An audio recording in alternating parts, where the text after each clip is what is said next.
In the beginning, God created the heavens and the earth. The earth was formless and empty. Darkness was on the surface of the deep, and God's Spirit was hovering over the surface of the waters.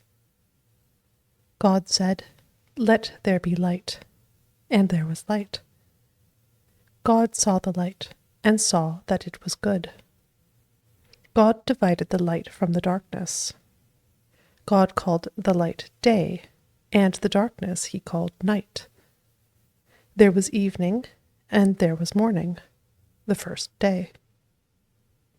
God said, "Let there be an expanse in the middle of the waters, and let it divide the waters from the waters." God made the expanse, and divided the waters which were under the expanse from the waters which were above the expanse, and it was so. God called the expanse sky. There was evening, and there was morning, a second day. God said, "Let the waters under the sky be gathered together to one place, and let the dry land appear." And it was so. God called the dry land earth, and the gathering together of the waters he called seas. God saw that it was good. God said, "Let the earth yield grass, herbs yielding seeds, and fruit trees bearing fruit after their kind, with their seeds in it, on the earth." And it was so. The earth yielded grass, herbs yielding seed after their kind, and trees bearing fruit with their seeds in it, after their kind. And God saw that it was good. There was evening, and there was morning, a third day. God said, "Let there be lights in the expanse of the sky to divide the day from the night, and let them be for signs to mark seasons, days, and years. And let them be for lights in the expanse of the sky to give light on the earth." And it was so. God made the two great lights, the greater light to rule the day, and the lesser light to rule the night. He also made the stars. God set them in the expanse of the sky to give light to the earth, and to rule over the day and over the night, and to divide the light from the darkness. God saw that it was good. There was evening, and there was morning, a fourth day. God said, "Let the waters abound with living creatures, and let birds fly above the earth in the open expanse of the sky." God created the large sea creatures and every living creature that moves, with which the waters swarmed after their kind, and every winged bird after its kind. God saw that it was good. God blessed them, saying, "Be fruitful and multiply, and fill the waters in the seas, and let birds multiply on the earth." There was evening, and there was morning, a fifth day. God said, "Let the earth produce living creatures after their kind, livestock, creeping things, and animals of the earth after their kind." And it was so. God made the animals of the earth after their kind, and the livestock after their kind, and everything that creeps on the ground after its kind. God saw that it was good. God said, "Let's make man in our image, after our likeness. Let them have dominion over the fish of the sea, and over the birds of the sky, and over the livestock, and over all the earth, and over every creeping thing that creeps on the earth." God created man in his own image. In God's image he created him. Male and female he created them. God blessed them. God said to them, "Be fruitful, multiply, fill the earth and subdue it. Have dominion over the fish of the sea, over the birds of the sky, and over every living thing that moves on the earth." God said, "Behold, I have given you every herb yielding seed, which is on the surface of all the earth, and every tree which bears fruit yielding seed. It will be your food. To every animal of the earth, and to every bird of the sky, and to everything that creeps on the earth in which there is life, I have given every green herb for food. And it was so. God saw everything that he had made, and, behold, it was very good. There was evening, and there was morning, a sixth day. The heavens, the earth, and all their vast array were finished. On the seventh day God finished his work which he had done, and he rested on the seventh day from all his work which he had done. God blessed the seventh day and made it holy, because he rested in it from all his work of creation which he had done. This is the history of the generations of the heavens and of the earth when they were created, in the day that the Lord God made the earth and the heavens. No plant of the field was yet in the earth, and no herb of the field had yet sprung up, for the Lord God had not caused it to rain on the earth. There was not a man to till the ground, but a mist went up from the earth and watered the whole surface of the ground. The Lord God formed man from the dust of the ground, and breathed into his nostrils the breath of life, and man became a living soul. The Lord God planted a garden eastward, in Eden, and there he put the man whom he had formed. Out of the ground the Lord God made every tree to grow that is pleasant to the sight, and good for food, including the tree of life in the middle of the garden, and the tree of the knowledge of good and evil. A river went out of Eden to water the garden, and from there it was parted, and became the source of 4 rivers. The name of the first is Pishon. It flows through the whole land of Havilah, where there is gold, and the gold of that land is good. Bdellium and onyx stone are also there. The name of the second river is Gihon. It is the same river that flows through the whole land of Cush. The name of the third river is Hiddekel. This is the one which flows in front of Assyria. The fourth river is the Euphrates.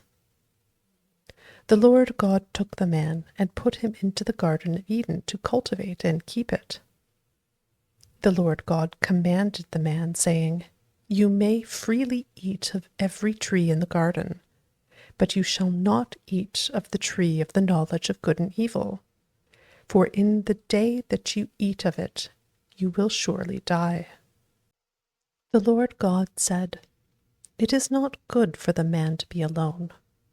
I will make him a helper comparable to him.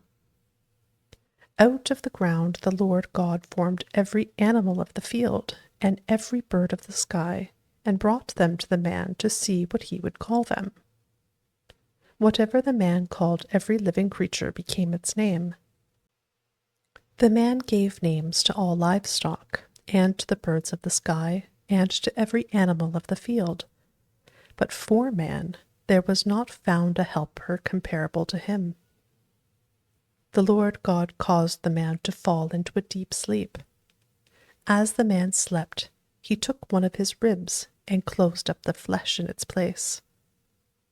The Lord God made a woman from the rib which he had taken from the man, and brought her to the man. The man said, This is now bone of my bones and flesh of my flesh. She will be called woman, because she was taken out of man. Therefore, a man will leave his father and his mother, and will join with his wife, and they will be one flesh. The man and his wife were both naked, and they were not ashamed. Now the serpent was more subtle than any animal of the field which the Lord God had made. He said to the woman, Has God really said, You shall not eat of any tree of the garden? The woman said to the serpent, We may eat fruit from the trees of the garden, but not the fruit of the tree which is in the middle of the garden. God has said, You shall not eat of it, you shall not touch it, lest you die." The serpent said to the woman, "You won't really die, for God knows that in the day you eat it, your eyes will be opened, and you will be like God, knowing good and evil." When the woman saw that the tree was good for food, and that it was a delight to the eyes, and that the tree was to be desired to make one wise, she took some of its fruit and ate. Then she gave some to her husband with her, and he ate it too. Their eyes were opened, and they both knew that they were naked. They sewed fig leaves together and made coverings for themselves. They heard the Lord God's voice walking in the garden in the cool of the day, and the man and his wife hid themselves from the presence of the Lord God among the trees of the garden. The Lord God called to the man and said to him, "Where are you?" The man said, "I heard your voice in the garden, and I was afraid because I was naked, so I hid myself." God said, "Who told you that you were naked? Have you eaten from the tree that I commanded you not to eat from?" The man said, "The woman whom you gave to be with me, she gave me fruit from the tree, and I ate it." The Lord God said to the woman, "What have you done?" The woman said, "The serpent deceived me, and I ate." The Lord God said to the serpent, "Because you have done this, you are cursed above all livestock, and above every animal of the field. You shall go on your belly, and you shall eat dust all the days of your life. I will put hostility between you and the woman, and between your offspring and her offspring. He will bruise your head, and you will bruise his heel." To the woman he said, "I will greatly multiply your pain in childbirth. You will bear children in pain. Your desire will be for your husband, and he will rule over you." To Adam he said, "Because you have listened to your wife's voice, and have eaten from the tree about which I commanded you, saying, 'You shall not eat of it,' the ground is cursed for your sake. You will eat from it with much labor all the days of your life. It will yield thorns and thistles to you, and you will eat the herb of the field. You will eat bread by the sweat of your face until you return to the ground, for you were taken out of it. For you are dust, and you shall return to dust." The man called his wife Eve because she would be the mother of all the living. The Lord God made garments of animal skins for Adam and for his wife, and clothed them. The Lord God said, "Behold, the man has become like one of us, knowing good and evil. Now lest he reach out his hand and also take of the tree of life, and eat, and live forever." Therefore the Lord God sent him out from the Garden of Eden, to till the ground from which he was taken. So he drove out the man, and he placed cherubim at the east of the Garden of Eden, and a flaming sword which turned every way, to guard the way to the tree of life. The man knew Eve, his wife. She conceived and gave birth to Cain, and said, "I have gotten a man with the Lord's help." Again she gave birth to Cain's brother Abel. Abel was a keeper of sheep, but Cain was a tiller of the ground. As time passed, Cain brought an offering to the Lord from the fruit of the ground.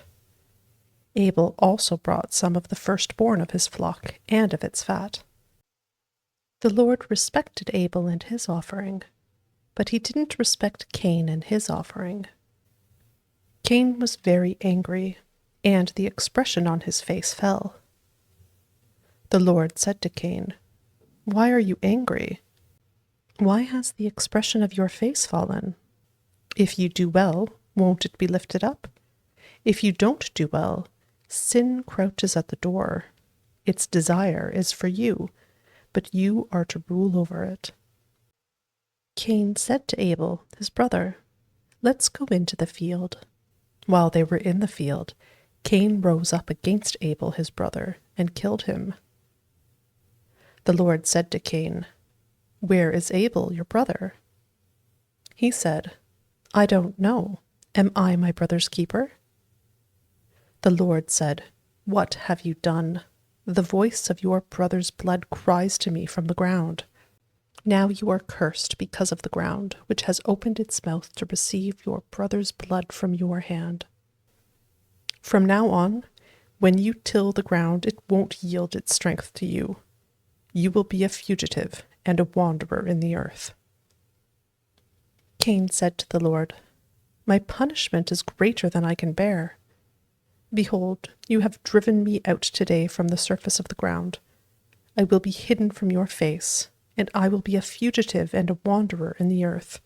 Whoever finds me will kill me." The Lord said to him, "Therefore, whoever slays Cain, vengeance will be taken on him sevenfold." The Lord appointed a sign for Cain, so that anyone finding him would not strike him. Cain left the Lord's presence and lived in the land of Nod, east of Eden. Cain knew his wife. She conceived and gave birth to Enoch. He built a city and named the city after the name of his son, Enoch.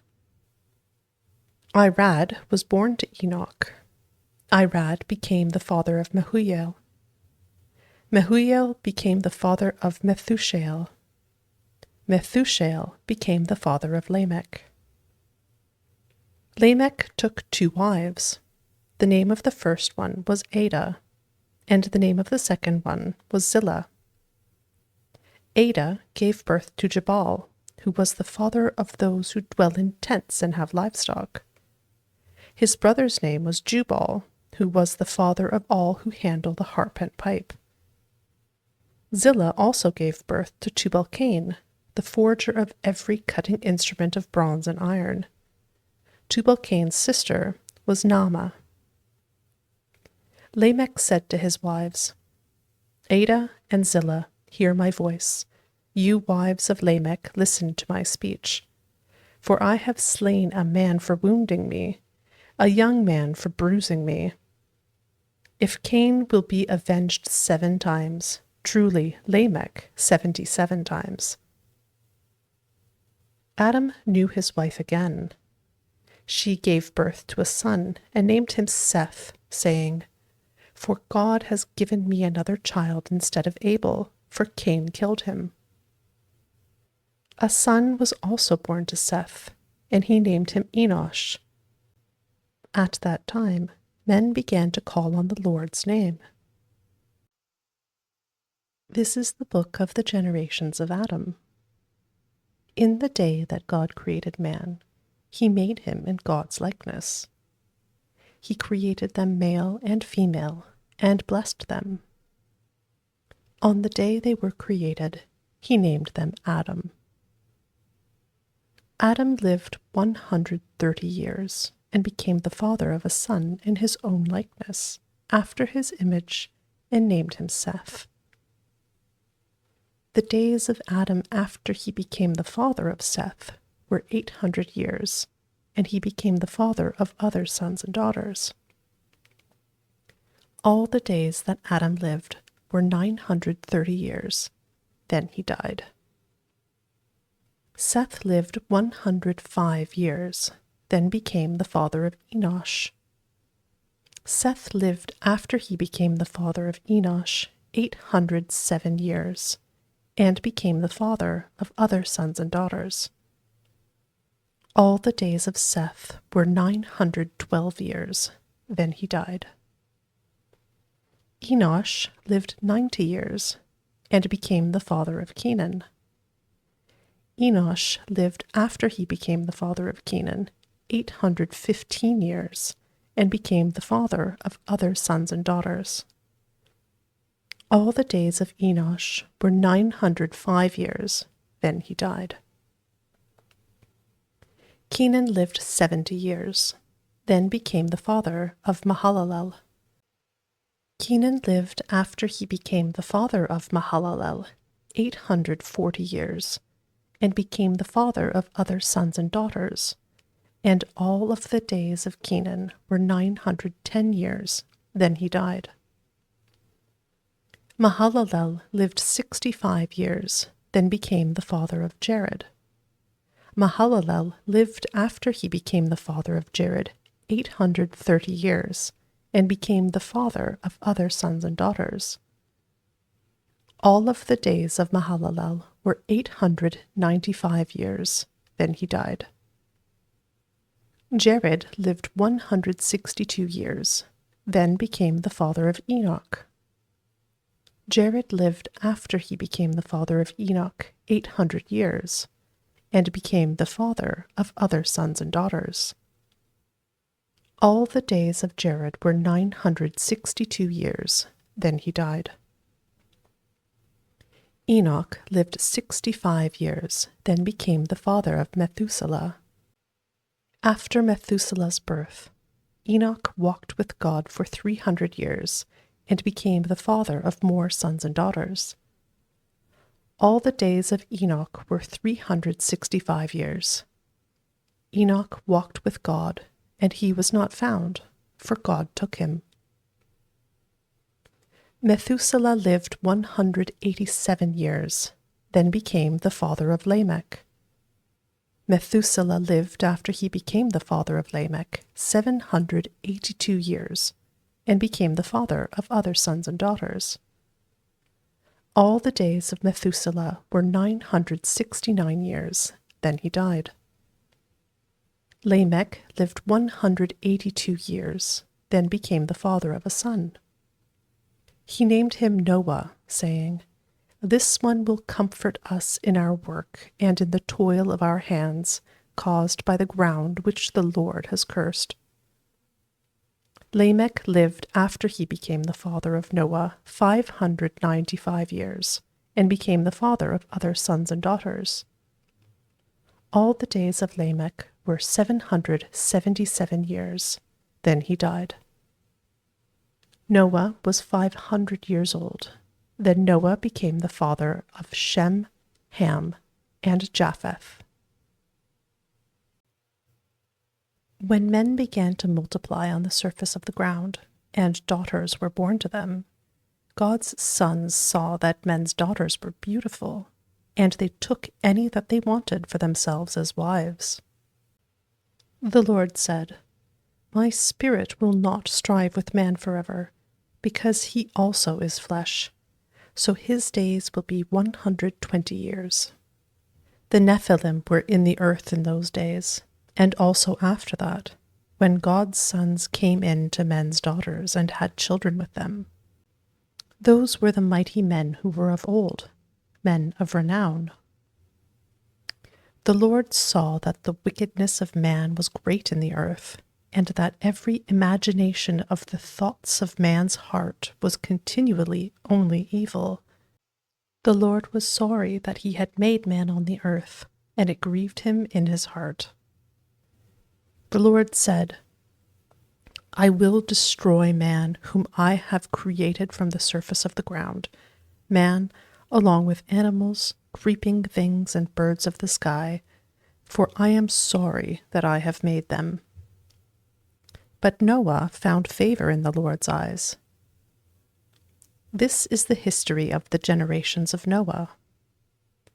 Noah was a righteous man, blameless among the people of his time. Noah walked with God. Noah became the father of 3 sons, Shem, Ham, and Japheth. The earth was corrupt before God, and the earth was filled with violence. God saw the earth, and saw that it was corrupt, for all flesh had corrupted their way on the earth. God said to Noah, "I will bring an end to all flesh, for the earth is filled with violence through them. Behold, I will destroy them and the earth. Make a ship of gopher wood.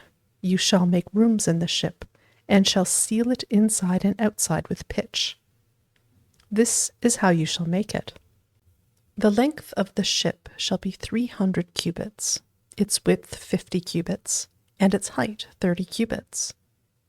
You shall make a roof in the ship, and you shall finish it to a cubit upward.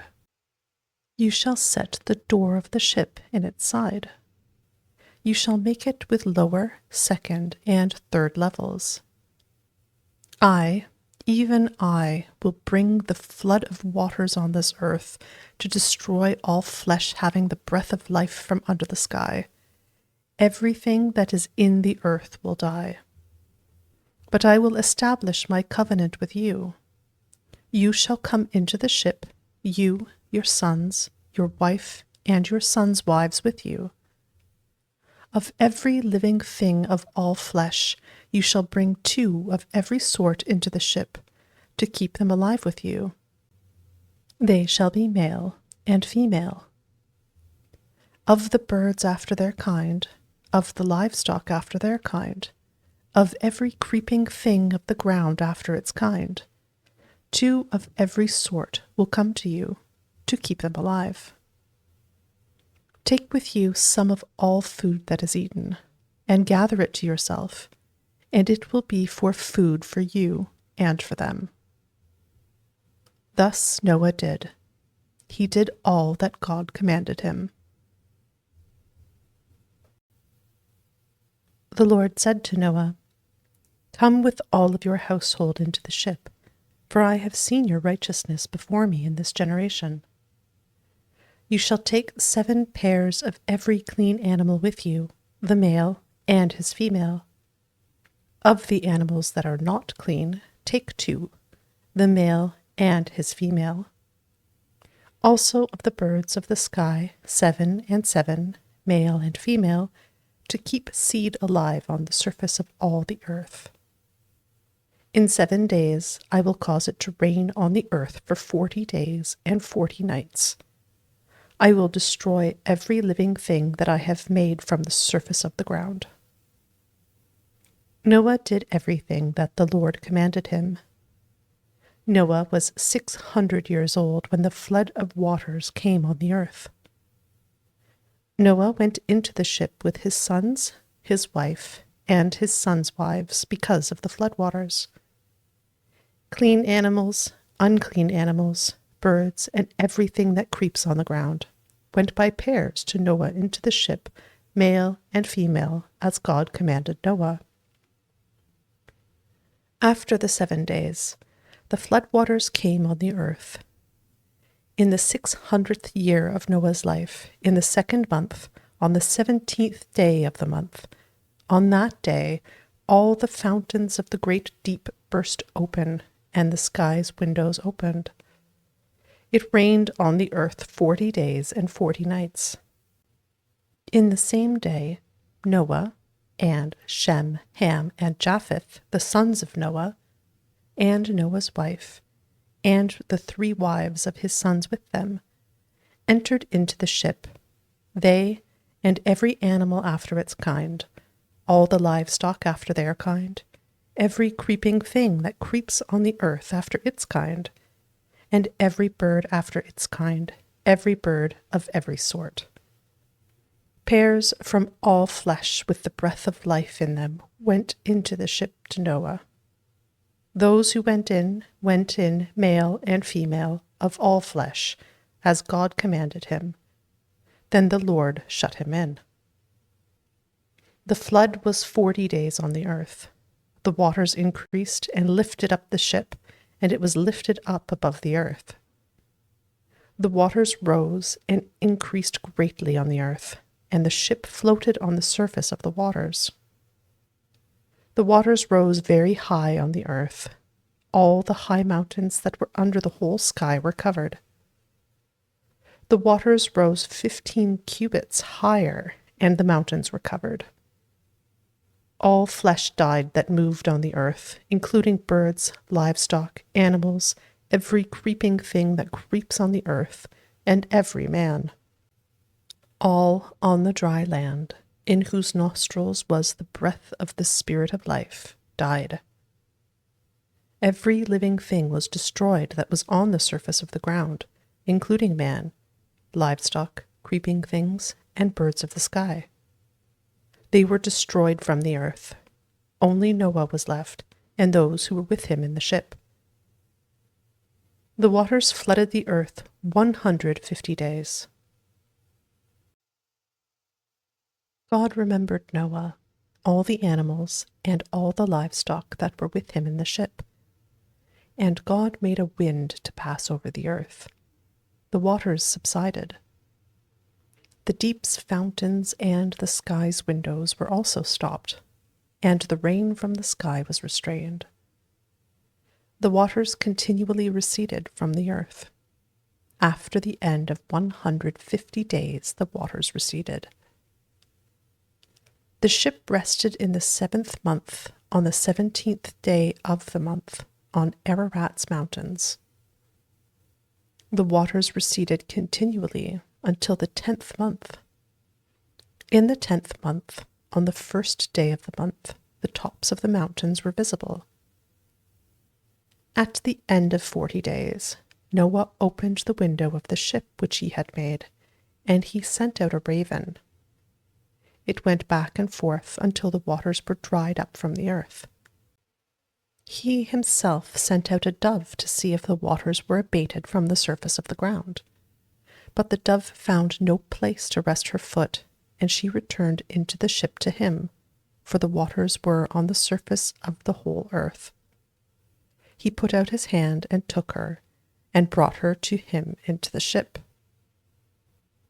He waited yet another 7 days, and again he sent the dove out of the ship. The dove came back to him at evening, and behold, in her mouth was a freshly plucked olive leaf. So Noah knew that the waters were abated from the earth. He waited yet another 7 days, and sent out the dove, and she didn't return to him any more. In the 601st year, in the 1st month, the 1st day of the month, the waters were dried up from the earth. Noah removed the covering of the ship and looked. He saw that the surface of the ground was dry. In the 2nd month, on the 27th day of the month, the earth was dry. God spoke to Noah, saying, "Go out of the ship, you, your wife, your sons, and your sons' wives with you. Bring out with you every living thing that is with you of all flesh, including birds, livestock, and every creeping thing that creeps on the earth, that they may breed abundantly in the earth, and be fruitful, and multiply on the earth." Noah went out with his sons, his wife, and his sons' wives with him. Every animal, every creeping thing, and every bird, whatever moves on the earth after their families, went out of the ship. Noah built an altar to the Lord, and took of every clean animal and of every clean bird, and offered burnt offerings on the altar. The Lord smelled the pleasant aroma. The Lord said in his heart, "I will not again curse the ground any more for man's sake, because the imagination of man's heart is evil from his youth. I will never again strike every living thing as I have done. While the earth remains, seed time and harvest, and cold and heat, and summer and winter, and day and night will not cease." God blessed Noah and his sons, and said to them, "Be fruitful, multiply, and replenish the earth. The fear of you and the dread of you will be on every animal of the earth, and on every bird of the sky. Everything that moves along the ground, and all the fish of the sea, are delivered into your hand. Every moving thing that lives will be food for you. As I gave you the green herb, I have given everything to you. But flesh with its life, that is, its blood, you shall not eat. I will surely require accounting for your life's blood. At the hand of every animal I will require it. at the hand of man, even at the hand of every man's brother, I will require the life of man. Whoever sheds man's blood, his blood will be shed by man, for God made man in his own image. Be fruitful and multiply. Increase abundantly in the earth and multiply in it.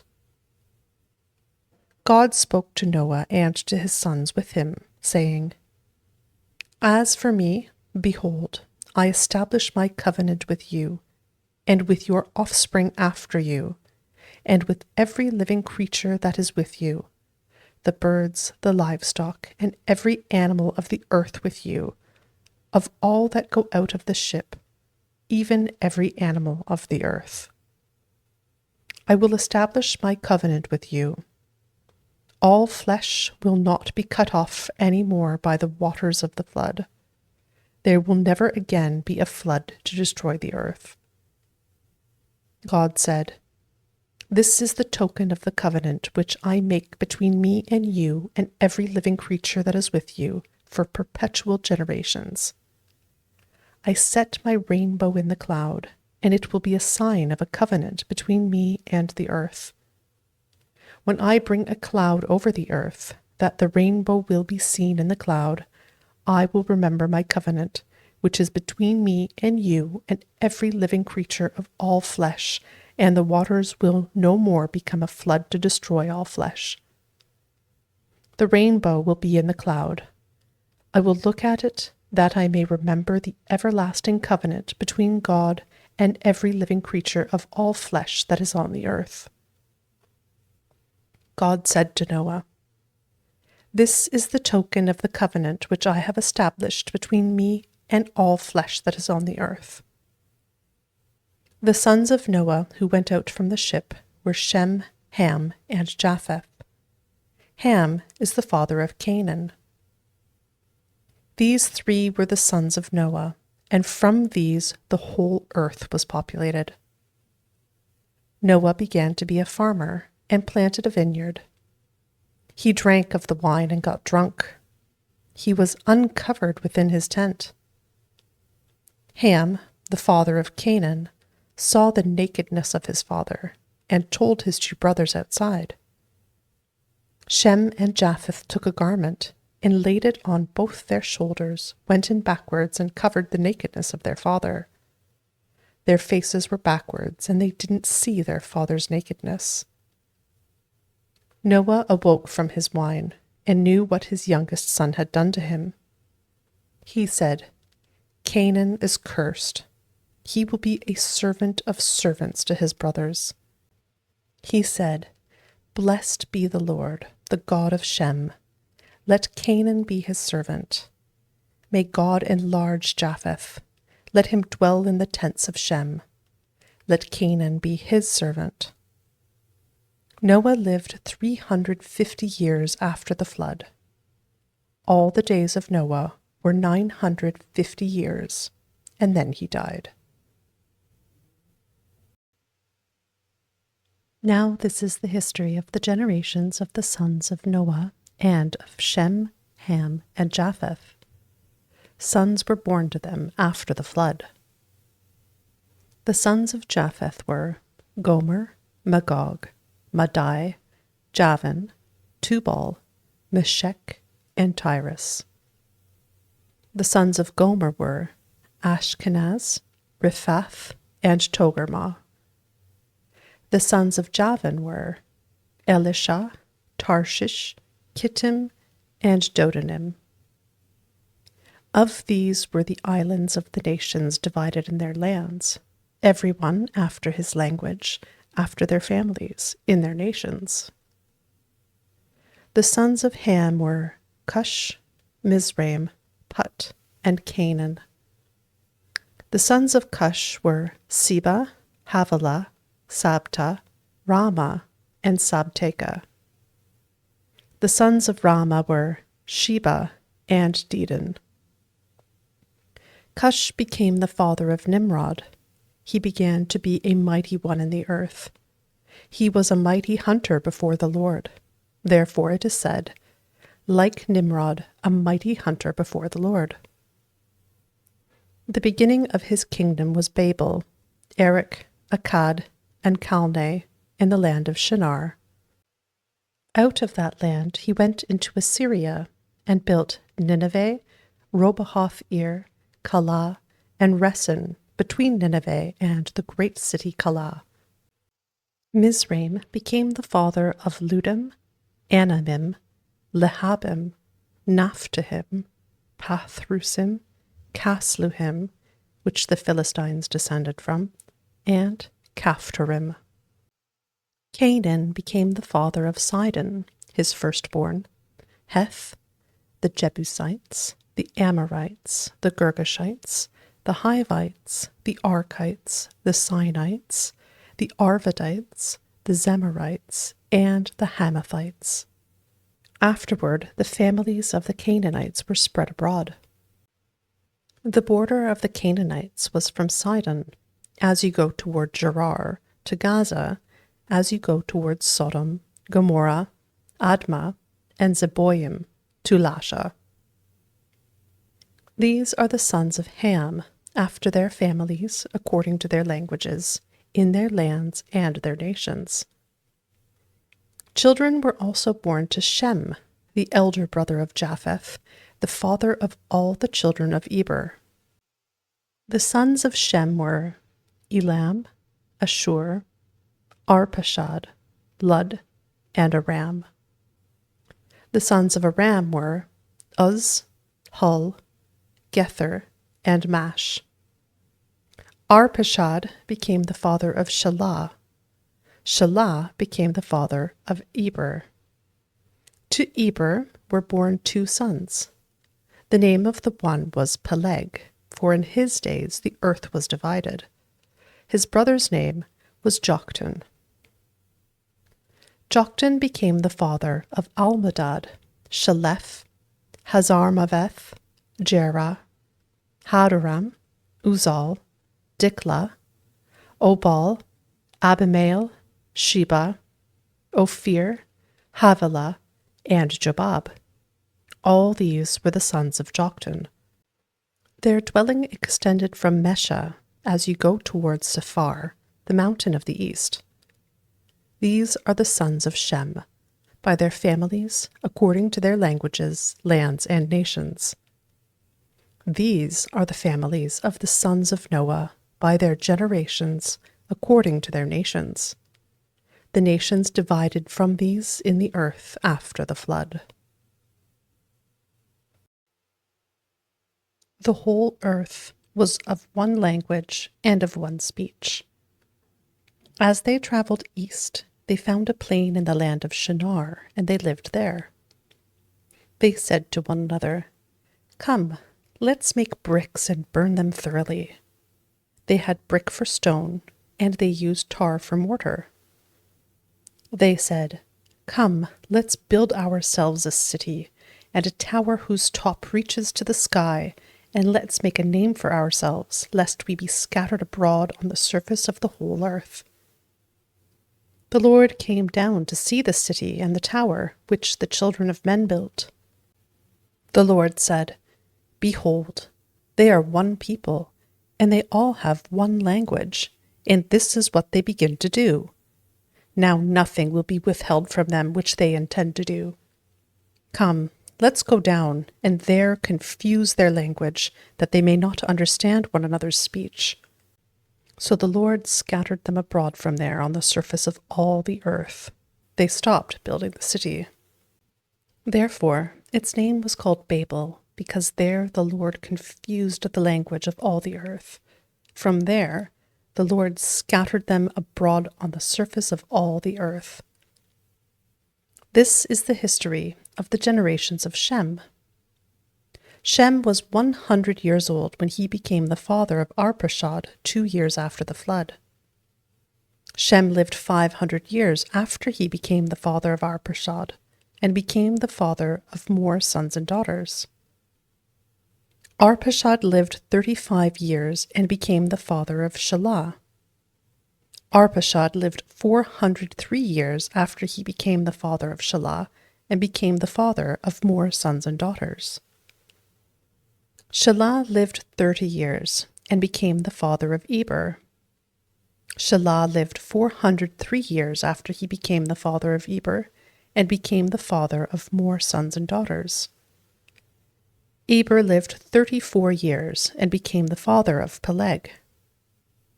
Eber lived 430 years after he became the father of Peleg, and became the father of more sons and daughters. Peleg lived 30 years, and became the father of Reu. Peleg lived 209 years after he became the father of Reu, and became the father of more sons and daughters. Reu lived 32 years, and became the father of Serug. Reu lived 207 years after he became the father of Serug, and became the father of more sons and daughters. Serug lived 30 years, and became the father of Nahor. Serug lived 200 years after he became the father of Nahor, and became the father of more sons and daughters.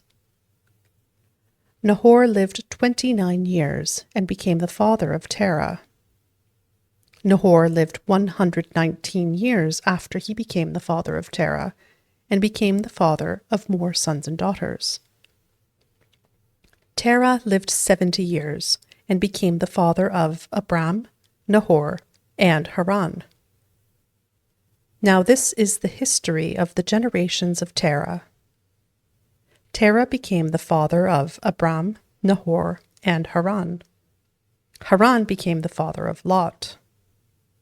Haran died in the land of his birth, in Ur of the Chaldees, while his father Terah was still alive.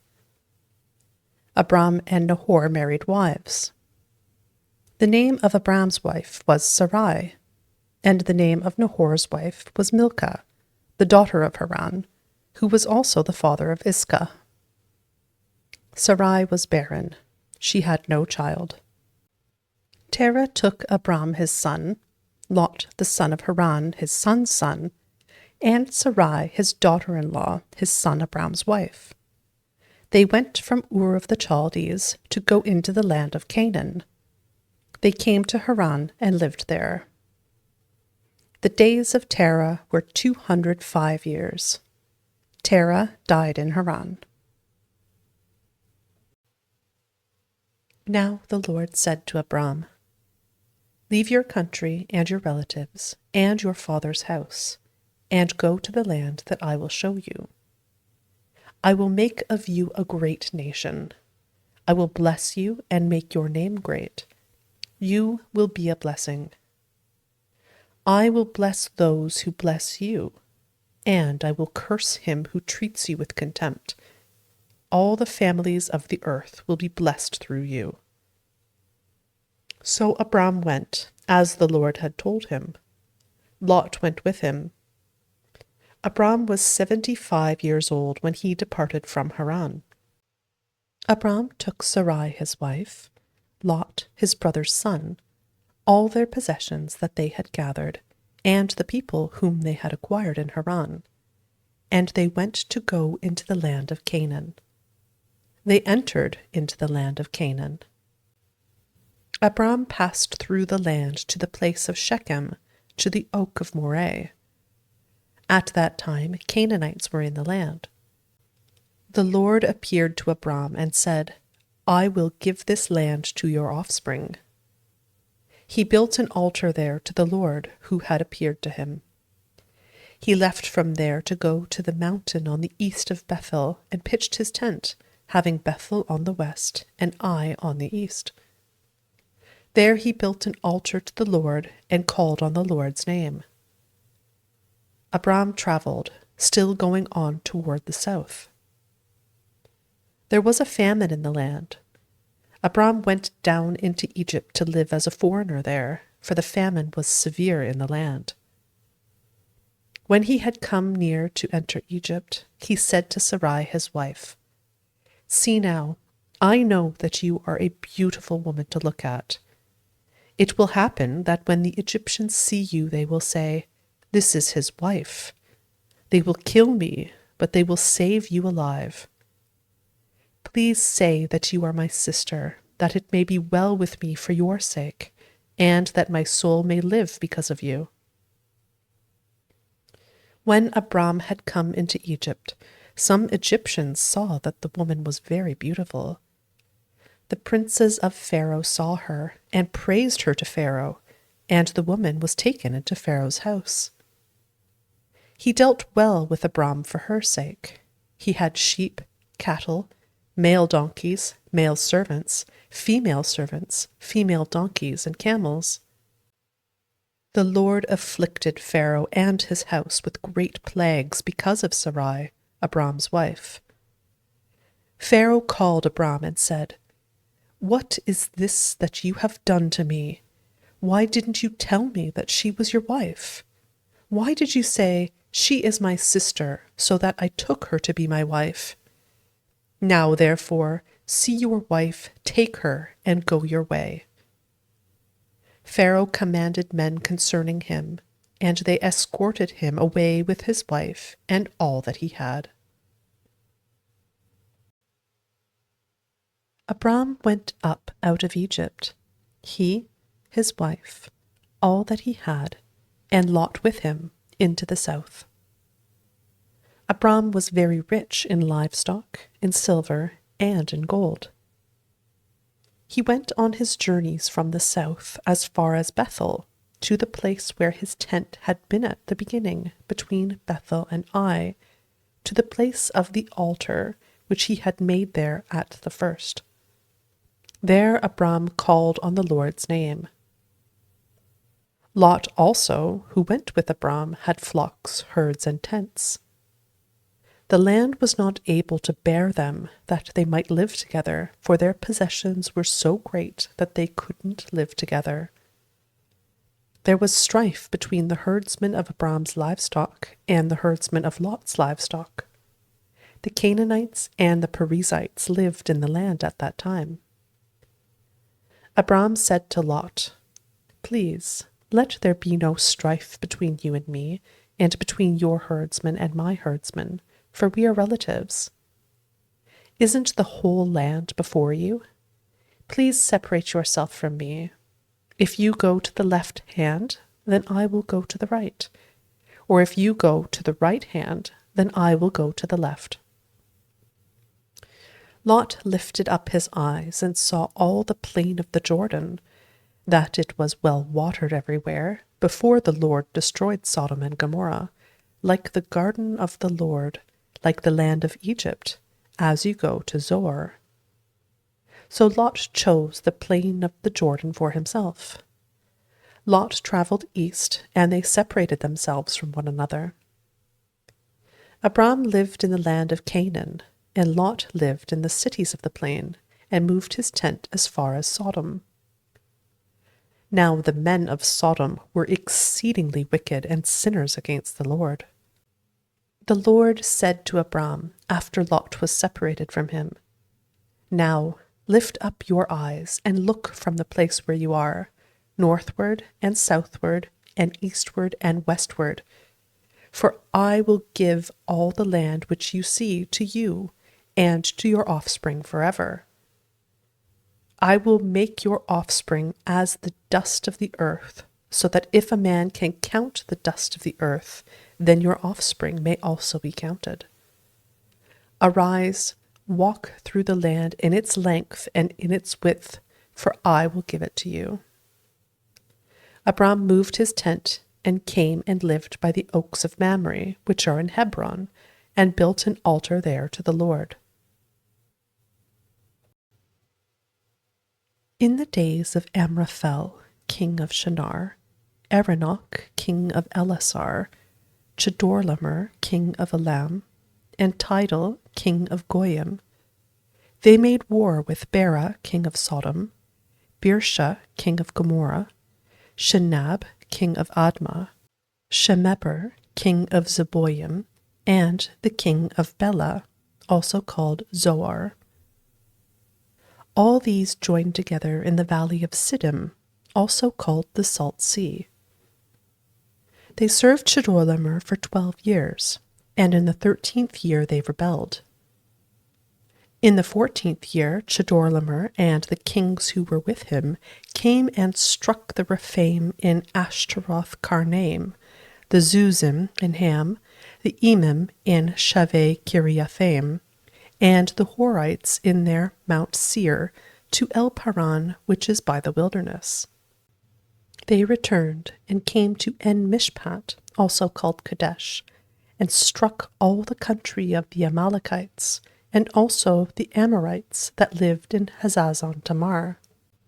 The king of Sodom and the king of Gomorrah, the king of Admah, the king of Zeboim, and the king of Bela, also called Zoar, went out, and they set the battle in array against them in the valley of Siddim, against Chedorlaomer, king of Elam, Tidal, king of Goyim, Amraphel, king of Shinar, and Arioch, king of Elasar, 4 kings against the 5.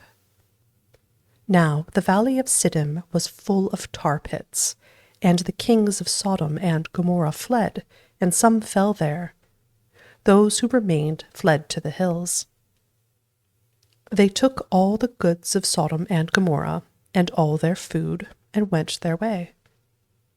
They took Lot, Abram's brother's son, who lived in Sodom, and his goods, and departed. One who had escaped came and told Abram, the Hebrew. At that time he lived by the oaks of Mamre, the Amorite brother of Eshcol and brother of Aner. They were allies of Abram. When Abram heard that his relative was taken captive, he led out his 318 trained men born in his house and pursued as far as Dan. He divided himself against them by night, he and his servants, and struck them, and pursued them to Hobah, which is on the left hand of Damascus. He brought back all the goods, and also brought back his relative Lot and his goods, and the women also, and the other people. The king of Sodom went out to meet him after his return from the slaughter of Chedorlaomer, and the kings who were with him, at the valley of Shaveh, that is, the king's valley. Melchizedek, king of Salem, brought out bread and wine. He was priest of God Most High. He blessed him, and said, Blessed be Abram of God Most High, possessor of heaven and earth. Blessed be God Most High, who has delivered your enemies into your hand. Abram gave him 1/10 of all. The king of Sodom said to Abram, Give me the people, and take the goods for yourself. Abram said to the king of Sodom, I have lifted up my hand to the Lord, God Most High, possessor of heaven and earth, that I will not take a thread, nor a sandal strap, nor anything that is yours, lest you should say, I have made Abram rich. I will accept nothing from you, except that which the young men have eaten, and the portion of the men who went with me, Aner, Eshcol, and Mamre. Let them take their portion. After these things, the Lord's word came to Abram in a vision, saying, Don't be afraid, Abram. I am your shield, your exceedingly great reward. Abram said, Lord God, what will you give me, since I go childless, and he who will inherit my estate is Eliezer of Damascus? Abram said, Behold, you have given no children to me, and, behold, one born in my house is my heir. Behold, the Lord's word came to him, saying, This man will not be your heir, but he who will come out of your own body will be your heir. The Lord brought him outside and said, Look now toward the sky and count the stars, if you are able to count them. He said to Abram, So your offspring will be. He believed in the Lord, who credited it to him for righteousness. He said to Abram, I am the Lord who brought you out of Ur of the Chaldees to give you this land to inherit it. He said, Lord God, how will I know that I will inherit it? He said to him, Bring me a heifer 3 years old, a female goat 3 years old, a ram 3 years old, a turtle dove, and a young pigeon. He brought him all these, and divided them in the middle, and laid each half opposite the other, but he didn't divide the birds. The birds of prey came down on the carcasses, and Abram drove them away. When the sun was going down, a deep sleep fell on Abram. Now terror and great darkness fell on him. He said to Abram, "Know for sure that your offspring will live as foreigners in a land that is not theirs, and will serve them. They will afflict them 400 years. I will also judge that nation whom they will serve.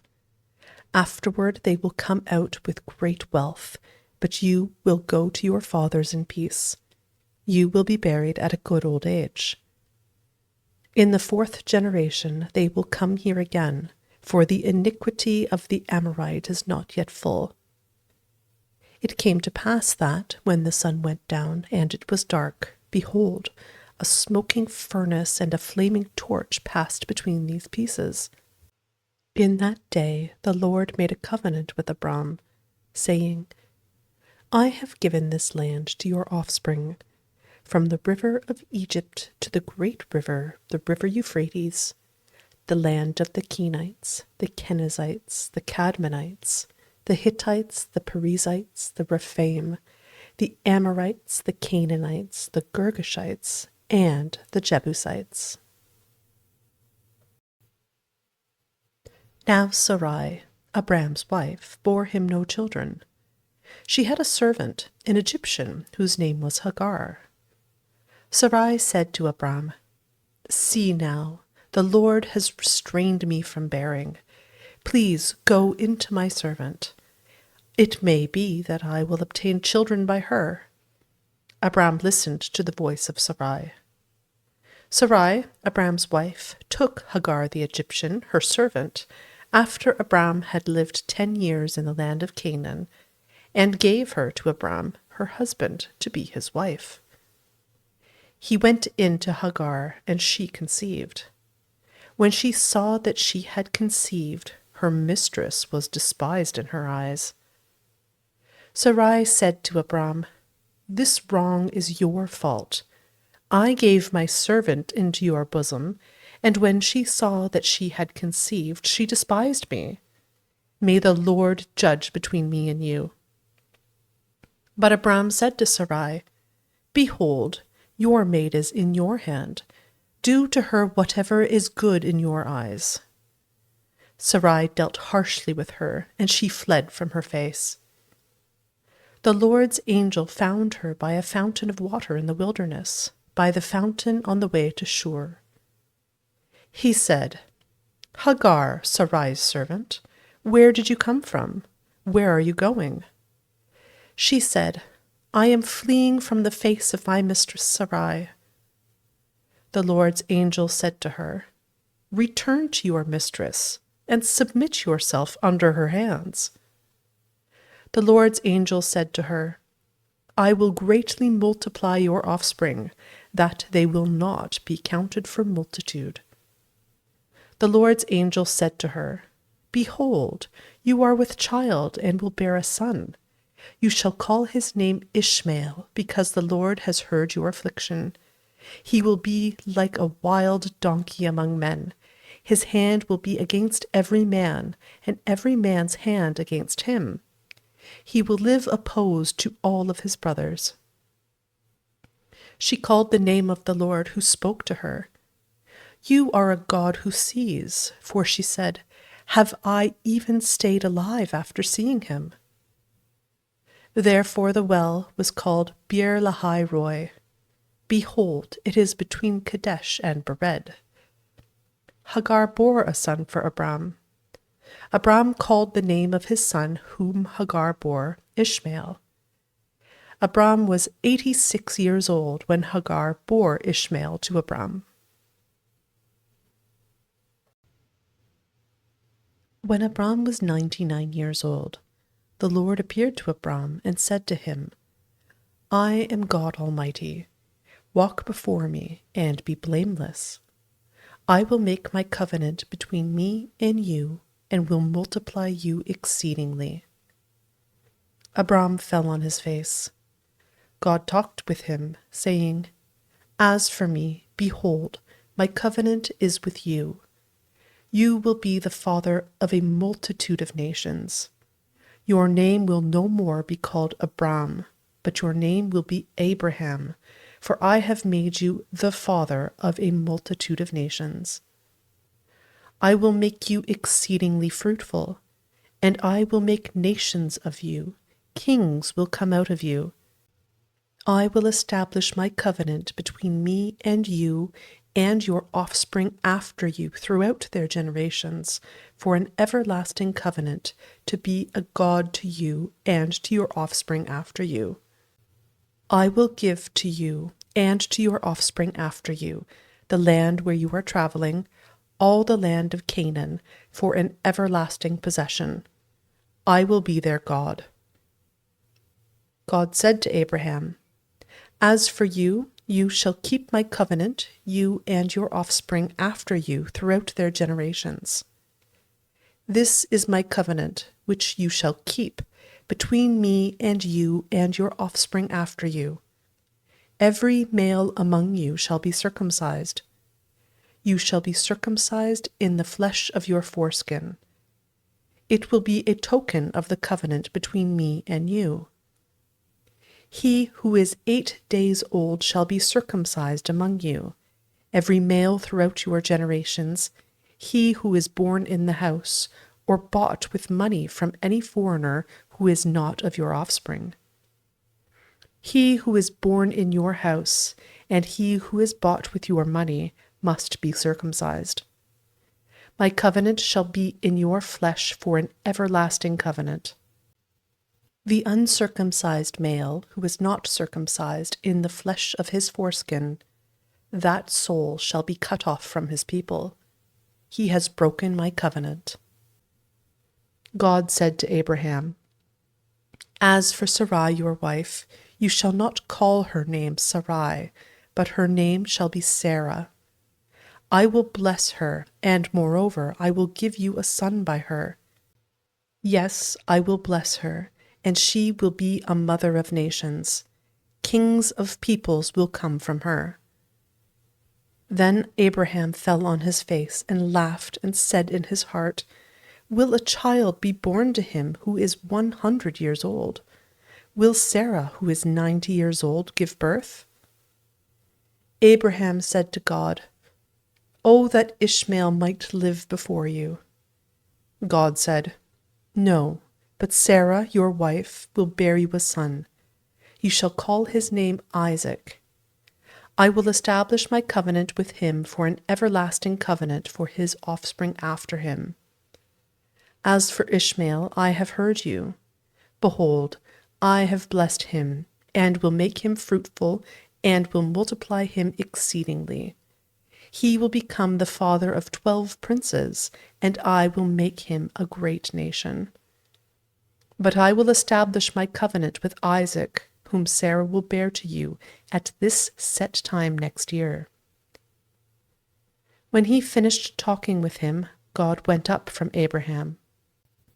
Abraham took Ishmael his son, all who were born in his house, and all who were bought with his money, every male among the men of Abraham's house, and circumcised the flesh of their foreskin in the same day, as God had said to him. Abraham was 99 years old when he was circumcised in the flesh of his foreskin. Ishmael, his son, was 13 years old when he was circumcised in the flesh of his foreskin. In the same day, both Abraham and Ishmael, his son, were circumcised. All the men of his house, those born in the house and those bought with money from a foreigner, were circumcised with him.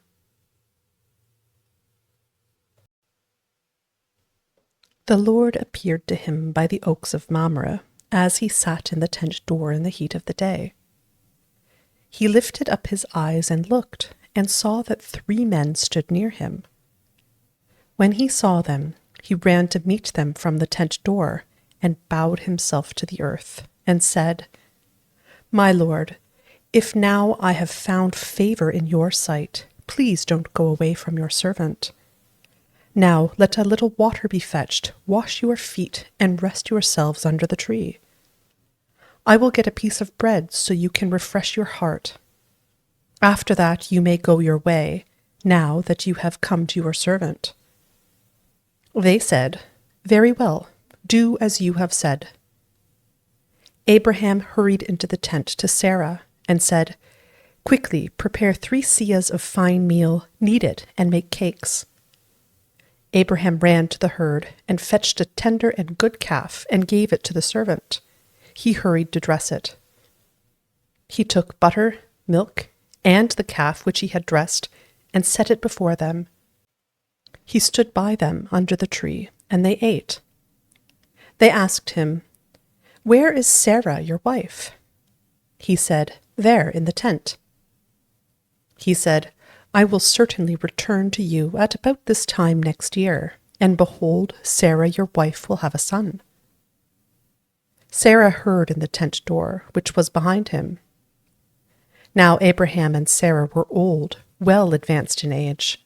Sarah had passed the age of childbearing. Sarah laughed within herself, saying, "After I have grown old, will I have pleasure, my Lord being old also?" The Lord said to Abraham, "Why did Sarah laugh, saying, 'Will I really bear a child when I am old?' Is anything too hard for the Lord?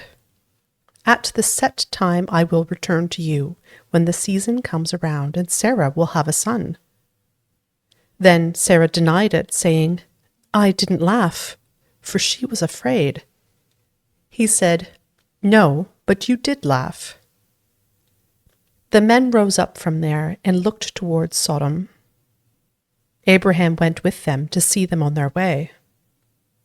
The Lord said, "Will I hide from Abraham what I do, since Abraham will surely become a great and mighty nation, and all the nations of the earth will be blessed in him?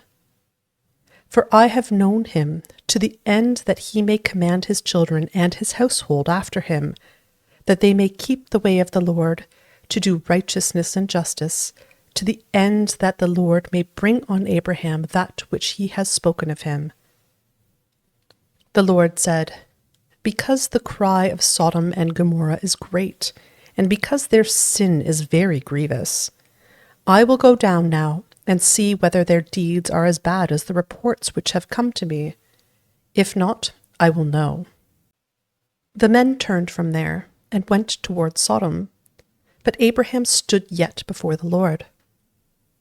Abraham came near and said, "Will you consume the righteous with the wicked?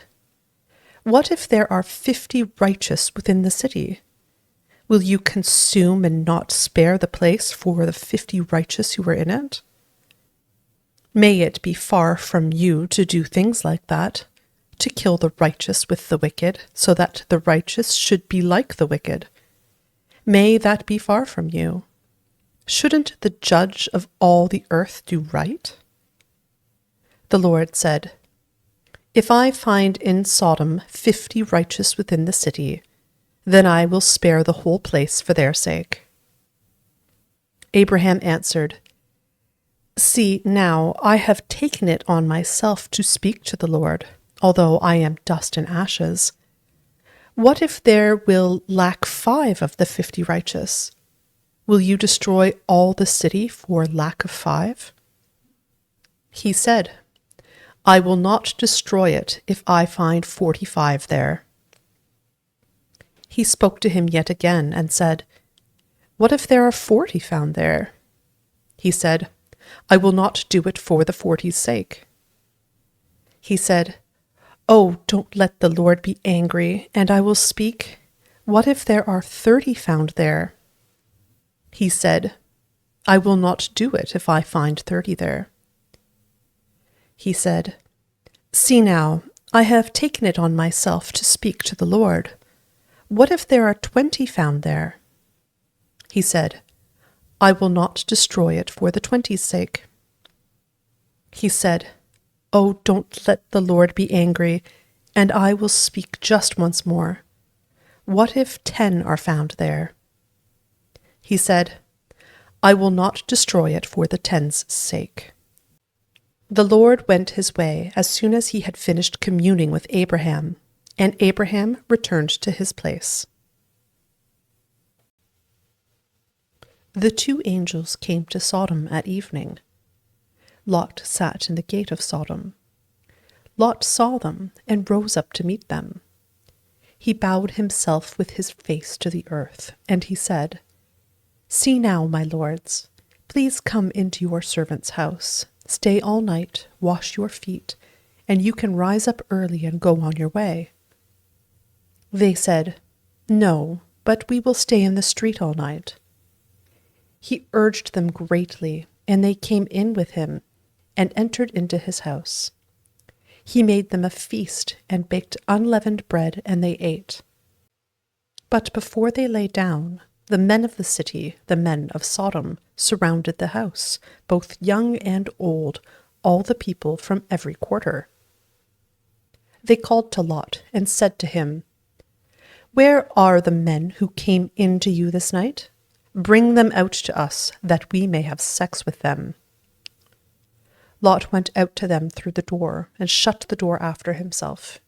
He said, "Please, my brothers, don't act so wickedly. See now, I have 2 virgin daughters. Please let me bring them out to you, and you may do to them what seems good to you. Only don't do anything to these men, because they have come under the shadow of my roof." They said, "Stand back." Then they said, "This one fellow came in to live as a foreigner, and he appoints himself a judge. Now we will deal worse with you than with them." They pressed hard on the man Lot and came near to break the door. But the men reached out their hand and brought Lot into the house to them and shut the door.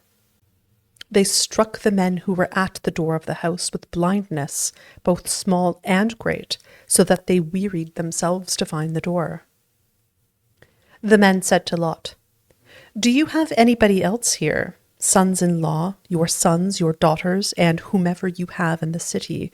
Bring them out of the place, for we will destroy this place, because the outcry against them has grown so great before the Lord, that the Lord has sent us to destroy it."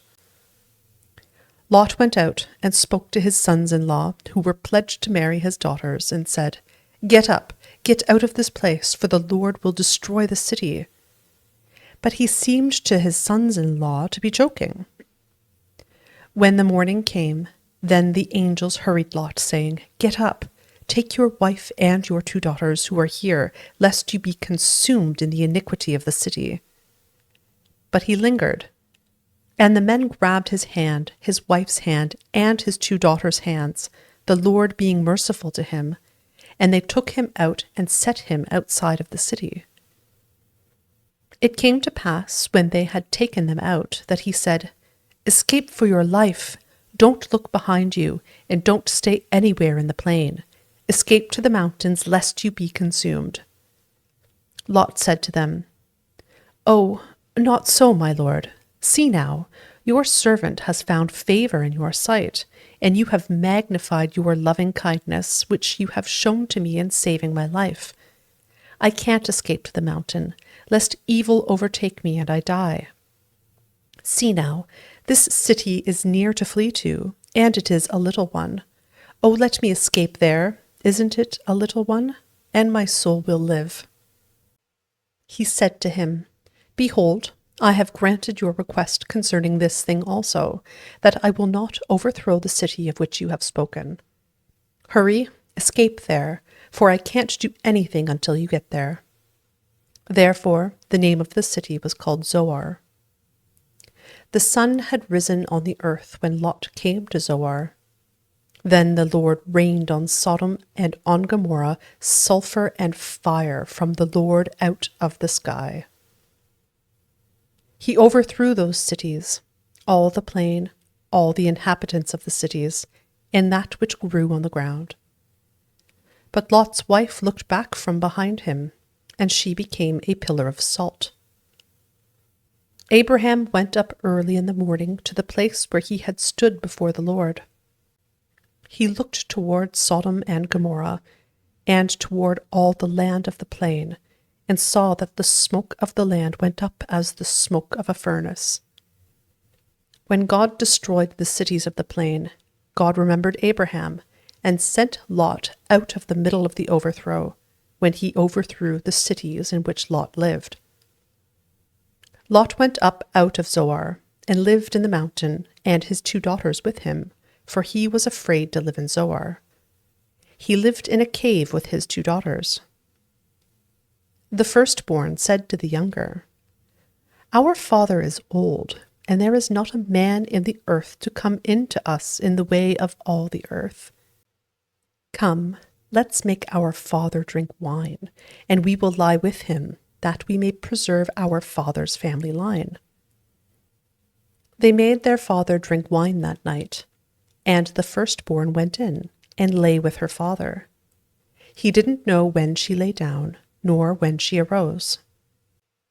It came to pass on the next day that the firstborn said to the younger, "Behold, I lay last night with my father.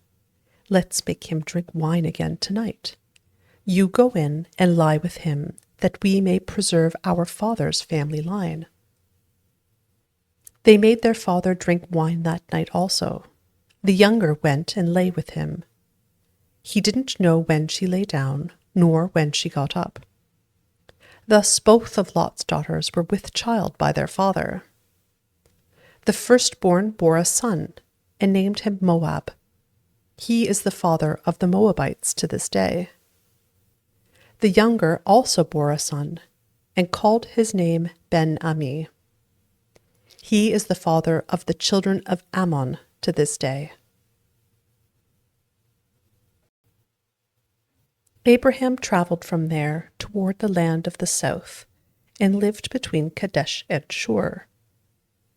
He lived as a foreigner in Gerar. Abraham said about Sarah his wife, "She is my sister." Abimelech, king of Gerar, sent, and took Sarah. But God came to Abimelech in a dream of the night, and said to him, "Behold, you are a dead man, because of the woman whom you have taken, for she is a man's wife." Now Abimelech had not come near her. He said, "Lord, will you kill even a righteous nation? Didn't he tell me she is my sister? She, even she herself said, he is my brother. I have done this in the integrity of my heart and the innocence of my hands." God said to him in the dream, "Yes, I know that in the integrity of your heart you have done this, and I also withheld you from sinning against me.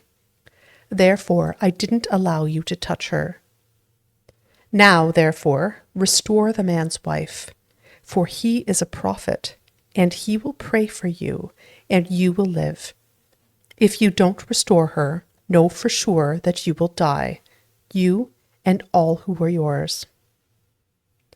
Abimelech rose early in the morning, and called all his servants, and told all these things in their ear. The men were very scared. Then Abimelech called Abraham, and said to him, "What have you done to us? How have I sinned against you, that you have brought on me and on my kingdom a great sin? You have done deeds to me that ought not to be done." Abimelech said to Abraham, "What did you see that you have done this thing?" Abraham said, "Because I thought, surely the fear of God is not in this place. They will kill me for my wife's sake. Besides, she is indeed my sister, the daughter of my father, but not the daughter of my mother, and she became my wife. When God caused me to wander from my father's house, I said to her, 'This is your kindness which you shall show to me. Everywhere that we go, say of me, he is my brother.' Abimelech took sheep and cattle, male servants and female servants, and gave them to Abraham, and restored Sarah, his wife, to him. Abimelech said, "Behold, my land is before you. Dwell where it pleases you." To Sarah he said, "Behold, I have given your brother 1,000 pieces of silver. Behold, it is for you a covering of the eyes to all that are with you. In front of all you are vindicated." Abraham prayed to God. So God healed Abimelech, his wife, and his female servants, and they bore children.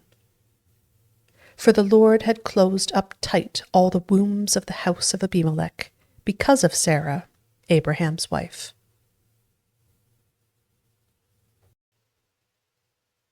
The Lord visited Sarah as he had said, and the Lord did to Sarah as he had spoken. Sarah conceived and bore Abraham a son in his old age, at the set time of which God had spoken to him. Abraham called his son who was born to him, whom Sarah bore to him, Isaac. Abraham circumcised his son Isaac when he was 8 days old, as God had commanded him. Abraham was 100 years old when his son Isaac was born to him. Sarah said, "God has made me laugh. Everyone who hears will laugh with me." She said, "Who would have said to Abraham that Sarah would nurse children? For I have borne him a son in his old age." The child grew and was weaned.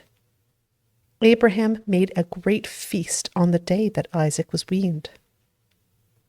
Sarah saw the son of Hagar the Egyptian, whom she had borne to Abraham, mocking.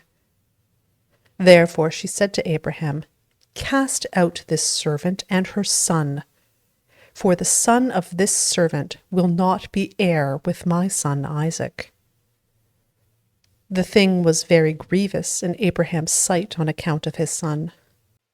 God said to Abraham, "Don't let it be grievous in your sight because of the boy and because of your servant.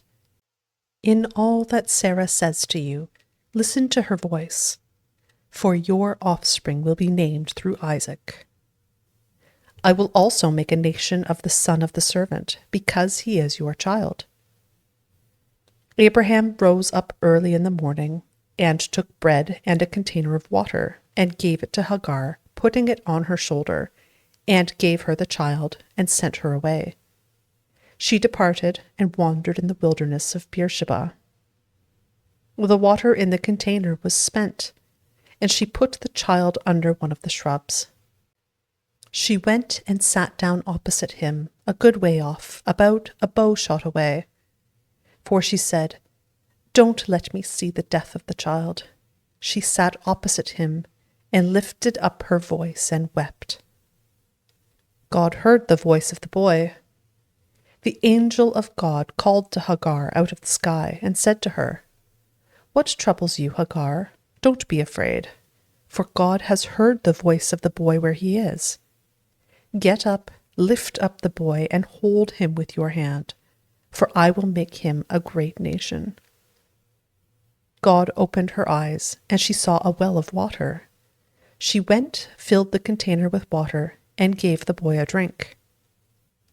God was with the boy, and he grew. He lived in the wilderness, and as he grew up, he became an archer. He lived in the wilderness of Paran. His mother got a wife for him out of the land of Egypt. At that time, Abimelech and Phicol the captain of his army spoke to Abraham, saying, "God is with you in all that you do. Now, therefore, swear to me here by God that you will not deal falsely with me, nor with my son, nor with my son's son. But according to the kindness that I have done to you, you shall do to me, and to the land in which you have lived as a foreigner." Abraham said, "I will swear." Abraham complained to Abimelech because of a water well, which Abimelech's servants had violently taken away. Abimelech said, "I don't know who has done this thing. You didn't tell me, and I didn't hear of it until today."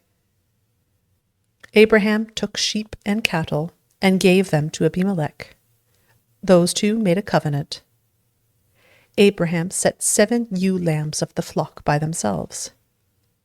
Abimelech said to Abraham, "What do these 7 ewe lambs which you have set by themselves mean?" He said, "You shall take these 7 ewe lambs from my hand, that it may be a witness to me that I have dug this well." Therefore he called that place Beersheba, because they both swore an oath there. So they made a covenant at Beersheba. Abimelech rose up with Phicol, the captain of his army, and they returned into the land of the Philistines. Abraham planted a tamarisk tree in Beersheba, and there he called on the name of the Lord, the everlasting God. Abraham lived as a foreigner in the land of the Philistines many days. After these things, God tested Abraham and said to him, "Abraham." He said, "Here I am." He said, "Now take your son, your only son, Isaac, whom you love, and go into the land of Moriah. Offer him there as a burnt offering on one of the mountains which I will tell you of." Abraham rose early in the morning and saddled his donkey, and took 2 of his young men with him, and Isaac his son. He split the wood for the burnt offering, and rose up, and went to the place of which God had told him. On the 3rd day Abraham lifted up his eyes, and saw the place far off. Abraham said to his young men, "Stay here with the donkey. The boy and I will go over there. We will worship, and come back to you." Abraham took the wood of the burnt offering and laid it on Isaac his son. He took in his hand the fire and the knife. They both went together. Isaac spoke to Abraham his father and said, "My father?" He said, "Here I am, my son." He said, "Here is the fire and the wood, but where is the lamb for a burnt offering?" Abraham said, "God will provide himself the lamb for a burnt offering, my son." So they both went together. They came to the place which God had told him of. Abraham built the altar there, and laid the wood in order, bound Isaac his son, and laid him on the altar on the wood. Abraham stretched out his hand and took the knife to kill his son. The Lord's angel called to him out of the sky and said, "Abraham, Abraham!" He said, "Here I am." He said, "Don't lay your hand on the boy or do anything to him, for now I know that you fear God, since you have not withheld your son, your only son, from me." Abraham lifted up his eyes and looked, and saw that behind him was a ram caught in the thicket by his horns. Abraham went and took the ram, and offered him up for a burnt offering instead of his son. Abraham called the name of that place, "The Lord will provide." As it is said to this day, "On the Lord's mountain it will be provided."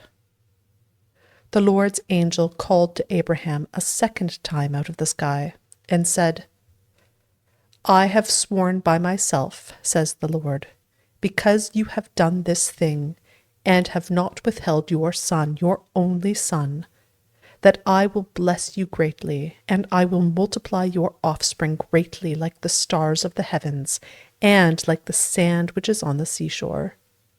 Your offspring will possess the gate of his enemies. All the nations of the earth will be blessed by your offspring, because you have obeyed my voice." So Abraham returned to his young men, and they rose up and went together to Beersheba. Abraham lived at Beersheba. After these things, Abraham was told, Behold, Milcah, she also has borne children to your brother Nahor.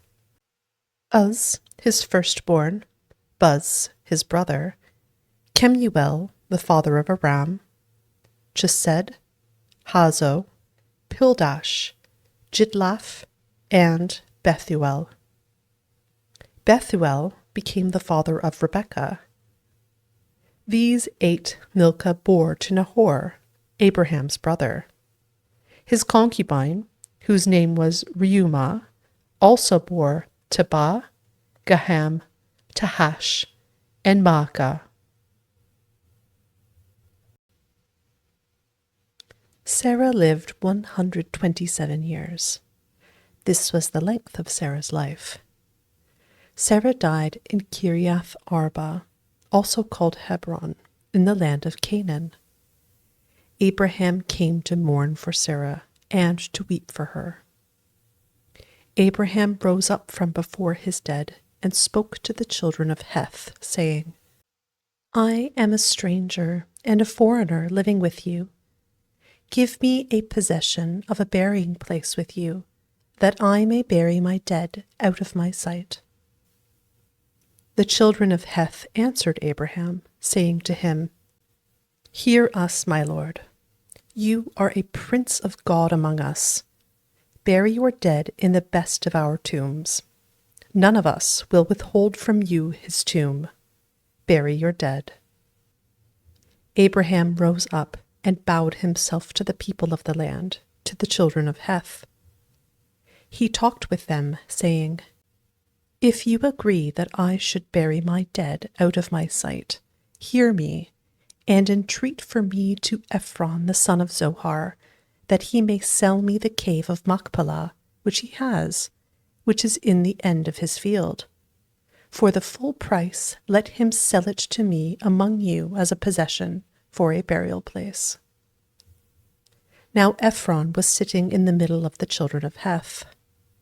Ephron the Hittite answered Abraham in the hearing of the children of Heth, even of all who went in at the gate of his city, saying, No, my lord, hear me. I give you the field, and I give you the cave that is in it. In the presence of the children of my people I give it to you. Bury your dead. Abraham bowed himself down before the people of the land. He spoke to Ephron in the audience of the people of the land, saying, But if you will, please hear me. I will give the price of the field. Take it from me, and I will bury my dead there.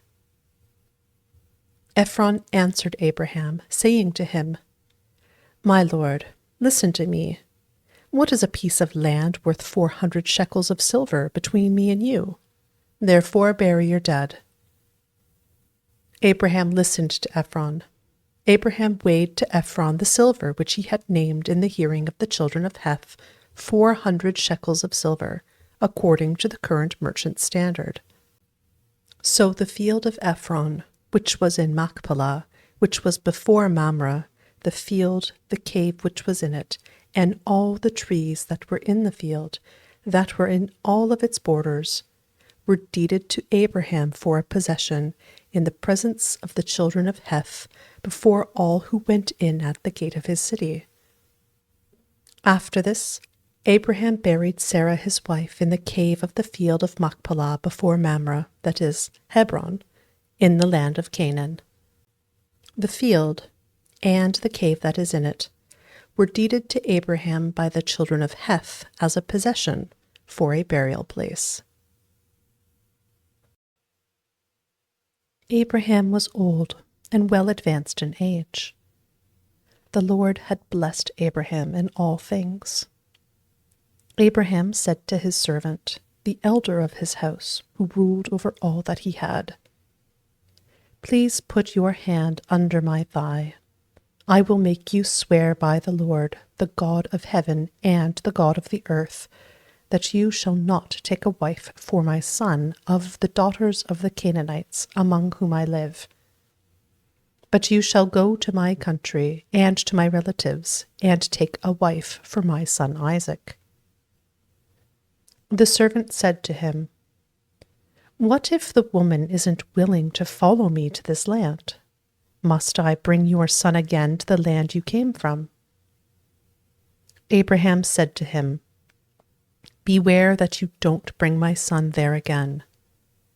The Lord, the God of heaven, who took me from my father's house and from the land of my birth, who spoke to me and who swore to me, saying, 'I will give this land to your offspring,' he will send his angel before you, and you shall take a wife for my son from there. If the woman isn't willing to follow you, then you shall be clear from this oath to me. Only you shall not bring my son there again." The servant put his hand under the thigh of Abraham his master, and swore to him concerning this matter. The servant took 10 of his master's camels and departed, having a variety of good things of his master's with him. He arose and went to Mesopotamia, to the city of Nahor. He made the camels kneel down outside the city by the well of water at the time of evening, the time that women go out to draw water. He said, "Lord, the God of my master Abraham, please give me success today, and show kindness to my master Abraham. Behold, I am standing by the spring of water. The daughters of the men of the city are coming out to draw water. Let it happen that the young lady to whom I will say, 'Please let down your pitcher that I may drink,' then she says, 'Drink, and I will also give your camels a drink.' Let her be the one you have appointed for your servant Isaac. By this I will know that you have shown kindness to my master." Before he had finished speaking, behold, Rebekah came out, who was born to Bethuel, the son of Milcah, the wife of Nahor, Abraham's brother, with her pitcher on her shoulder. The young lady was very beautiful to look at, a virgin. No man had known her. She went down to the spring, filled her pitcher, and came up. The servant ran to meet her and said, "Please give me a drink, a little water from your pitcher." She said, "Drink, my lord." She hurried and let down her pitcher on her hand and gave him a drink. When she had finished giving him a drink, she said, "I will also draw for your camels until they have finished drinking." She hurried and emptied her pitcher into the trough and ran again to the well to draw, and drew for all his camels. The man looked steadfastly at her, remaining silent to know whether the Lord had made his journey prosperous or not. As the camels had finished drinking, the man took a golden ring of 1/2 shekel weight and 2 bracelets for her hands of 10 shekels weight of gold, and said, "Whose daughter are you? Please tell me. Is there room in your father's house for us to stay?" She said to him, "I am the daughter of Bethuel, the son of Milcah, whom she bore to Nahor." She said moreover to him, "We have both straw and feed enough and room to lodge in." The man bowed his head and worshipped the Lord. He said, "Blessed be the Lord, the God of my master Abraham, who has not forsaken his loving kindness and his truth toward my master. As for me, the Lord has led me on the way to the house of my master's relatives." The young lady ran and told her mother's house about these words. Rebekah had a brother, and his name was Laban. Laban ran out to the man to the spring. When he saw the ring and the bracelets on his sister's hands, and when he heard the words of Rebekah his sister, saying, "This is what the man said to me," he came to the man. Behold, he was standing by the camels at the spring. He said, "Come in, you blessed of the Lord. Why do you stand outside? For I have prepared the house and room for the camels." The man came into the house, and he unloaded the camels. He gave straw and feed for the camels, and water to wash his feet and the feet of the men who were with him. Food was set before him to eat, but he said, I will not eat until I have told my message. Laban said, Speak on. He said, I am Abraham's servant. The Lord has blessed my master greatly. He has become great. The Lord has given him flocks and herds, silver and gold, male servants and female servants, and camels and donkeys. Sarah, my master's wife, bore a son to my master when she was old. He has given all that he has to him. My master made me swear, saying, You shall not take a wife for my son from the daughters of the Canaanites in whose land I live, but you shall go to my father's house and to my relatives, and take a wife for my son. I asked my master, What if the woman will not follow me? He said to me, The Lord, before whom I walk, will send his angel with you and prosper your way. You shall take a wife for my son from my relatives and of my father's house. Then you will be clear from my oath when you come to my relatives. If they don't give her to you, you shall be clear from my oath. I came today to the spring and said, The Lord, the God of my master Abraham, if now you do prosper my way which I go, behold, I am standing by this spring of water. Let it happen that the maiden who comes out to draw, to whom I will say, Please give me a little water from your pitcher to drink. Then she tells me, Drink, and I will also draw for your camels. Let her be the woman whom the Lord has appointed for my master's son. Before I had finished speaking in my heart, behold, Rebekah came out with her pitcher on her shoulder. She went down to the spring and drew. I said to her, Please let me drink. She hurried and let down her pitcher from her shoulder and said, Drink, and I will also give your camels a drink. So I drank, and she also gave the camels a drink. I asked her and said, Whose daughter are you? She said, The daughter of Bethuel, Nahor's son, whom Milcah bore to him. I put the ring on her nose and the bracelets on her hands. I bowed my head and worshipped the Lord and blessed the Lord, the God of my master Abraham, who had led me in the right way to take my master's brother's daughter for his son. Now, if you will deal kindly and truly with my master, tell me. If not, tell me, that I may turn to the right hand or to the left. Then Laban and Bethuel answered, The thing proceeds from the Lord. We can't speak to you bad or good. Behold, Rebekah is before you. Take her and go, and let her be your master's son's wife, as the Lord has spoken. When Abraham's servant heard their words, he bowed himself down to the earth to the Lord. The servant brought out jewels of silver and jewels of gold and clothing and gave them to Rebekah. He also gave precious things to her brother and her mother. They ate and drank, he and the men who were with him, and stayed all night. They rose up in the morning, and he said, Send me away to my master. Her brother and her mother said, Let the young lady stay with us a few days, at least 10. After that she will go.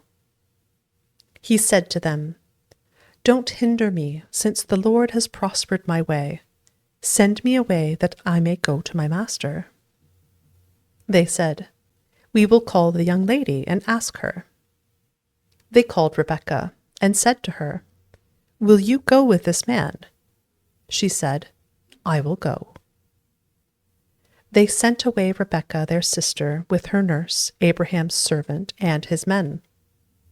They blessed Rebekah and said to her, Our sister, may you be the mother of thousands of 10,000s, and let your offspring possess the gate of those who hate them. Rebekah arose with her ladies. They rode on the camels and followed the man. The servant took Rebekah and went his way. Isaac came from the way of Beer-lahai-roi, for he lived in the land of the south. Isaac went out to meditate in the field at the evening. He lifted up his eyes and looked. Behold, there were camels coming. Rebekah lifted up her eyes, and when she saw Isaac, she got off the camel. She said to the servant, "Who is the man who is walking in the field to meet us?" The servant said, "It is my master." She took her veil and covered herself. The servant told Isaac all the things that he had done. Isaac brought her into his mother Sarah's tent and took Rebekah, and she became his wife. He loved her. So Isaac was comforted after his mother's death. Abraham took another wife, and her name was Keturah. She bore him Zimran, Jokshan, Medan, Midian, Ishbak, and Shua. Jokshan became the father of Sheba and Dedan. The sons of Dedan were Ashurim, Letushim, and Leumim. The sons of Midian were Ephah, Epher, Hanok, Abida, and Eldah. All these were the children of Keturah. Abraham gave all that he had to Isaac, but Abraham gave gifts to the sons of Abraham's concubines. While he still lived, he sent them away from Isaac his son, eastward, to the east country. These are the days of the years of Abraham's life which he lived, 175 years. Abraham gave up his spirit and died at a good old age, an old man and full of years, and was gathered to his people. Isaac and Ishmael, his sons, buried him in the cave of Machpelah, in the field of Ephron, the son of Zohar the Hittite, which is near Mamre, the field which Abraham purchased from the children of Heth. Abraham was buried there with Sarah, his wife. After the death of Abraham, God blessed Isaac, his son. Isaac lived by Beer Lahai Roi. Now this is the history of the generations of Ishmael, Abraham's son, whom Hagar the Egyptian, Sarah's servant, bore to Abraham. These are the names of the sons of Ishmael, by their names, according to the order of their birth. The firstborn of Ishmael, Nebaioth, then Kedar, Abdeel, Mibsam, Mishma, Duma, Massa, Hadad, Tema, Jetur, Naphish, and Kedemah. These are the sons of Ishmael, and these are their names, by their villages, and by their encampments, 12 princes, according to their nations. These are the years of the life of Ishmael, 137 years. He gave up his spirit and died, and was gathered to his people. They lived from Havilah to Shur, that is, before Egypt, as you go toward Assyria. He lived opposite all his relatives. This is the history of the generations of Isaac, Abraham's son. Abraham became the father of Isaac. Isaac was 40 years old when he took Rebekah, the daughter of Bethuel the Syrian of Paddan Aram, the sister of Laban the Syrian, to be his wife. Isaac entreated the Lord for his wife, because she was barren. The Lord was entreated by him, and Rebekah his wife conceived. The children struggled together within her. She said, "If it is like this, why do I live?" She went to inquire of the Lord. The Lord said to her, "Two nations are in your womb. 2 peoples will be separated from your body. The one people will be stronger than the other people. The elder will serve the younger. When her days to be delivered were fulfilled, behold, there were twins in her womb. The first came out red all over, like a hairy garment. They named him Esau. After that, his brother came out, and his hand had hold on Esau's heel. He was named Jacob. Isaac was 60 years old when she bore them.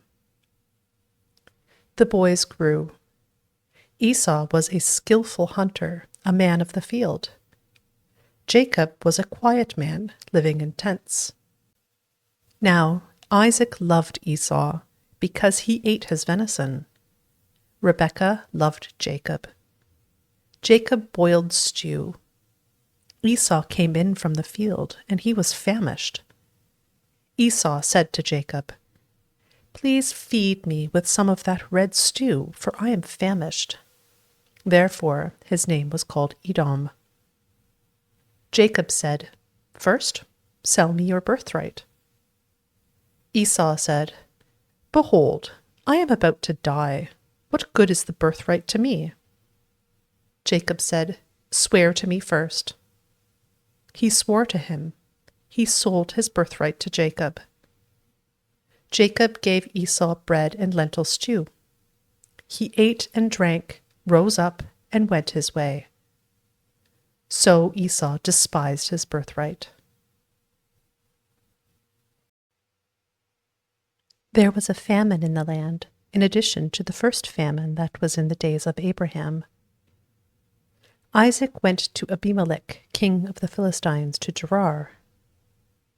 The Lord appeared to him and said, "Don't go down into Egypt. Live in the land I will tell you about. Live in this land, and I will be with you, and will bless you. For I will give to you and to your offspring all these lands, and I will establish the oath which I swore to Abraham your father.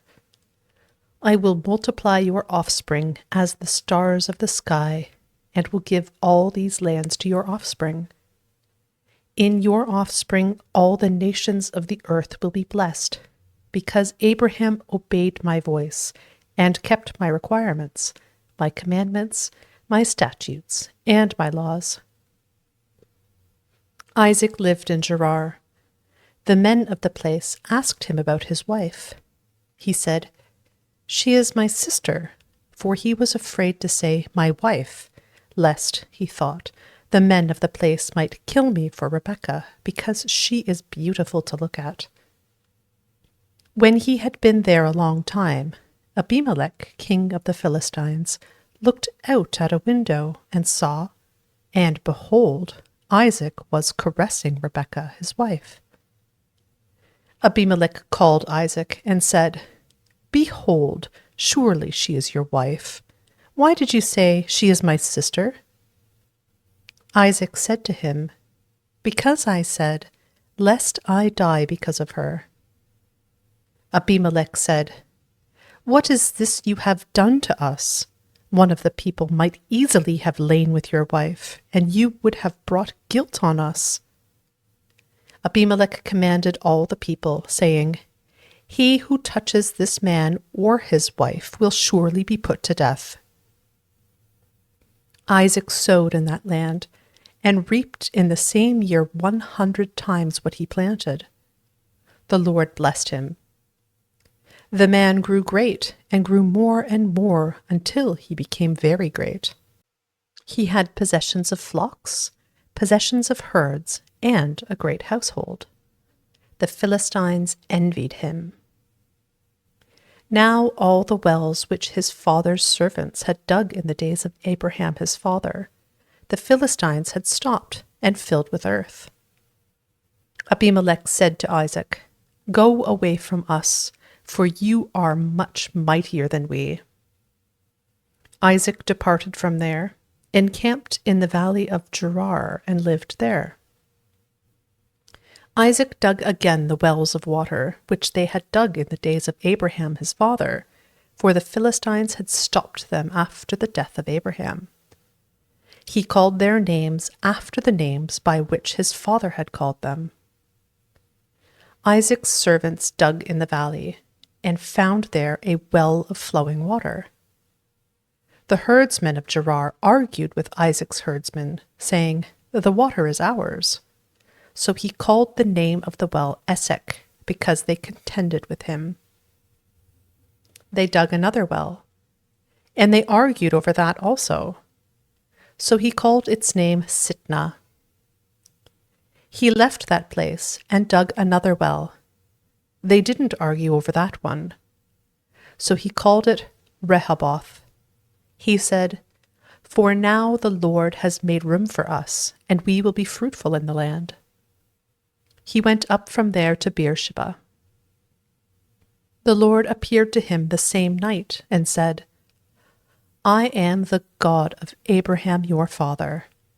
Don't be afraid, for I am with you, and will bless you, and multiply your offspring for my servant Abraham's sake." He built an altar there, and called on the Lord's name, and pitched his tent there. There Isaac's servants dug a well.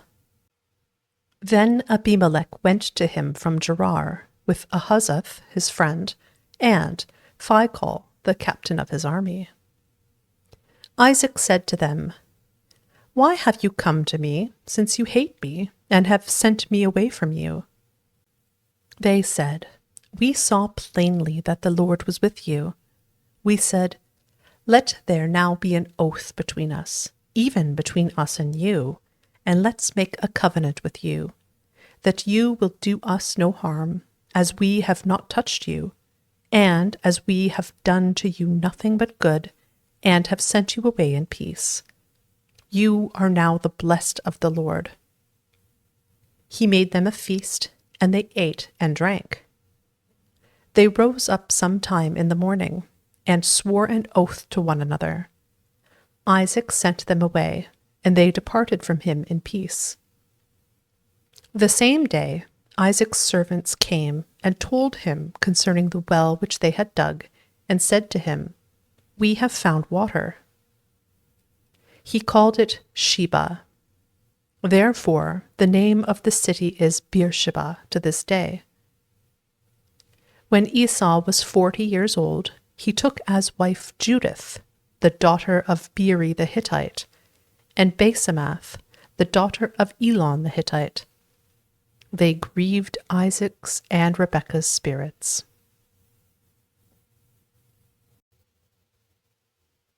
When Isaac was old, and his eyes were dim so that he could not see, he called Esau his elder son, and said to him, "My son?" He said to him, "Here I am." He said, "See now, I am old. I don't know the day of my death. Now, therefore, please take your weapons, your quiver and your bow, and go out to the field, and get me venison. Make me savory food such as I love, and bring it to me, that I may eat, and that my soul may bless you before I die." Rebekah heard when Isaac spoke to Esau his son. Esau went to the field to hunt for venison, and to bring it. Rebekah spoke to Jacob her son, saying, "Behold, I heard your father speak to Esau your brother, saying, 'Bring me venison, and make me savory food, that I may eat, and bless you before the Lord before my death.' Now, therefore, my son, obey my voice according to that which I command you. Go now to the flock, and get me 2 good young goats from there. I will make them savory food for your father, such as he loves. You shall bring it to your father, that he may eat, so that he may bless you before his death." Jacob said to Rebekah his mother, "Behold, Esau my brother is a hairy man, and I am a smooth man. What if my father touches me? I will seem to him as a deceiver, and I would bring a curse on myself and not a blessing." His mother said to him, "Let your curse be on me, my son. Only obey my voice, and go get them for me." He went and got them, and brought them to his mother. His mother made savory food such as his father loved. Rebekah took the good clothes of Esau, her elder son, which were with her in the house, and put them on Jacob, her younger son. She put the skins of the young goats on his hands and on the smooth of his neck.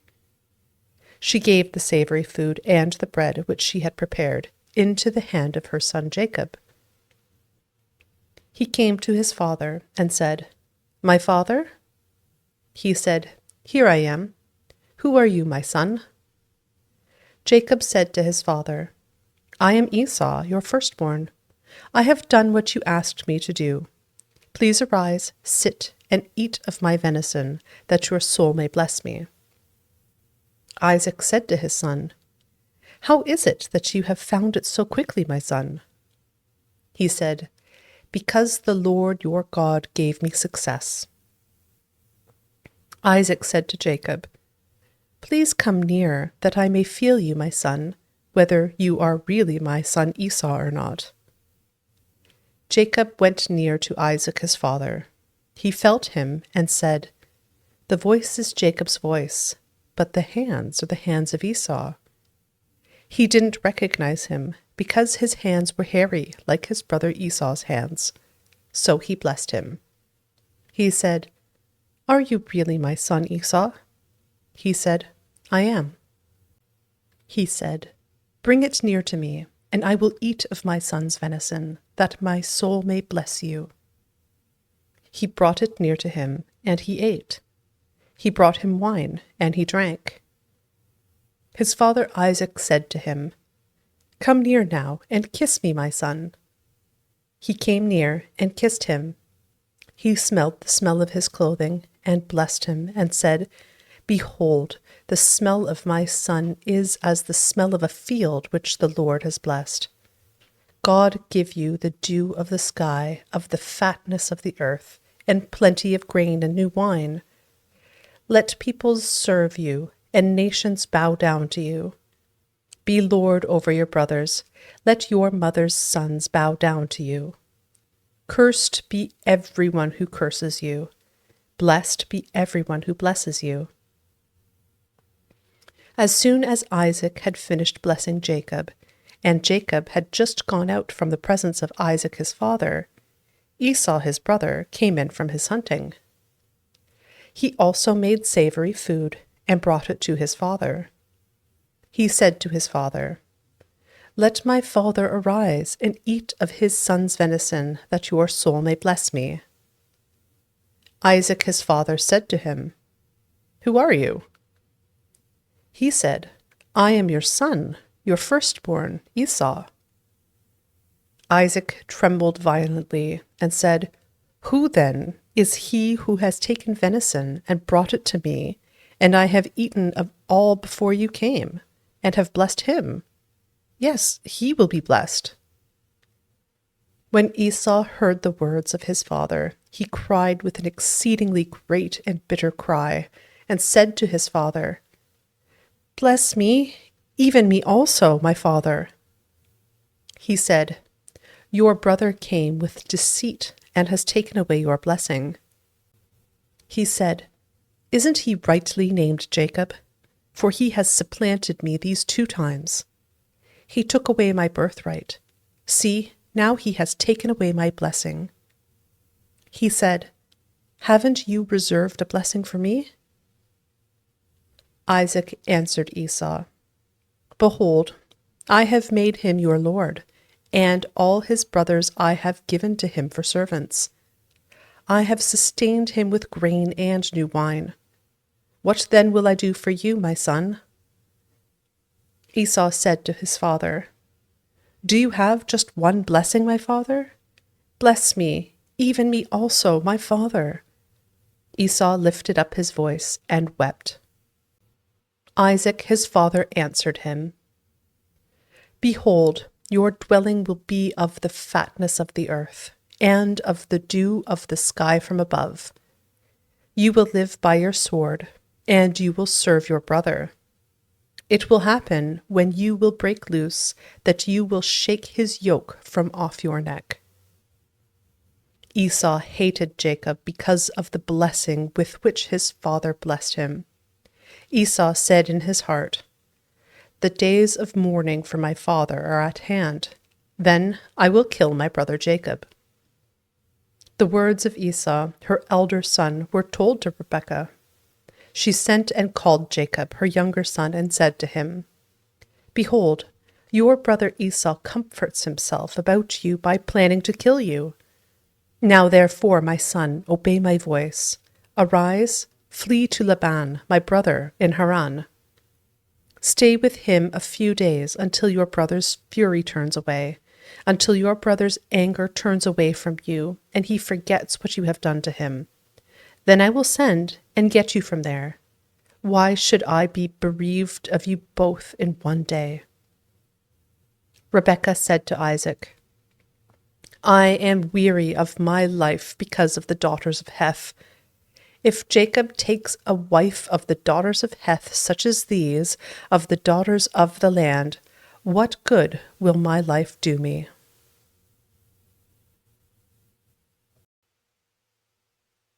Isaac called Jacob, blessed him, and commanded him, "You shall not take a wife of the daughters of Canaan. Arise, go to Paddan Aram, to the house of Bethuel, your mother's father. Take a wife from there from the daughters of Laban, your mother's brother. May God Almighty bless you, and make you fruitful, and multiply you, that you may be a company of peoples, and give you the blessing of Abraham, to you and to your offspring with you, that you may inherit the land where you travel, which God gave to Abraham." Isaac sent Jacob away. He went to Paddan Aram, to Laban, son of Bethuel the Syrian, the brother of Rebekah, Jacob and Esau's mother. Now Esau saw that Isaac had blessed Jacob and sent him away to Paddan Aram to take him a wife from there, and that as he blessed him he gave him a command, saying, "You shall not take a wife of the daughters of Canaan," and that Jacob obeyed his father and his mother, and was gone to Paddan Aram. Esau saw that the daughters of Canaan didn't please Isaac his father. So Esau went to Ishmael, and took, in addition to the wives that he had, Mahalath, the daughter of Ishmael, Abraham's son, the sister of Nebaioth, to be his wife. Jacob went out from Beersheba and went toward Haran. He came to a certain place and stayed there all night because the sun had set. He took one of the stones of the place and put it under his head and lay down in that place to sleep. He dreamed and saw a stairway set upon the earth, and its top reached to heaven. Behold, the angels of God were ascending and descending on it. Behold, the Lord stood above it, and said, "I am the Lord, the God of Abraham your father, and the God of Isaac. I will give the land you lie on to you and to your offspring. Your offspring will be as the dust of the earth, and you will spread abroad to the west, and to the east, and to the north, and to the south. In you and in your offspring, all the families of the earth will be blessed. Behold, I am with you, and will keep you wherever you go, and will bring you again into this land. For I will not leave you until I have done that which I have spoken of to you." Jacob awakened out of his sleep, and he said, "Surely the Lord is in this place, and I didn't know it." He was afraid and said, "How awesome this place is! This is none other than God's house, and this is the gate of heaven." Jacob rose up early in the morning and took the stone that he had put under his head and set it up for a pillar and poured oil on its top. He called the name of that place Bethel, but the name of the city was Luz at the first.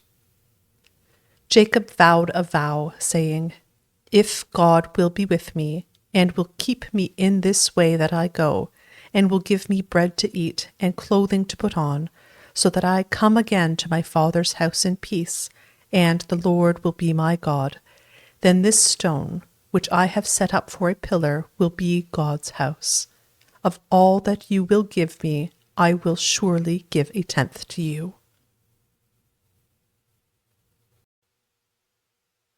Then Jacob went on his journey and came to the land of the children of the east. He looked and saw a well in the field, and saw 3 flocks of sheep lying there by it.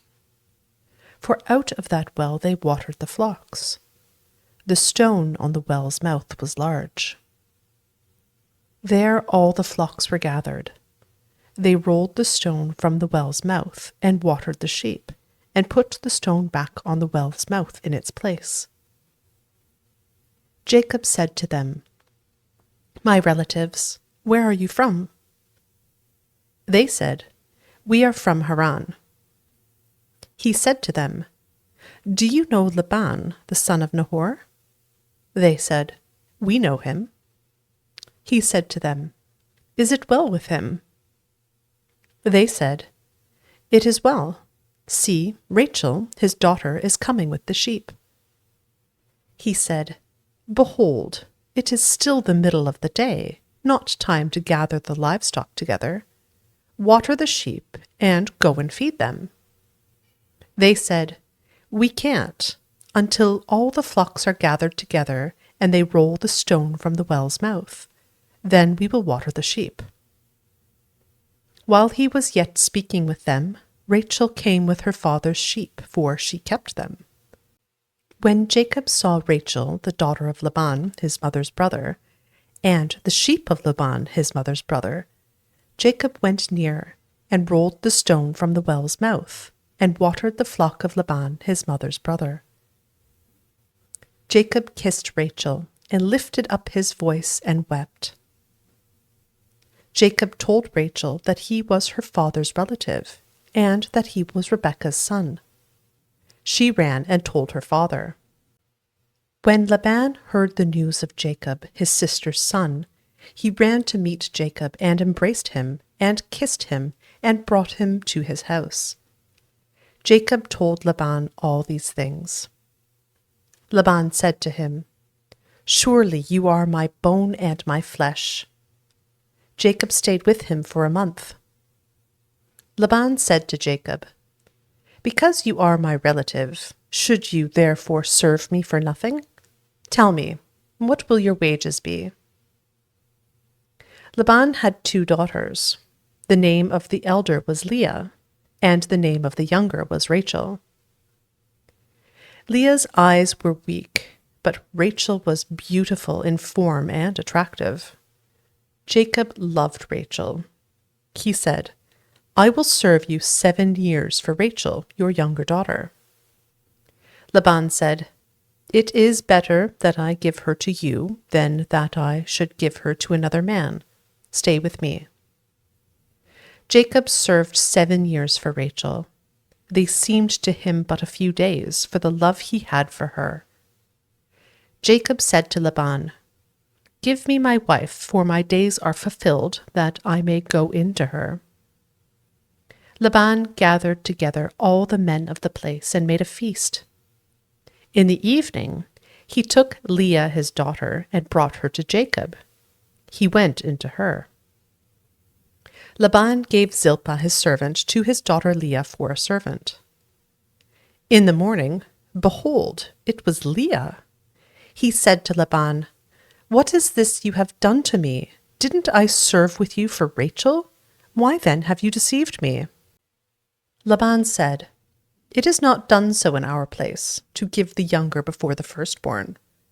Fulfill the week of this one, and we will give you the other also for the service which you will serve with me for 7 more years."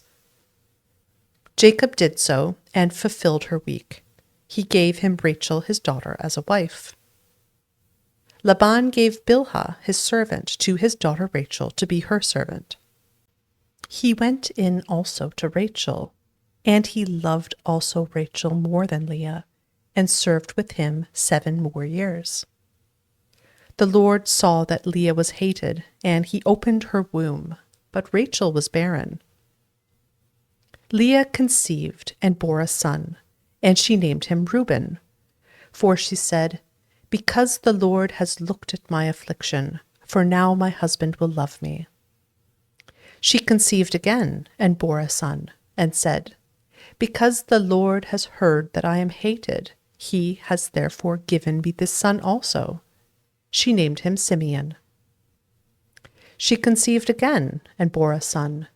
She said, "Now this time my husband will be joined to me, because I have borne him 3 sons."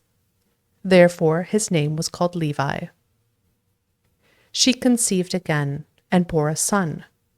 She said, "This time I will praise the Lord." Therefore she named him Judah. Then she stopped bearing.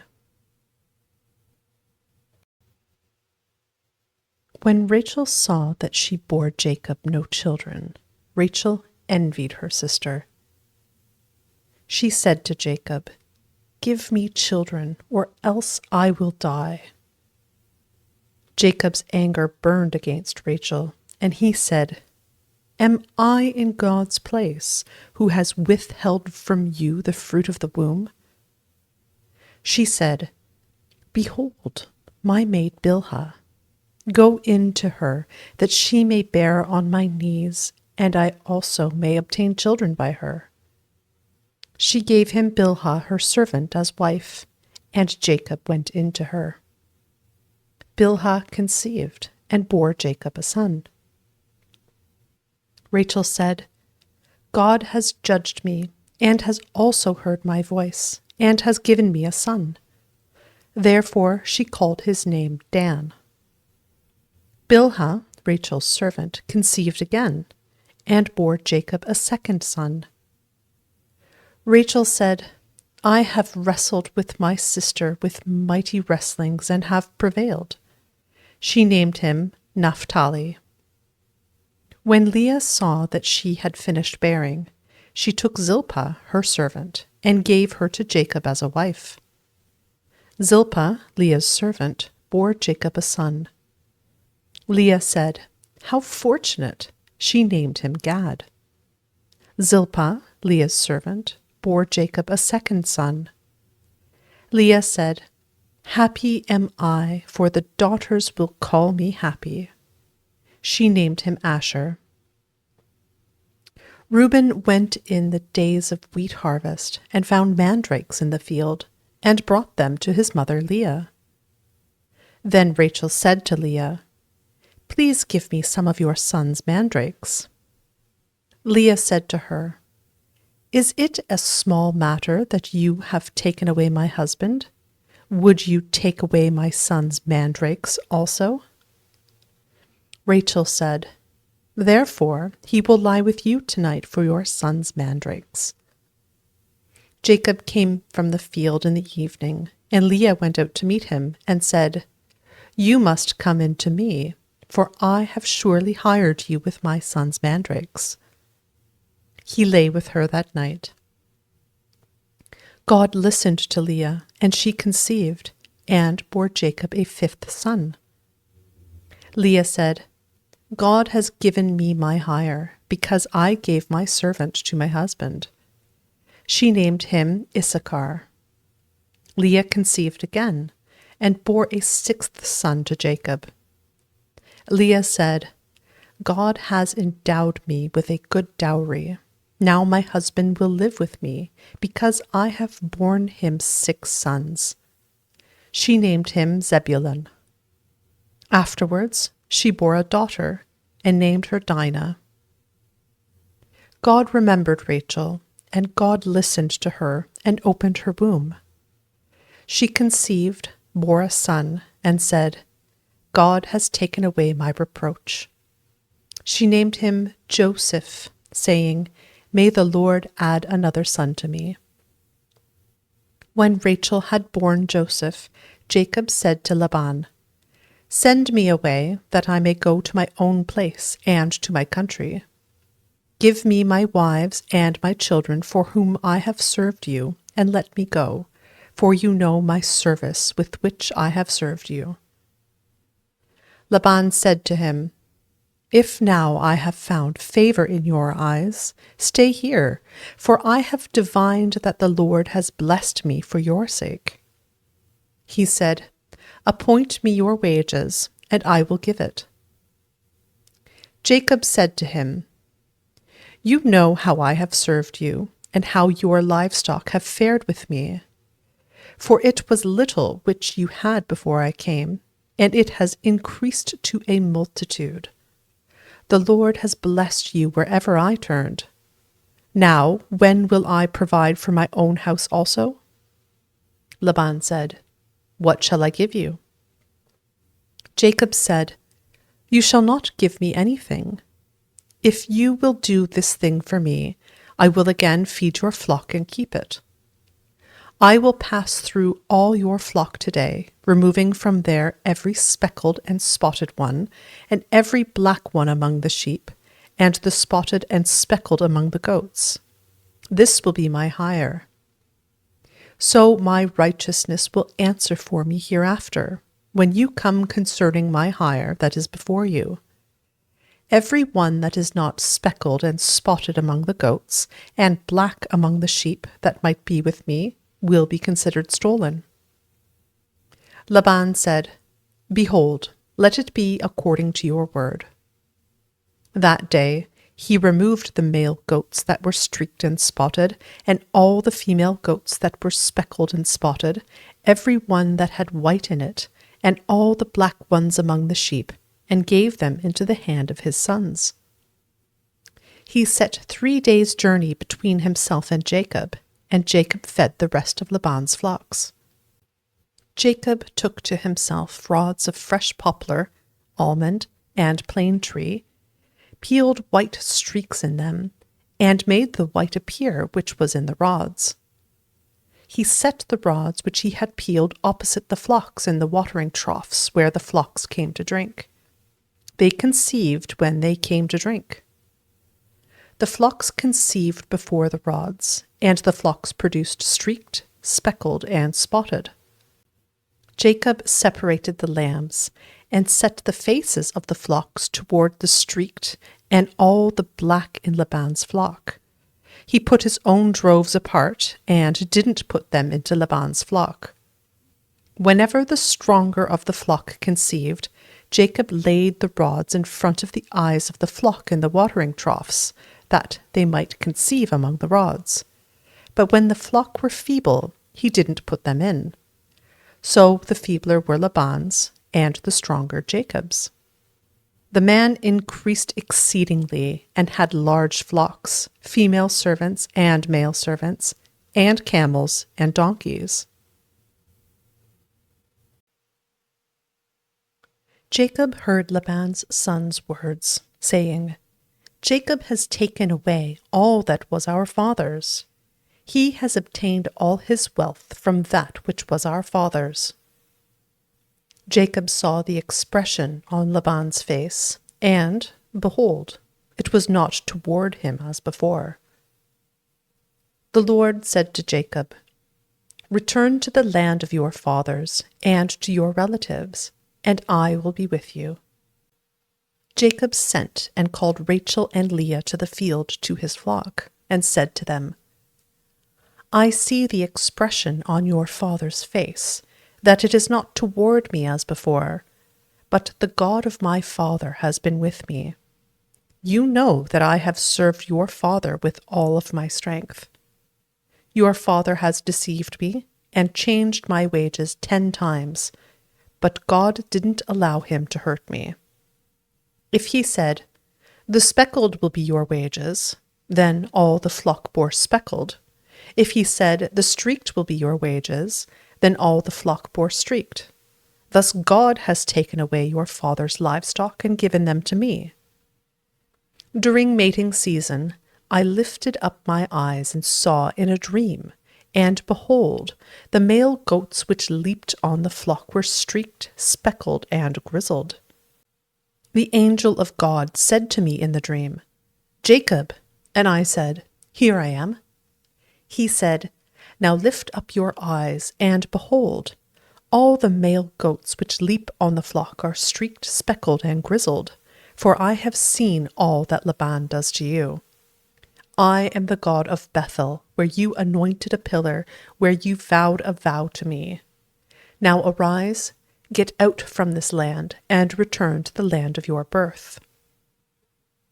Rachel and Leah answered him, "Is there yet any portion or inheritance for us in our father's house? Aren't we considered as foreigners by him? For he has sold us, and has also used up our money. For all the riches which God has taken away from our father are ours and our children's. Now then, whatever God has said to you, do." Then Jacob rose up and set his sons and his wives on the camels, and he took away all his livestock and all his possessions which he had gathered, including the livestock which he had gained in Paddan Aram, to go to Isaac his father, to the land of Canaan. Now Laban had gone to shear his sheep, and Rachel stole the teraphim that were her father's. Jacob deceived Laban the Syrian, in that he didn't tell him that he was running away. So he fled with all that he had. He rose up, passed over the river, and set his face toward the mountain of Gilead. Laban was told on the third day that Jacob had fled. He took his relatives with him and pursued him 7 days' journey. He overtook him in the mountain of Gilead. God came to Laban the Syrian in a dream of the night and said to him, "Be careful that you don't speak to Jacob, either good or bad." Laban caught up with Jacob. Now Jacob had pitched his tent in the mountain, and Laban with his relatives encamped in the mountain of Gilead. Laban said to Jacob, "What have you done that you have deceived me and carried away my daughters like captives of the sword? Why did you flee secretly and deceive me and didn't tell me that I might have sent you away with mirth and with songs, with tambourine and with harp, and didn't allow me to kiss my sons and my daughters? Now you have done foolishly. It is in the power of my hand to hurt you, but the God of your father spoke to me last night, saying, 'Be careful that you don't speak to Jacob, either good or bad.'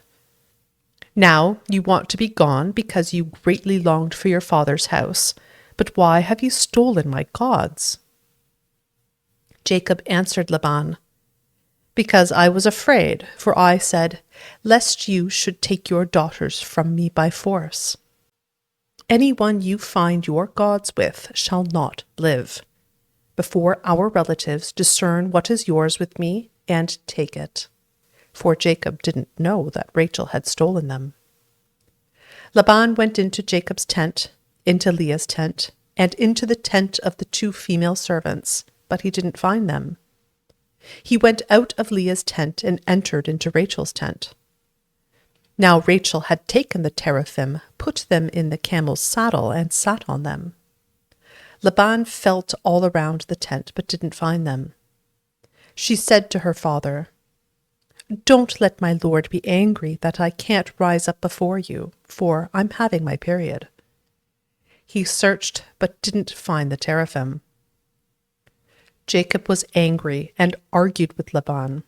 Jacob answered Laban, "What is my trespass? What is my sin that you have hotly pursued me? Now that you have felt around in all my stuff, what have you found of all your household stuff? Set it here before my relatives and your relatives, that they may judge between us 2. These 20 years I have been with you.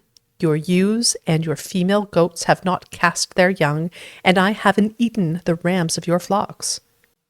That which was torn of animals I didn't bring to you. I bore its loss. Of my hand you required it, whether stolen by day or stolen by night. This was my situation. In the day the drought consumed me, and the frost by night, and my sleep fled from my eyes. These 20 years I have been in your house. I served you 14 years for your 2 daughters, and 6 years for your flock, and you have changed my wages 10 times. Unless the God of my father, the God of Abraham, and the fear of Isaac had been with me, surely now you would have sent me away empty. God has seen my affliction and the labor of my hands, and rebuked you last night."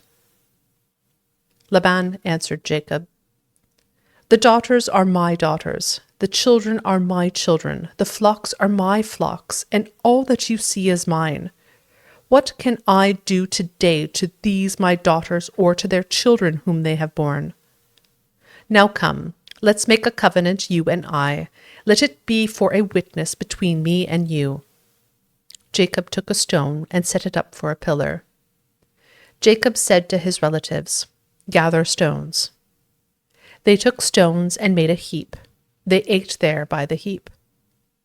Laban called it Jegar-sahadutha, but Jacob called it Gilead. Laban said, "This heap is witness between me and you today." Therefore it was named Gilead, and Mizpah, for he said, "The Lord watch between me and you when we are absent one from another. If you afflict my daughters, or if you take wives in addition to my daughters, no man is with us. Behold, God is witness between me and you." Laban said to Jacob, "See this heap, and see the pillar which I have set between me and you. May this heap be a witness, and the pillar be a witness, that I will not pass over this heap to you, and that you will not pass over this heap and this pillar to me for harm. The God of Abraham and the God of Nahor, the God of their father, judge between us." Then Jacob swore by the fear of his father Isaac. Jacob offered a sacrifice in the mountain and called his relatives to eat bread. They ate bread and stayed all night in the mountain. Early in the morning, Laban rose up and kissed his sons and his daughters and blessed them. Laban departed and returned to his place.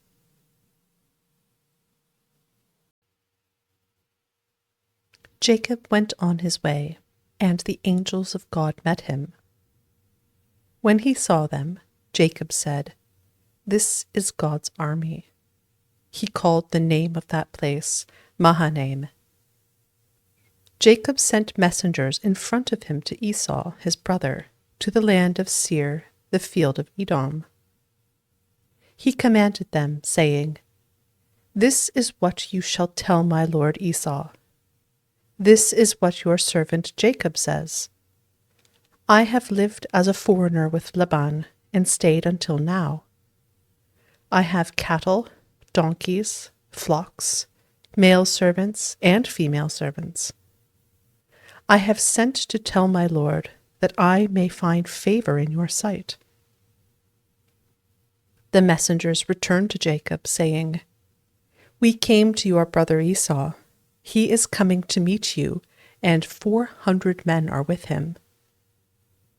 Then Jacob was greatly afraid and was distressed. He divided the people who were with him, along with the flocks, the herds, and the camels, into 2 companies. He said, "If Esau comes to the one company and strikes it, then the company which is left will escape." Jacob said, "God of my father Abraham, and God of my father Isaac, the Lord, who said to me, 'Return to your country and to your relatives, and I will do you good.' I am not worthy of the least of all the loving kindnesses and of all the truth which you have shown to your servant, for with just my staff I crossed over this Jordan, and now I have become 2 companies. Please deliver me from the hand of my brother, from the hand of Esau, for I fear him, lest he come and strike me and the mothers with the children. You said, 'I will surely do you good, and make your offspring as the sand of the sea, which can't be counted because there are so many.'" He stayed there that night, and took from that which he had with him a present for Esau his brother, 200 female goats and 20 male goats, 200 ewes and 20 rams, 30 milk camels and their colts, 40 cows, 10 bulls, 20 female donkeys, and 10 foals. He delivered them into the hands of his servants, every herd by itself, and said to his servants, "Pass over before me, and put a space between herd and herd."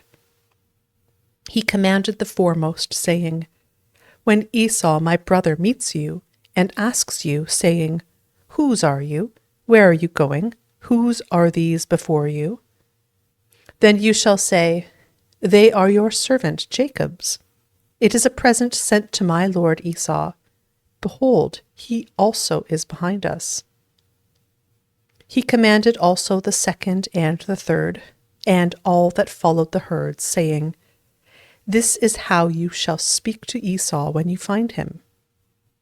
You shall say, 'Not only that, but behold, your servant Jacob is behind us. For,' he said, 'I will appease him with the present that goes before me, and afterward I will see his face. Perhaps he will accept me.' So the present passed over before him, and he himself stayed that night in the camp. He rose up that night, and took his 2 wives, and his 2 servants, and his 11 sons, and crossed over the ford of the Jabbok. He took them, and sent them over the stream, and sent over that which he had. Jacob was left alone, and wrestled with a man there until the breaking of the day. When he saw that he didn't prevail against him, the man touched the hollow of his thigh, and the hollow of Jacob's thigh was strained as he wrestled. The man said, "Let me go, for the day breaks." Jacob said, "I won't let you go unless you bless me." He said to him, "What is your name?" He said, "Jacob." He said, "Your name will no longer be called Jacob, but Israel, for you have fought with God and with men and have prevailed." Jacob asked him, "Please tell me your name." He said, "Why is it that you ask what my name is?" So he blessed him there. Jacob called the name of the place Peniel, for he said, "I have seen God face to face, and my life is preserved." The sun rose on him as he passed over Peniel, and he limped because of his thigh. Therefore the children of Israel don't eat the sinew of the hip, which is on the hollow of the thigh, to this day, because he touched the hollow of Jacob's thigh in the sinew of the hip.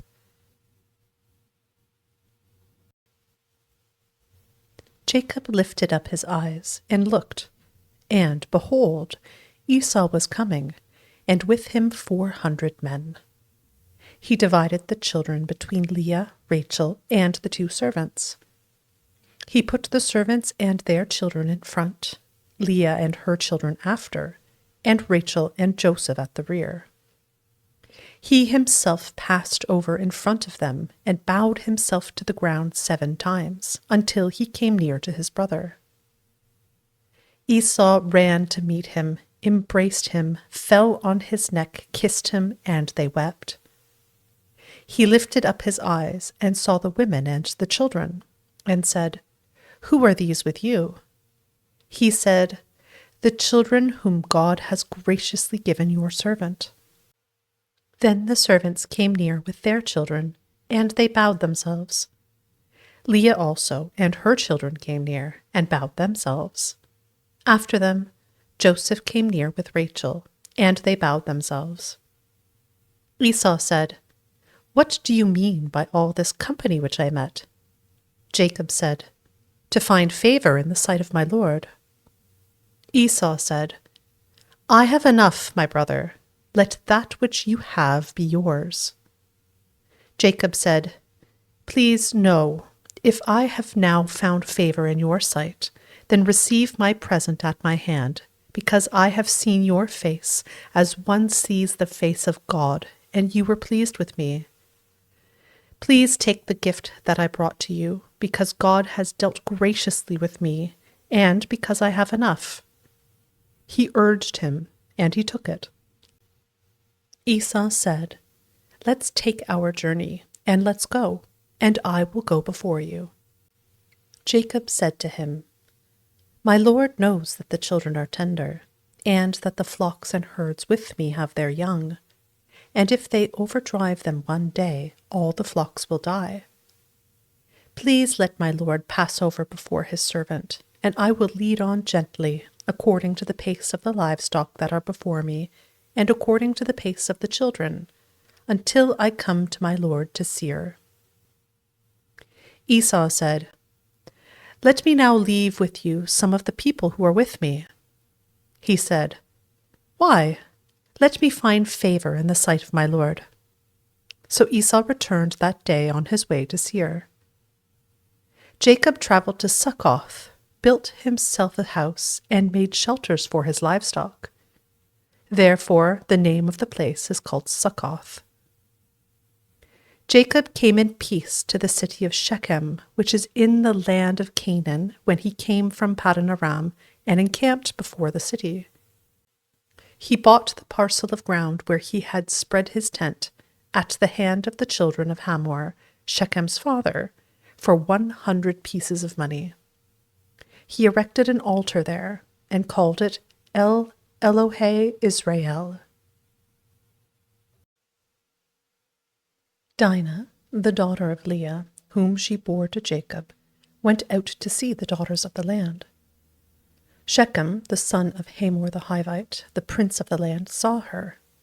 He took her, lay with her, and humbled her. His soul joined to Dinah, the daughter of Jacob, and he loved the young lady, and spoke kindly to the young lady. Shechem spoke to his father Hamor, saying, "Get me this young lady as a wife."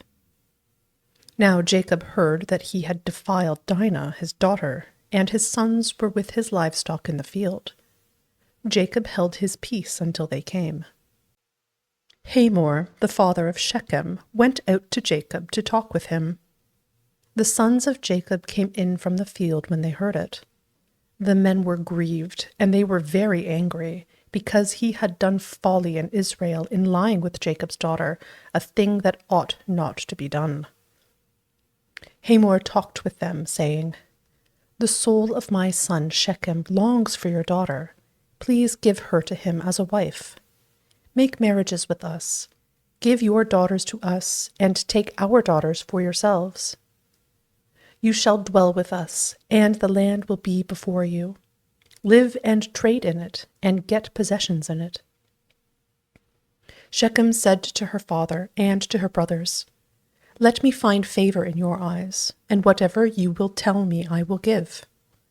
Ask me a great amount for a dowry, and I will give whatever you ask of me, but give me the young lady as a wife." The sons of Jacob answered Shechem and Hamor his father with deceit when they spoke, because he had defiled Dinah their sister, and said to them, "We can't do this thing, to give our sister to one who is uncircumcised, for that is a reproach to us. Only on this condition will we consent to you. If you will be as we are, that every male of you be circumcised, then will we give our daughters to you, and we will take your daughters to us, and we will dwell with you, and we will become one people. But if you will not listen to us and be circumcised, then we will take our sister, and we will be gone." Their words pleased Hamor and Shechem, Hamor's son. The young man didn't wait to do this thing, because he had delight in Jacob's daughter, and he was honored above all the house of his father. Hamor and Shechem his son came to the gate of their city, and talked with the men of their city, saying, "These men are peaceful with us. Therefore let them live in the land and trade in it. For, behold, the land is large enough for them. Let's take their daughters to us for wives, and let's give them our daughters. Only on this condition will the men consent to live with us, to become one people, if every male among us is circumcised, as they are circumcised. Won't their livestock and their possessions and all their animals be ours? Only let's give our consent to them, and they will dwell with us." All who went out of the gate of his city listened to Hamor and to Shechem his son, and every male was circumcised, all who went out of the gate of his city. On the third day, when they were sore, 2 of Jacob's sons, Simeon and Levi, Dinah's brothers, each took his sword, came upon the unsuspecting city, and killed all the males. They killed Hamor and Shechem his son with the edge of the sword, and took Dinah out of Shechem's house and went away. Jacob's sons came on the dead and plundered the city because they had defiled their sister. They took their flocks, their herds, their donkeys, that which was in the city, that which was in the field, and all their wealth. They took captive all their little ones and their wives, and took as plunder everything that was in the house. Jacob said to Simeon and Levi, "You have troubled me to make me odious to the inhabitants of the land, among the Canaanites and the Perizzites. I am few in number. They will gather themselves together against me and strike me, and I will be destroyed, I and my house."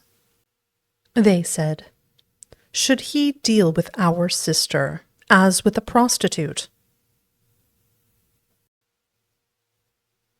God said to Jacob, "Arise, go up to Bethel and live there. Make there an altar to God, who appeared to you when you fled from the face of Esau your brother." Then Jacob said to his household, and to all who were with him, "Put away the foreign gods that are among you. Purify yourselves, and change your garments. Let's arise, and go up to Bethel. I will make there an altar to God, who answered me in the day of my distress, and was with me on the way which I went."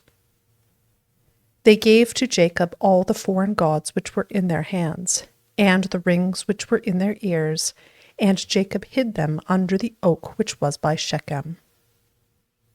They travelled, and a terror of God was on the cities that were around them, and they didn't pursue the sons of Jacob.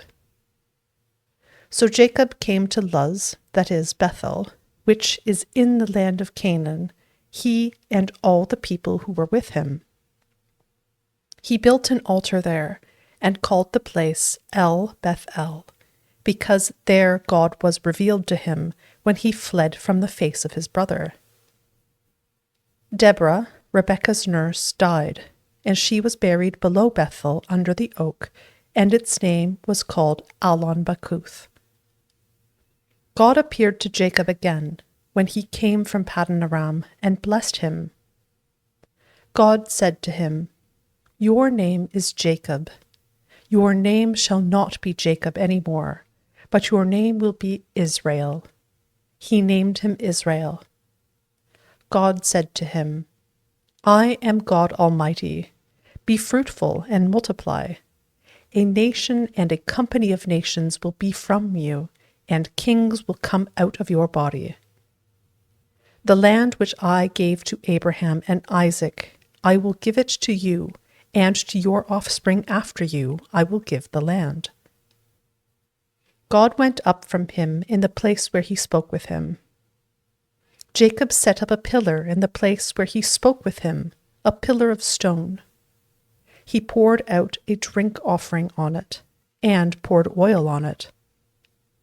Jacob called the name of the place where God spoke with him Bethel.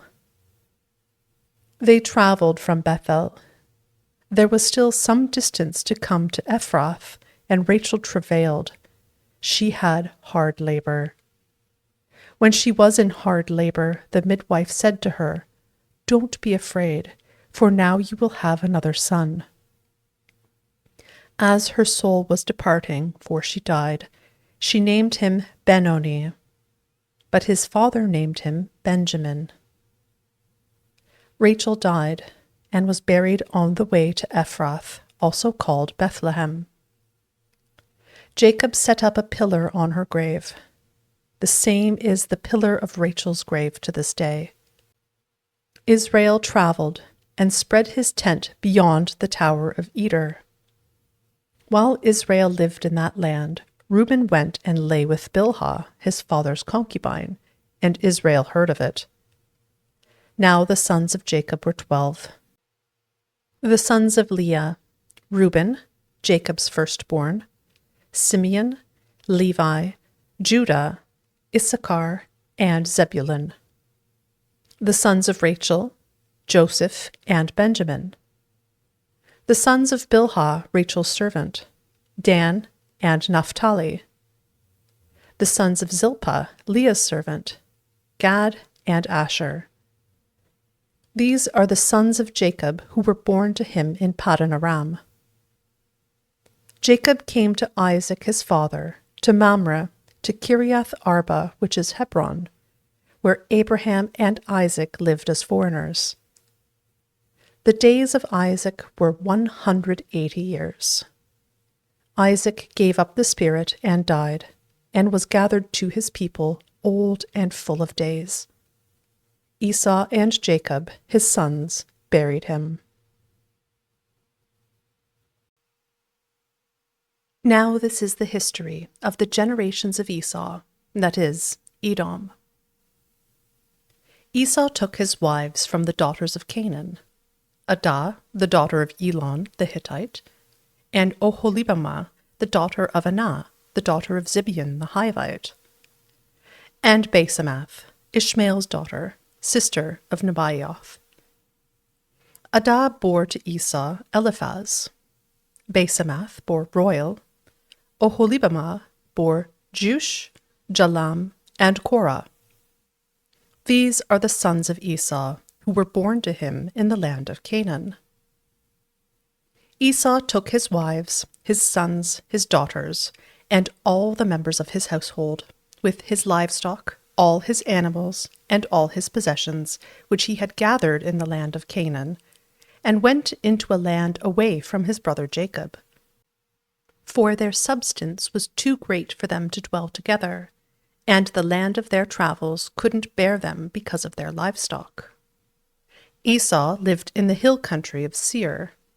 Esau is Edom. This is the history of the generations of Esau, the father of the Edomites in the hill country of Seir. These are the names of Esau's sons: Eliphaz, the son of Adah, the wife of Esau, and Royal, the son of Basemath, the wife of Esau. The sons of Eliphaz were Teman, Omar, Zepho, and Gatam, and Kenaz. Timnah was concubine to Eliphaz, Esau's son, and she bore to Eliphaz Amalek. These are the descendants of Adah, Esau's wife. These are the sons of Royal: Nahath, Zerah, Shammah, and Mizah. These were the descendants of Basemath, Esau's wife. These were the sons of Oholibamah, the daughter of Anah, the daughter of Zibeon, Esau's wife. She bore to Esau Jush, Jalam, and Korah. These are the chiefs of the sons of Esau: the sons of Eliphaz, the firstborn of Esau: Chief Teman, Chief Omar, Chief Zepho, Chief Kenaz, Chief Korah, Chief Gatam, Chief Amalek. These are the chiefs who came of Eliphaz in the land of Edom. These are the sons of Adah.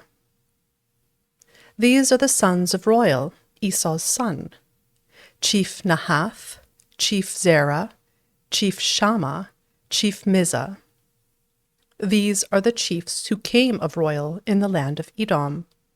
These are the sons of Basemath, Esau's wife. These are the sons of Oholibamah, Esau's wife: Chief Jush, Chief Jalam, Chief Korah. These are the chiefs who came of Oholibamah, the daughter of Anah, Esau's wife. These are the sons of Esau, that is, Edom, and these are their chiefs. These are the sons of Seir the Horite, the inhabitants of the land: Lotan, Shobal, Zibeon, Anah, Dishon, Ezer, and Dishan. These are the chiefs who came of the Horites, the children of Seir in the land of Edom. The children of Lotan were Hori and Heman. Lotan's sister was Timnah. These are the children of Shobal: Alvan, Manahath, Ebal, Shepho, and Onam. These are the children of Zibeon: Aiah and Anah. This is Anah who found the hot springs in the wilderness, as he fed the donkeys of Zibeon his father. These are the children of Anah: Dishan and Oholibamah, the daughter of Anah. These are the children of Dishan: Hemdan, Eshban, Ithran, and Cheran. These are the children of Ezer: Bilhan, Zaavan, and Akan. These are the children of Dishan: Uz and Aran. These are the chiefs who came of the Horites: Chief Lotan, Chief Shobal, Chief Zibeon, Chief Anah, Chief Dishan, Chief Ezer, and Chief Dishan. These are the chiefs who came of the Horites according to their chiefs in the land of Seir. These are the kings who reigned in the land of Edom before any king reigned over the children of Israel. Bela, the son of Beor, reigned in Edom. The name of his city was Dinhabah. Bela died, and Jobab, the son of Zerah of Bozrah, reigned in his place. Jobab died, and Husham of the land of the Temanites reigned in his place. Husham died, and Hadad, the son of Bedad, who struck Midian in the field of Moab, reigned in his place. The name of his city was Avith. Hadad died, and Samlah of Masrekah reigned in his place. Samlah died, and Shaul of Rehoboth by the river reigned in his place. Shaul died, and Baal-Hanan, the son of Achbor, reigned in his place. Baal-Hanan, the son of Achbor, died, and Hadar reigned in his place. The name of his city was Pau. His wife's name was Mehetabel, the daughter of Matred, the daughter of Mezahab. These are the names of the chiefs who came from Esau, according to their families, after their places, and by their names: Chief Timnah, Chief Alva, Chief Jetheth, Chief Oholibamah, Chief Elah, Chief Pinon, Chief Kenaz, Chief Teman, Chief Mizbar, Chief Magdiel, and Chief Iram. These are the chiefs of Edom, according to their habitations in the land of their possession. This is Esau, the father of the Edomites. Jacob lived in the land of his father's travels, in the land of Canaan. This is the history of the generations of Jacob.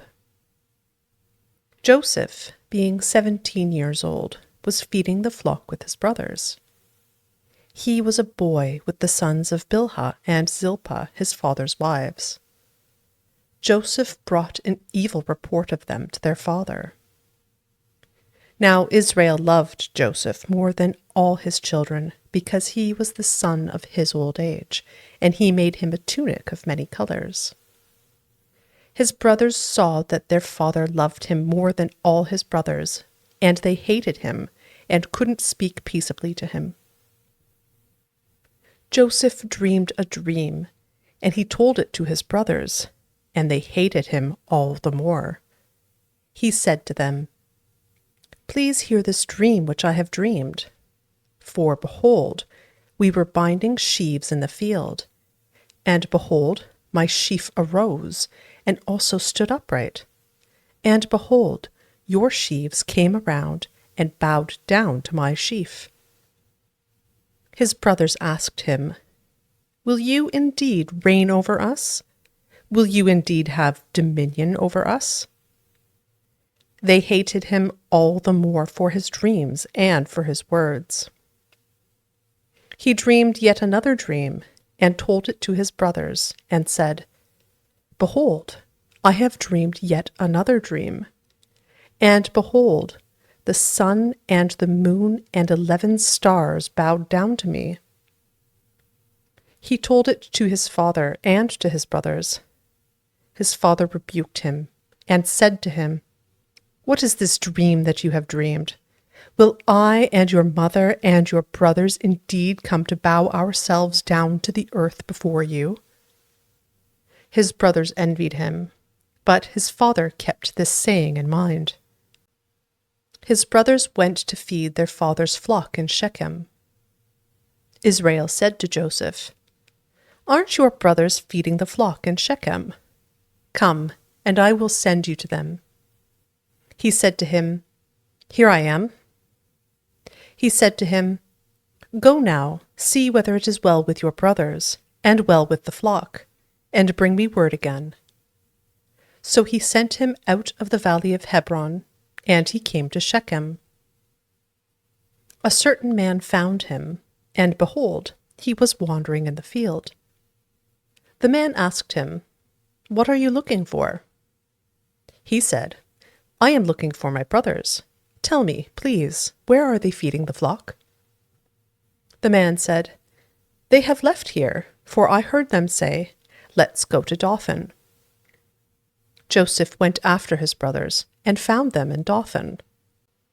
They saw him afar off, and before he came near to them, they conspired against him to kill him. They said to one another, Behold, this dreamer comes. Come now, therefore, and let's kill him, and cast him into one of the pits, and we will say, An evil animal has devoured him. We will see what will become of his dreams. Reuben heard it, and delivered him out of their hand, and said, Let's not take his life. Reuben said to them, Shed no blood. Throw him into this pit that is in the wilderness, but lay no hand on him, that he might deliver him out of their hand, to restore him to his father.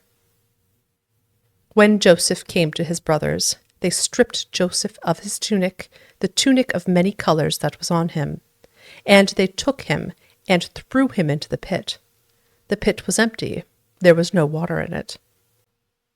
They sat down to eat bread, and they lifted up their eyes and looked, and saw a caravan of Ishmaelites coming from Gilead, with their camels bearing spices and balm and myrrh, going to carry it down to Egypt. Judah said to his brothers, What profit is it if we kill our brother and conceal his blood? Come, and let's sell him to the Ishmaelites, and not let our hand be on him, for he is our brother, our flesh. His brothers listened to him. Midianites who were merchants passed by, and they drew and lifted up Joseph out of the pit, and sold Joseph to the Ishmaelites for 20 pieces of silver. The merchants brought Joseph into Egypt. Reuben returned to the pit, and saw that Joseph wasn't in the pit, and he tore his clothes. He returned to his brothers and said, The child is no more, and I, where will I go? They took Joseph's tunic and killed a male goat and dipped the tunic in the blood. They took the tunic of many colors, and they brought it to their father and said, We have found this. Examine it now and see if it is your son's tunic or not. He recognized it and said, It is my son's tunic. An evil animal has devoured him. Joseph is without doubt torn in pieces. Jacob tore his clothes and put sackcloth on his waist and mourned for his son many days. All his sons and all his daughters rose up to comfort him, but he refused to be comforted. He said, For I will go down to Sheol to my son, mourning. His father wept for him. The Midianites sold him into Egypt to Potiphar, an officer of Pharaoh's, the captain of the guard. At that time, Judah went down from his brothers and visited a certain Adulamite, whose name was Hira.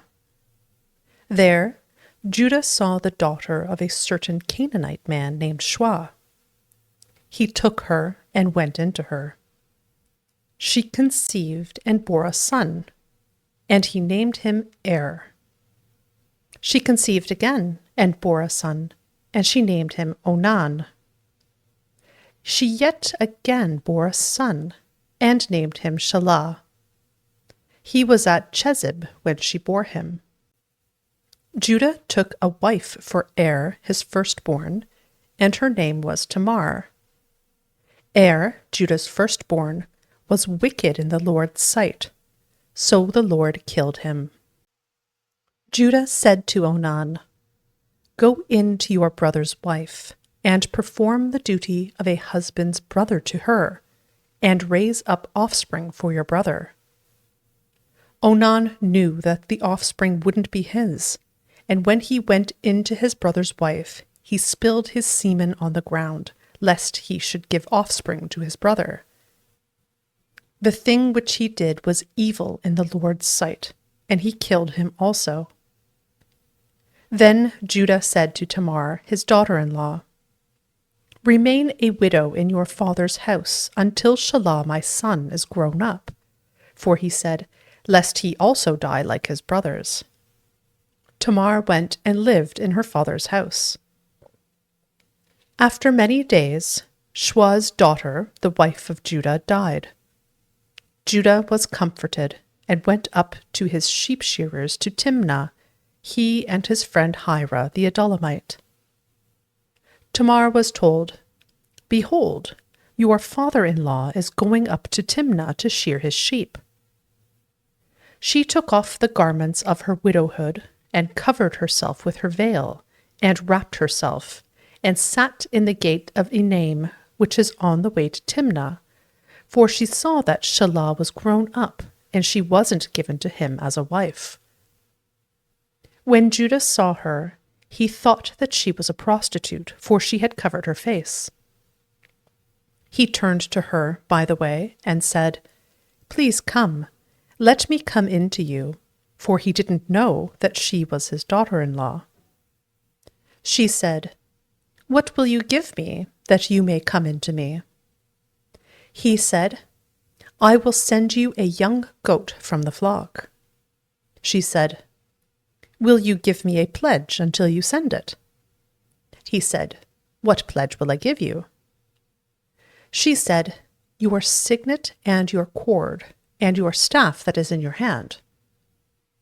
He gave them to her, and came in to her, and she conceived by him.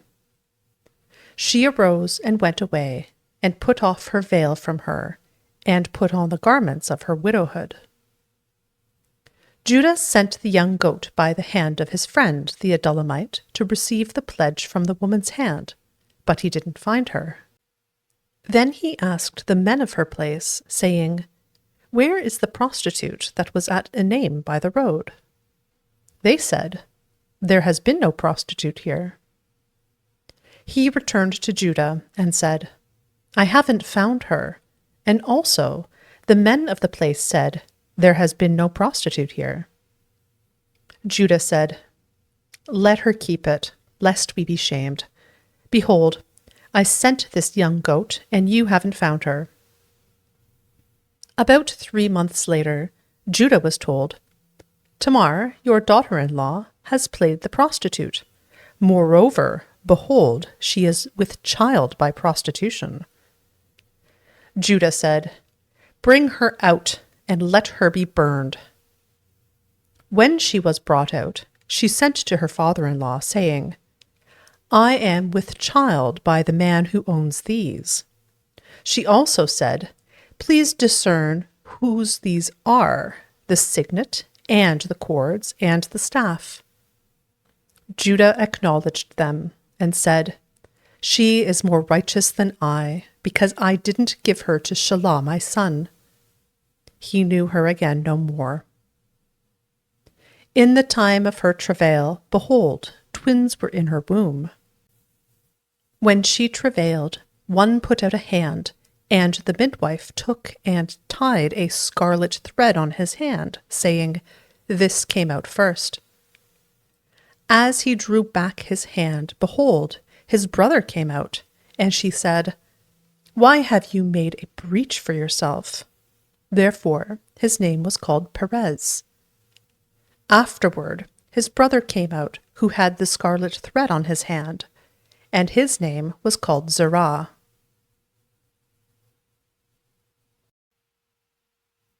Joseph was brought down to Egypt. Potiphar, an officer of Pharaoh's, the captain of the guard, an Egyptian, bought him from the hand of the Ishmaelites that had brought him down there.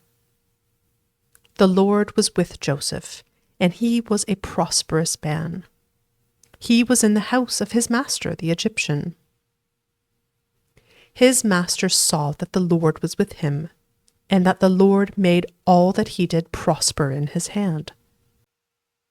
Joseph found favor in his sight. He ministered to him, and Potiphar made him overseer over his house, and all that he had he put into his hand. From the time that he made him overseer in his house, and over all that he had, the Lord blessed the Egyptian's house for Joseph's sake. The Lord's blessing was on all that he had, in the house and in the field. He left all that he had in Joseph's hand. He didn't concern himself with anything except for the food which he ate. Joseph was well built and handsome. After these things, his master's wife set her eyes on Joseph, and she said, "Lie with me." But he refused, and said to his master's wife, "Behold, my master doesn't know what is with me in the house, and he has put all that he has into my hand. No one is greater in this house than I am, and he has not kept back anything from me but you, because you are his wife. How then can I do this great wickedness and sin against God?" As she spoke to Joseph day by day, he didn't listen to her, to lie by her, or to be with her. About this time he went into the house to do his work, and there were none of the men of the house inside. She caught him by his garment, saying, "Lie with me." He left his garment in her hand and ran outside. When she saw that he had left his garment in her hand and had run outside, she called to the men of her house and spoke to them, saying, "Behold, he has brought a Hebrew in to us to mock us. He came in to me to lie with me, and I cried with a loud voice. When he heard that I lifted up my voice and cried, he left his garment by me and ran outside." She laid up his garment by her until his master came home. She spoke to him according to these words, saying, "The Hebrew servant whom you have brought to us came in to me to mock me. And as I lifted up my voice and cried, he left his garment by me and ran outside." When his master heard the words of his wife, which she spoke to him, saying, "This is what your servant did to me," his wrath was kindled. Joseph's master took him and put him into the prison, the place where the king's prisoners were bound, and he was there in custody. But the Lord was with Joseph, and showed kindness to him, and gave him favor in the sight of the keeper of the prison. The keeper of the prison committed to Joseph's hand all the prisoners who were in the prison. Whatever they did there, he was responsible for it. The keeper of the prison didn't look after anything that was under his hand, because the Lord was with him, and that which he did, the Lord made it prosper.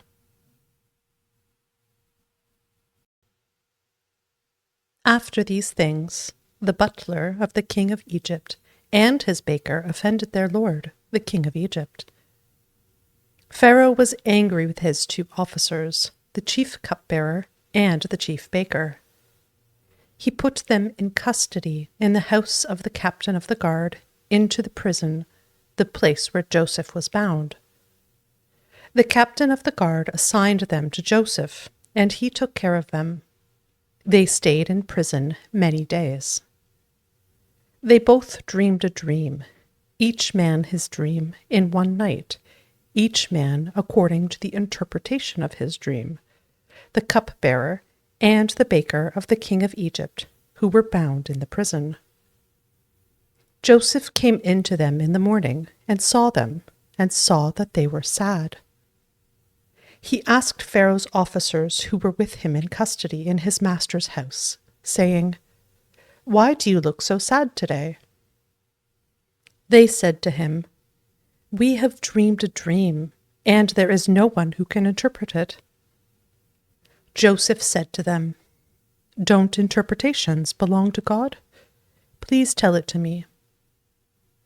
The chief cupbearer told his dream to Joseph, and said to him, "In my dream, behold, a vine was in front of me, and in the vine were 3 branches. It was as though it budded, it blossomed, and its clusters produced ripe grapes. Pharaoh's cup was in my hand, and I took the grapes and pressed them into Pharaoh's cup, and I gave the cup into Pharaoh's hand." Joseph said to him, "This is its interpretation. The 3 branches are 3 days. Within 3 more days, Pharaoh will lift up your head and restore you to your office. You will give Pharaoh's cup into his hand the way you did when you were his cupbearer. But remember me when it is well with you. Please show kindness to me, and make mention of me to Pharaoh, and bring me out of this house. For indeed I was stolen away out of the land of the Hebrews, and here also I have done nothing that they should put me into the dungeon."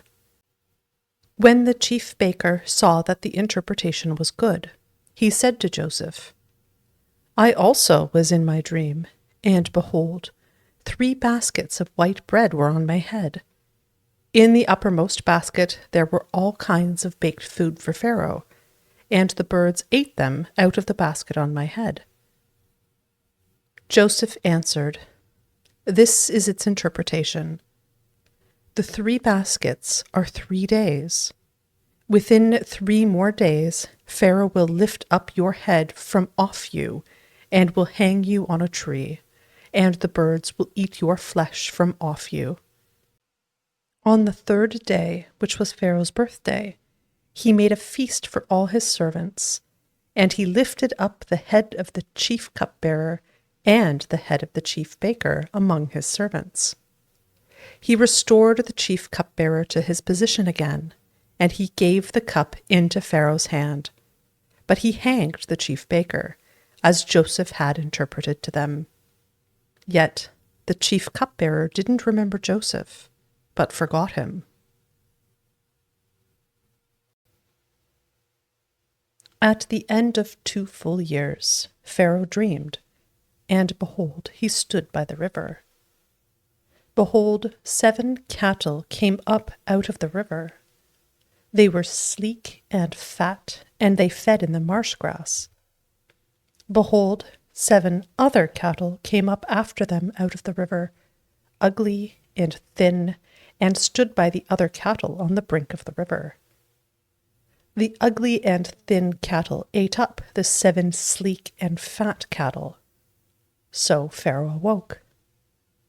He slept and dreamed a 2nd time, and behold, 7 heads of grain came up on one stalk, healthy and good. Behold, 7 heads of grain, thin and blasted with the east wind, sprung up after them. The thin heads of grain swallowed up the 7 healthy and full ears. Pharaoh awoke, and behold, it was a dream. In the morning his spirit was troubled, and he sent and called for all of Egypt's magicians and wise men. Pharaoh told them his dreams, but there was no one who could interpret them to Pharaoh. Then the chief cupbearer spoke to Pharaoh, saying, "I remember my faults today." Pharaoh was angry with his servants, and put me in custody in the house of the captain of the guard with the chief baker. We dreamed a dream in one night, he and I. Each man dreamed according to the interpretation of his dream.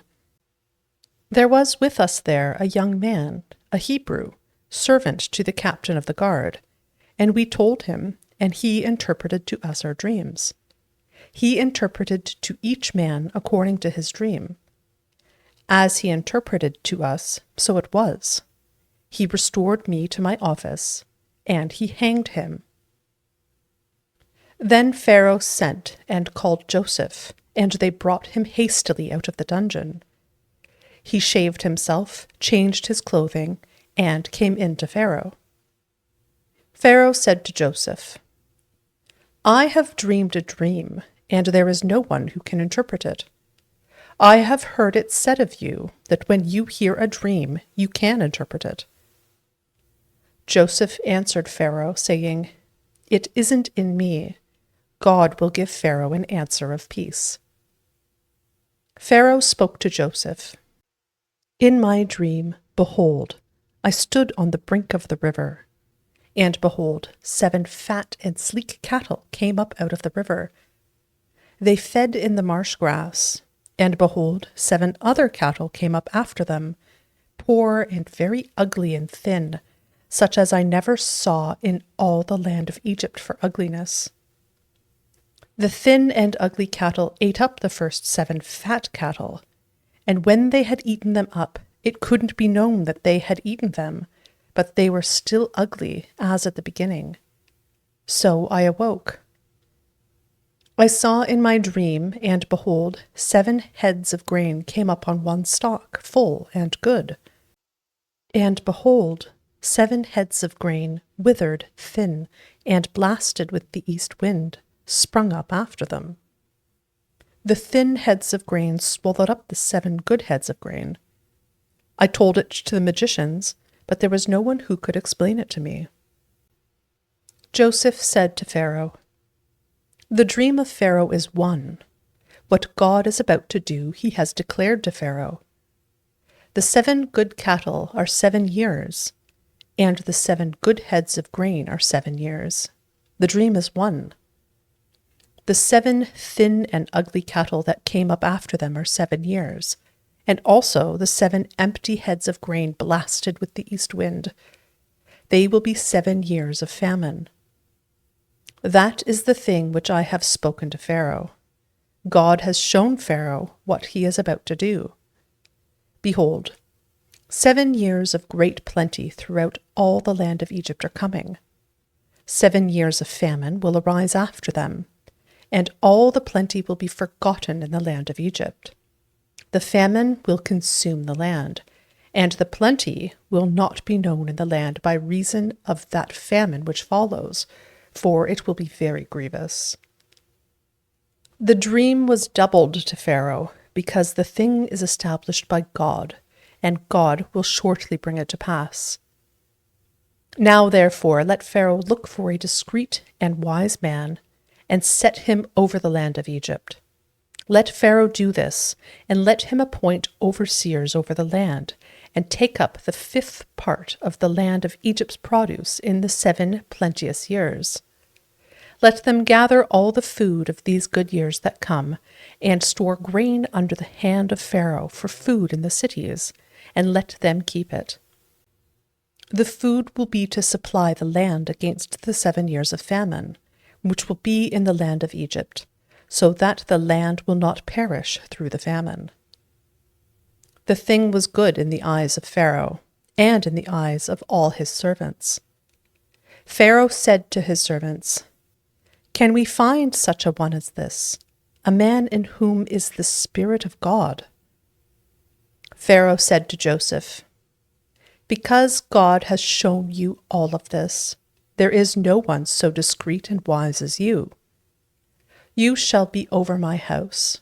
All my people will be ruled according to your word. Only in the throne I will be greater than you. Pharaoh said to Joseph, Behold, I have set you over all the land of Egypt. Pharaoh took off his signet ring from his hand and put it on Joseph's hand, and arrayed him in robes of fine linen, and put a gold chain about his neck. He made him ride in the second chariot which he had. They cried before him, "Bow the knee." He set him over all the land of Egypt. Pharaoh said to Joseph, "I am Pharaoh. Without you, no man shall lift up his hand or his foot in all the land of Egypt." Pharaoh called Joseph's name Zaphanath-Paneah. He gave him Asenath, the daughter of Potiphar, priest of On, as a wife. Joseph went out over the land of Egypt. Joseph was 30 years old when he stood before Pharaoh, king of Egypt.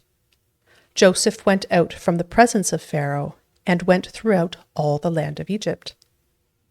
In the 7 plenteous years, the earth produced abundantly. He gathered up all the food of the 7 years which were in the land of Egypt, and laid up the food in the cities. He stored food in each city from the fields around that city. Joseph laid up grain as the sand of the sea, very much, until he stopped counting, for it was without number. To Joseph were born 2 sons before the year of famine came, whom Asenath, the daughter of Potiphar, priest of On, bore to him. Joseph called the name of the firstborn Manasseh, for, he said, "God has made me forget all my toil and all my father's house." The name of the second he called Ephraim, for God has made me fruitful in the land of my affliction.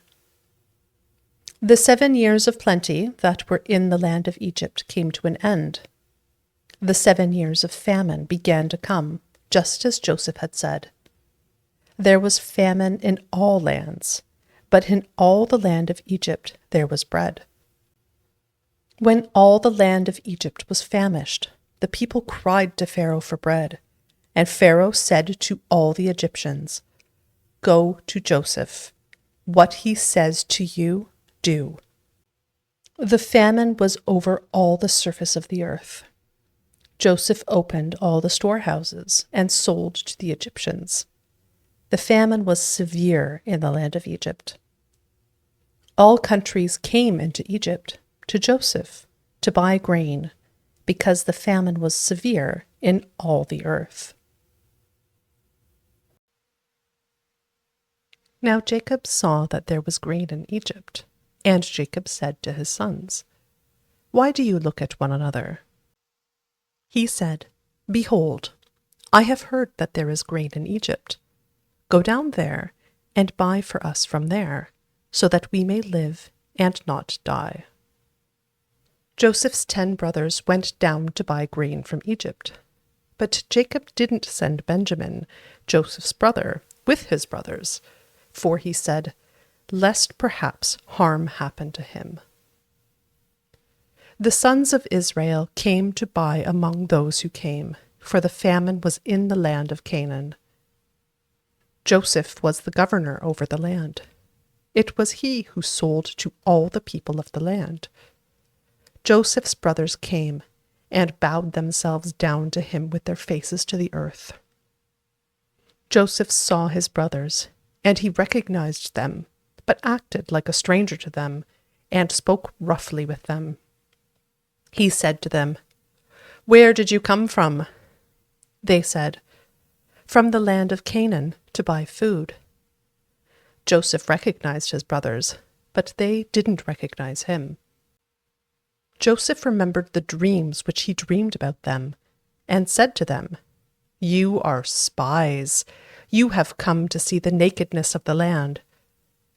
They said to him, "No, my lord, but your servants have come to buy food. We are all one man's sons. We are honest men. Your servants are not spies." He said to them, "No, but you have come to see the nakedness of the land." They said, "We, your servants, are 12 brothers, the sons of one man in the land of Canaan. And behold, the youngest is today with our father, and one is no more." Joseph said to them, It is like I told you, saying, you are spies. By this you shall be tested. By the life of Pharaoh, you shall not go out from here, unless your youngest brother comes here. Send one of you, and let him get your brother, and you shall be bound, that your words may be tested, whether there is truth in you, or else by the life of Pharaoh, surely you are spies. He put them all together into custody for 3 days. Joseph said to them the 3rd day, Do this and live, for I fear God. If you are honest men, then let one of your brothers be bound in your prison. But you go, carry grain for the famine of your houses. Bring your youngest brother to me, so will your words be verified, and you won't die. They did so. They said to one another, We are certainly guilty concerning our brother, in that we saw the distress of his soul when he begged us, and we wouldn't listen. Therefore this distress has come upon us. Reuben answered them, saying, Didn't I tell you, saying, Don't sin against the child? And you wouldn't listen. Therefore also, behold, his blood is required. They didn't know that Joseph understood them, for there was an interpreter between them. He turned himself away from them and wept. Then he returned to them and spoke to them, and took Simeon from among them, and bound him before their eyes. Then Joseph gave a command to fill their bags with grain, and to restore each man's money into his sack, and to give them food for the way. So it was done to them. They loaded their donkeys with their grain, and departed from there. As one of them opened his sack to give his donkey food in the lodging place, he saw his money. Behold, it was in the mouth of his sack. He said to his brothers, My money is restored. Behold, it is in my sack. Their hearts failed them, and they turned trembling to one another, saying, What is this that God has done to us?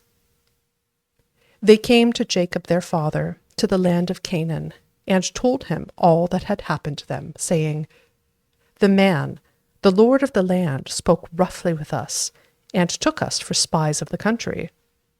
We said to him, We are honest men, we are no spies. We are 12 brothers, sons of our father. One is no more, and the youngest is today with our father in the land of Canaan. The man, the Lord of the land, said to us, By this I will know that you are honest men. Leave one of your brothers with me, and take grain for the famine of your houses, and go your way.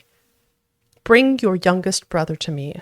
Then I will know that you are not spies, but that you are honest men. So I will deliver your brother to you, and you shall trade in the land. As they emptied their sacks, behold, each man's bundle of money was in his sack. When they and their father saw their bundles of money, they were afraid. Jacob, their father, said to them, You have bereaved me of my children. Joseph is no more, Simeon is no more, and you want to take Benjamin away. All these things are against me. Reuben spoke to his father, saying, Kill my 2 sons if I don't bring him to you. Entrust him to my care, and I will bring him to you again. He said, My son shall not go down with you, for his brother is dead, and he only is left. If harm happens to him along the way in which you go, then you will bring down my gray hairs with sorrow to Sheol. The famine was severe in the land. When they had eaten up the grain which they had brought out of Egypt, their father said to them, Go again, buy us a little more food. Judah spoke to him, saying, The man solemnly warned us, saying, You shall not see my face unless your brother is with you. If you'll send our brother with us, we'll go down and buy you food. But if you don't send him, we won't go down. For the man said to us, 'You shall not see my face unless your brother is with you.'"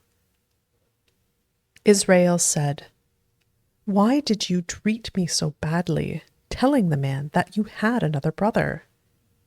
They said, "The man asked directly concerning ourselves and concerning our relatives, saying, 'Is your father still alive?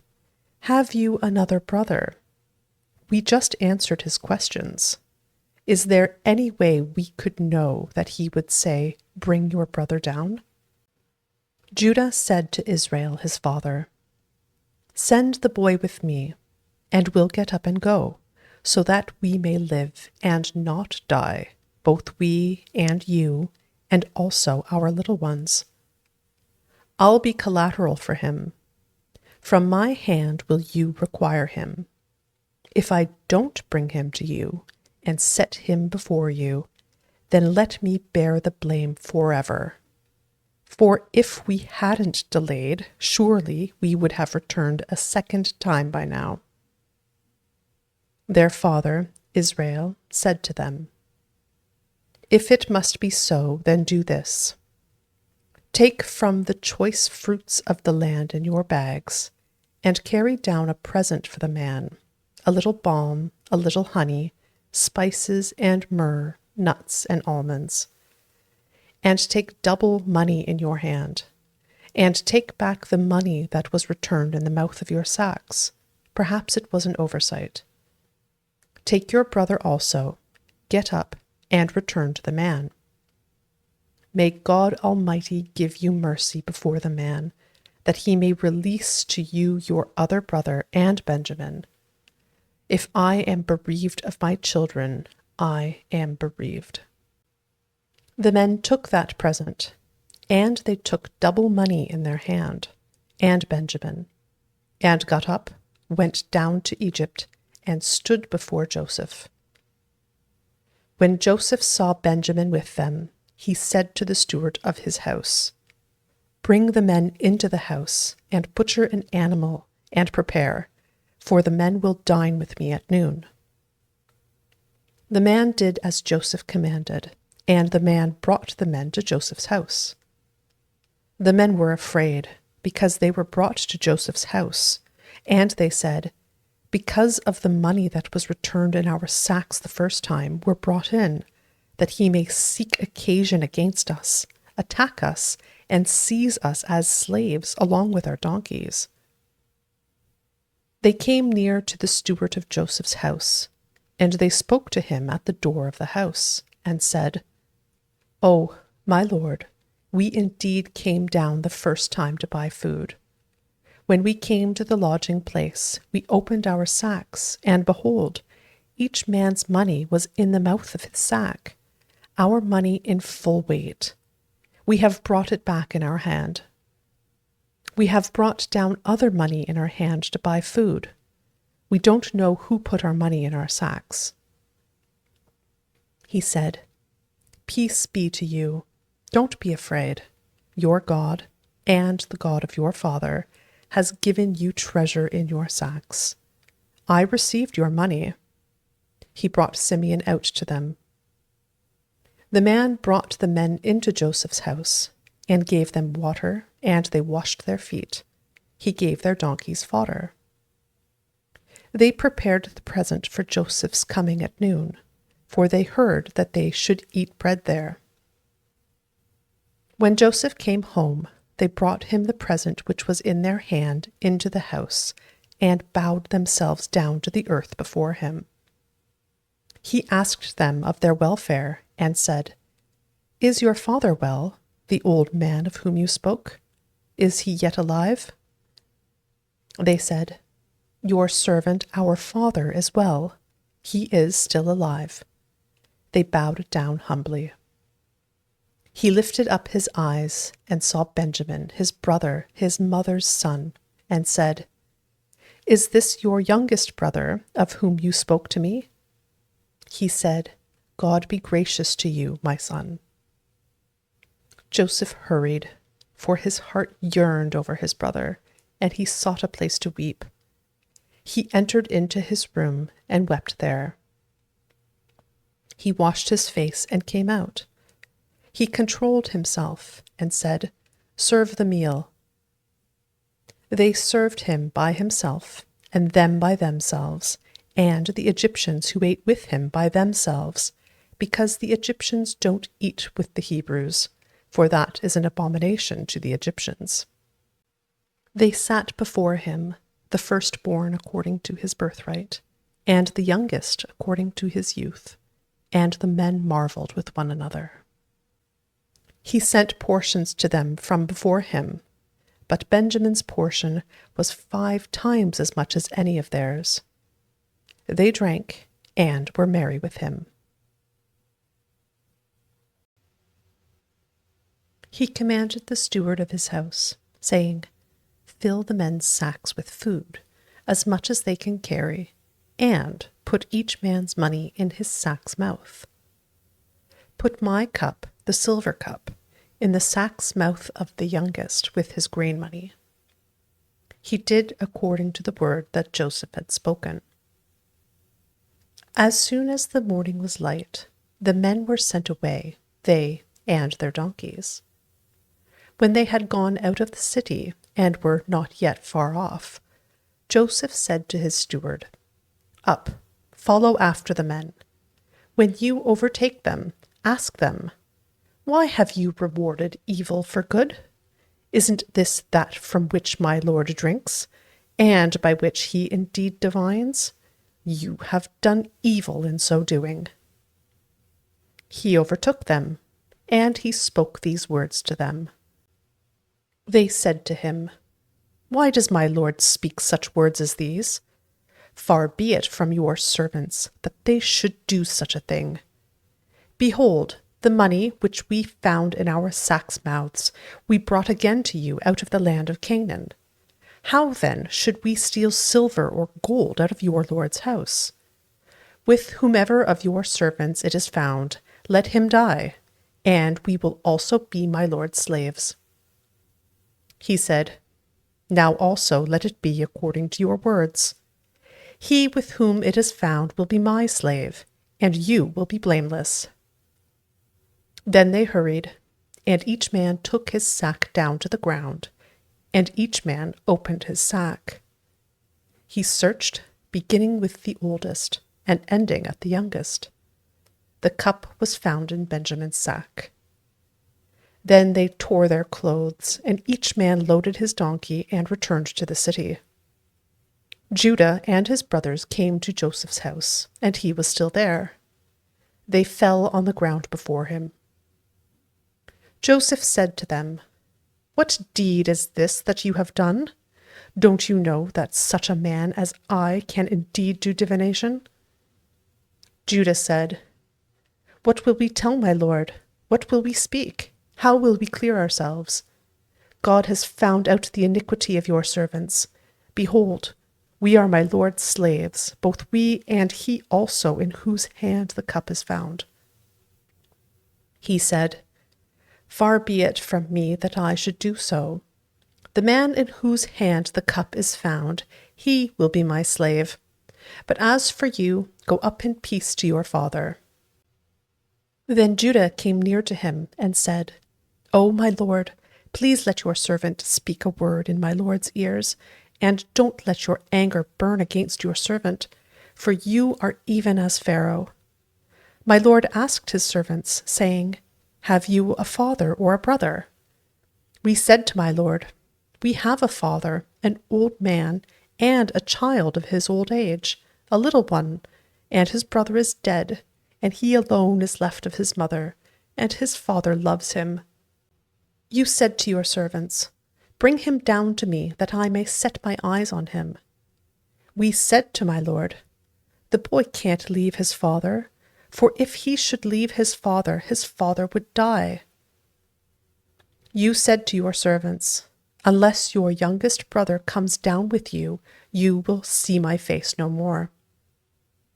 When we came up to your servant my father, we told him the words of my lord. Our father said, Go again and buy us a little food. We said, 'We can't go down. If our youngest brother is with us, then we will go down, for we may not see the man's face unless our youngest brother is with us.' Your servant, my father, said to us, 'You know that my wife bore me 2 sons. One went out from me, and I said, "Surely he is torn in pieces," and I haven't seen him since. If you take this one also from me, and harm happens to him, you will bring down my gray hairs with sorrow to Sheol. Now therefore, when I come to your servant my father, and the boy is not with us, since his life is bound up in the boy's life, it will happen, when he sees that the boy is no more, that he will die. Your servants will bring down the gray hairs of your servant our father with sorrow to Sheol. For your servant became collateral for the boy to my father, saying, 'If I don't bring him to you, then I will bear the blame to my father forever.' Now therefore, please let your servant stay instead of the boy, my lord's slave, and let the boy go up with his brothers. For how will I go up to my father if the boy isn't with me, lest I see the evil that will come on my father?"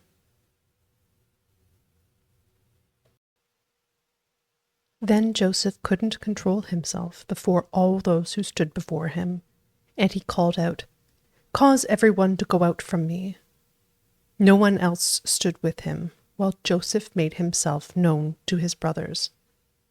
He wept aloud. The Egyptians heard, and the house of Pharaoh heard. Joseph said to his brothers, "I am Joseph. Does my father still live?" His brothers couldn't answer him, for they were terrified at his presence. Joseph said to his brothers, "Come near to me, please." They came near. He said, "I am Joseph, your brother, whom you sold into Egypt. Now don't be grieved nor angry with yourselves that you sold me here, for God sent me before you to preserve life. For these 2 years the famine has been in the land, and there are yet 5 years in which there will be no plowing and no harvest.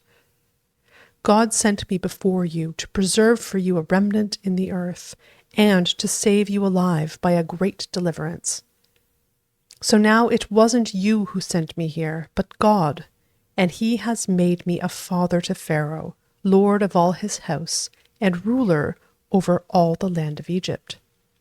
Hurry, and go up to my father, and tell him, 'This is what your son Joseph says. God has made me lord of all Egypt. Come down to me, don't wait. You shall dwell in the land of Goshen, and you will be near to me, you, your children, your children's children, your flocks, your herds, and all that you have. There I will provide for you, for there are yet 5 years of famine, lest you come to poverty, you and your household, and all that you have. Behold, your eyes see, and the eyes of my brother Benjamin, that it is my mouth that speaks to you. You shall tell my father of all my glory in Egypt, and of all that you have seen. You shall hurry and bring my father down here." He fell on his brother Benjamin's neck and wept, and Benjamin wept on his neck. He kissed all his brothers and wept on them. After that his brothers talked with him. The report of it was heard in Pharaoh's house, saying, "Joseph's brothers have come." It pleased Pharaoh well, and his servants. Pharaoh said to Joseph, "Tell your brothers, 'Do this, load your animals, and go, travel to the land of Canaan. Take your father and your households, and come to me, and I will give you the good of the land of Egypt, and you will eat the fat of the land.' Now you are commanded to do this. Take wagons out of the land of Egypt for your little ones and for your wives, and bring your father, and come. Also, don't concern yourselves about your belongings, for the good of all the land of Egypt is yours." The sons of Israel did so. Joseph gave them wagons according to the commandment of Pharaoh, and gave them provision for the way. He gave each one of them changes of clothing, but to Benjamin he gave 300 pieces of silver and 5 changes of clothing. He sent the following to his father: 10 donkeys loaded with the good things of Egypt, and 10 female donkeys loaded with grain and bread and provision for his father by the way. So he sent his brothers away, and they departed. He said to them, "See that you don't quarrel on the way." They went up out of Egypt and came into the land of Canaan to Jacob their father. They told him, saying, "Joseph is still alive, and he is ruler over all the land of Egypt." His heart fainted, for he didn't believe them. They told him all the words of Joseph, which he had said to them. When he saw the wagons which Joseph had sent to carry him, the spirit of Jacob their father revived. Israel said, "It is enough. Joseph my son is still alive. I will go and see him before I die." Israel traveled with all that he had, and came to Beersheba, and offered sacrifices to the God of his father Isaac. God spoke to Israel in the visions of the night, and said, "Jacob, Jacob." He said, "Here I am." He said, "I am God, the God of your father. Don't be afraid to go down into Egypt, for there I will make of you a great nation. I will go down with you into Egypt. I will also surely bring you up again. Joseph's hand will close your eyes." Jacob rose up from Beersheba, and the sons of Israel carried Jacob, their father, their little ones, and their wives, in the wagons which Pharaoh had sent to carry him. They took their livestock and their goods, which they had gotten in the land of Canaan, and came into Egypt, Jacob and all his offspring with him, his sons, and his sons' sons with him, his daughters, and his sons' daughters, and he brought all his offspring with him into Egypt. These are the names of the children of Israel, who came into Egypt, Jacob and his sons. Reuben, Jacob's firstborn. The sons of Reuben, Hanok, Palu, Hezron, and Carmi. The sons of Simeon, Jemuel, Jamin, Ohad, Jachin, Zohar, and Shaul, the son of a Canaanite woman. The sons of Levi, Gershon, Kohath, and Merari. The sons of Judah, Onan, Shelah, Perez, and Zerah. But and Onan died in the land of Canaan. The sons of Perez were Hezron and Hamul. The sons of Issachar, Tola, Puvah, Iob, and Shimron. The sons of Zebulun, Sered, Elon, and Jalil. These are the sons of Leah, whom she bore to Jacob in Paddan Aram with his daughter Dinah. All the souls of his sons and his daughters were 33.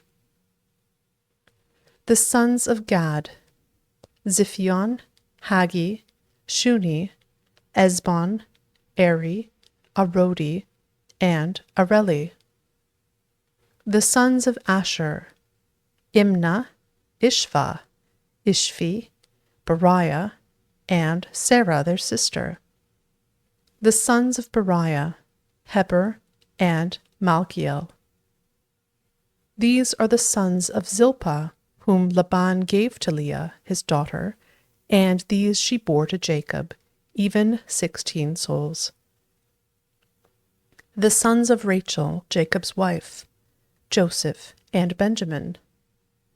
To Joseph in the land of Egypt were born Manasseh and Ephraim, whom Asenath, the daughter of Potipharah, priest of On, bore to him. The sons of Benjamin, Bela, Becher, Ashbel, Gera, Naaman, Ehi, Rosh, Muppim, Huppim, and Ard. These are the sons of Rachel who were born to Jacob. All the souls were 14. The son of Dan, Hushim. The sons of Naphtali, Jazeel, Guni, Jezer, and Shillem. These are the sons of Bilhah, whom Laban gave to Rachel, his daughter, and these she bore to Jacob. All the souls were 7. All the souls who came with Jacob into Egypt, who were his direct offspring, in addition to Jacob's sons' wives, all the souls were 66. The sons of Joseph, who were born to him in Egypt, were 2 souls. All the souls of the house of Jacob, who came into Egypt, were 70. Jacob sent Judah before him to Joseph, to show the way before him to Goshen, and they came into the land of Goshen. Joseph prepared his chariot, and went up to meet Israel his father in Goshen.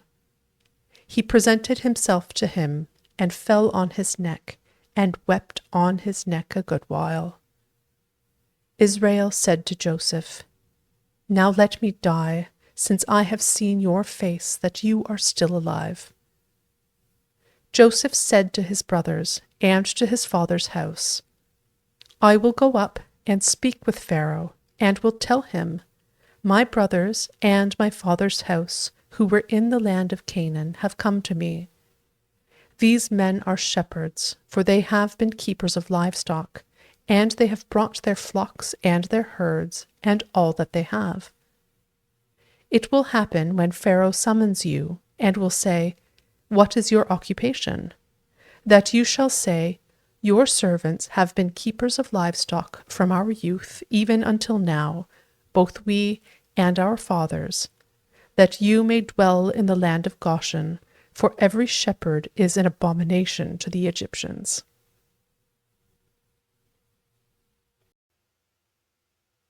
Then Joseph went in and told Pharaoh, and said, "My father and my brothers, with their flocks, their herds, and all that they own, have come out of the land of Canaan, and behold, they are in the land of Goshen."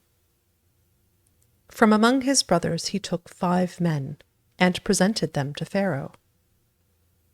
Pharaoh said to his brothers, "What is your occupation?" They said to Pharaoh, "Your servants are shepherds, both we and our fathers."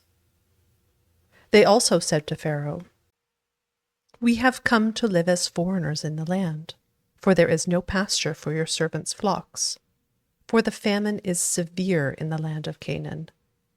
Now, therefore, please let your servants dwell in the land of Goshen." Pharaoh spoke to Joseph, saying, "Your father and your brothers have come to you. The land of Egypt is before you. Make your father and your brothers dwell in the best of the land. Let them dwell in the land of Goshen. If you know any able men among them, then put them in charge of my livestock." Joseph brought in Jacob, his father, and set him before Pharaoh, and Jacob blessed Pharaoh. Pharaoh said to Jacob, "How old are you?"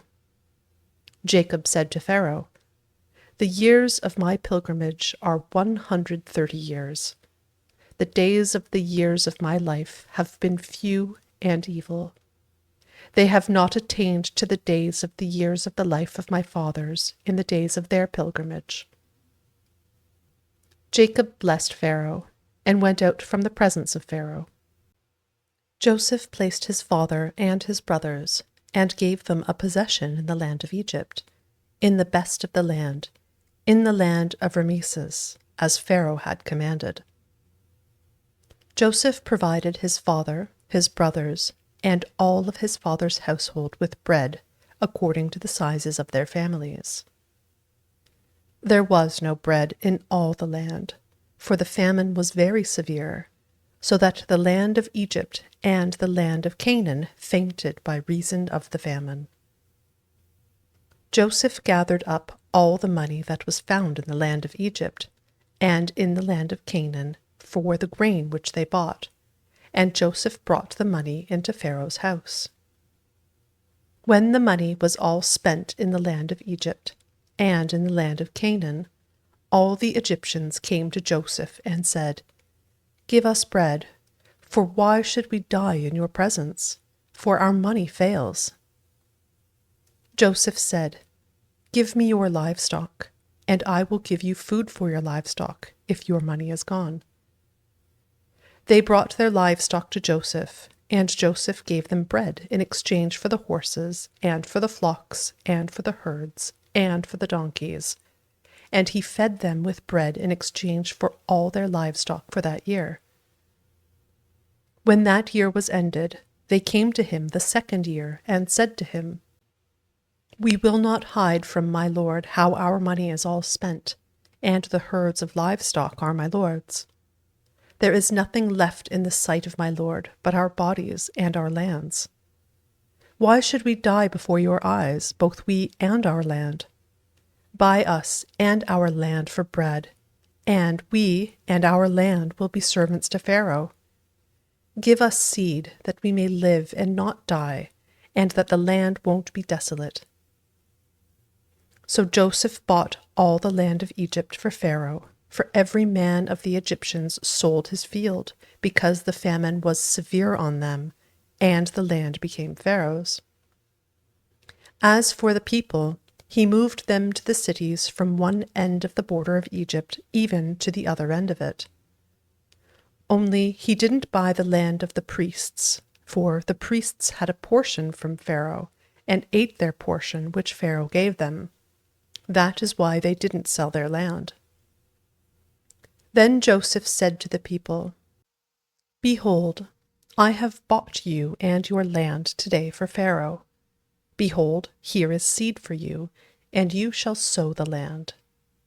It will happen at the harvests that you shall give a fifth to Pharaoh, and 4 parts will be your own, for seed of the field, for your food, for them of your households, and for food for your little ones." They said, "You have saved our lives. Let us find favor in the sight of my lord, and we will be Pharaoh's servants." Joseph made it a statute concerning the land of Egypt to this day, that Pharaoh should have the fifth. Only the land of the priests alone didn't become Pharaoh's. Israel lived in the land of Egypt, in the land of Goshen, and they got themselves possessions therein, and were fruitful, and multiplied exceedingly. Jacob lived in the land of Egypt 17 years. So the days of Jacob, the years of his life, were 147 years. The time came near that Israel must die, and he called his son Joseph, and said to him, "If now I have found favor in your sight, please put your hand under my thigh, and deal kindly and truly with me. Please don't bury me in Egypt, but when I sleep with my fathers, you shall carry me out of Egypt, and bury me in their burying place." Joseph said, "I will do as you have said." Israel said, "Swear to me." And he swore to him. Then Israel bowed himself on the bed's head. After these things, someone said to Joseph, "Behold, your father is sick." He took with him his 2 sons, Manasseh and Ephraim. Someone told Jacob and said, "Behold, your son Joseph comes to you." And Israel strengthened himself and sat on the bed. Jacob said to Joseph, "God Almighty appeared to me at Luz in the land of Canaan, and blessed me, and said to me, Behold, I will make you fruitful, and multiply you, and I will make of you a company of peoples, and will give this land to your offspring after you for an everlasting possession. Now your 2 sons, who were born to you in the land of Egypt before I came to you into Egypt, are mine. Ephraim and Manasseh, even as Reuben and Simeon will be mine. Your offspring, whom you become the father of after them, will be yours. They will be called after the name of their brothers in their inheritance. As for me, when I came from Paddan, Rachel died beside me in the land of Canaan on the way, when there was still some distance to come to Ephrath, and I buried her there on the way to Ephrath, also called Bethlehem. Israel saw Joseph's sons, and said, Who are these? Joseph said to his father, They are my sons, whom God has given me here. He said, Please bring them to me, and I will bless them. Now the eyes of Israel were dim for age, so that he couldn't see well. Joseph brought them near to him, and he kissed them and embraced them.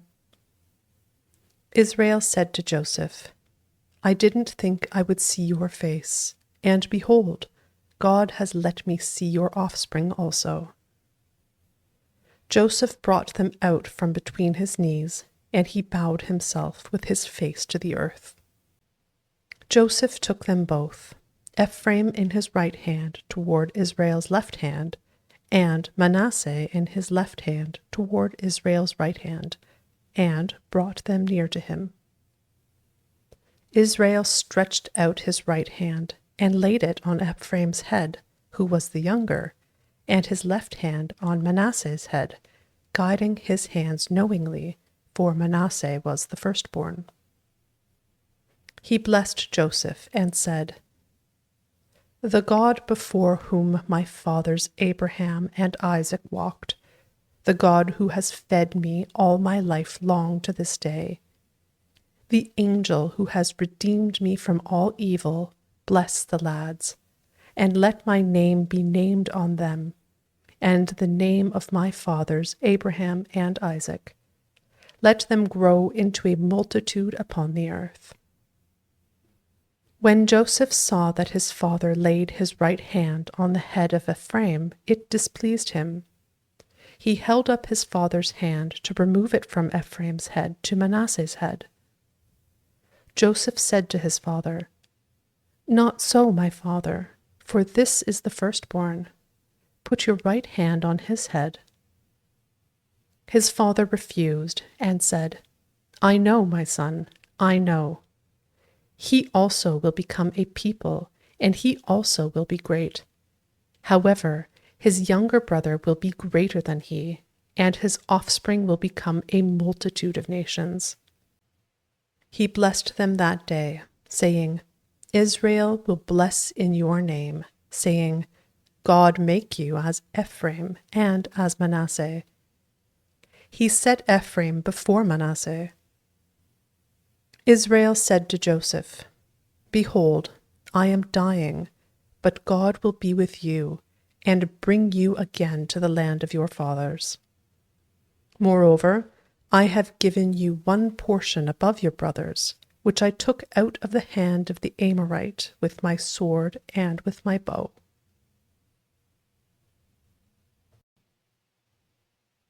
Jacob called to his sons, and said, Gather yourselves together, that I may tell you that which will happen to you in the days to come. Assemble yourselves, and hear, you sons of Jacob. Listen to Israel, your father. Reuben, you are my firstborn, my might, and the beginning of my strength, excelling in dignity and excelling in power.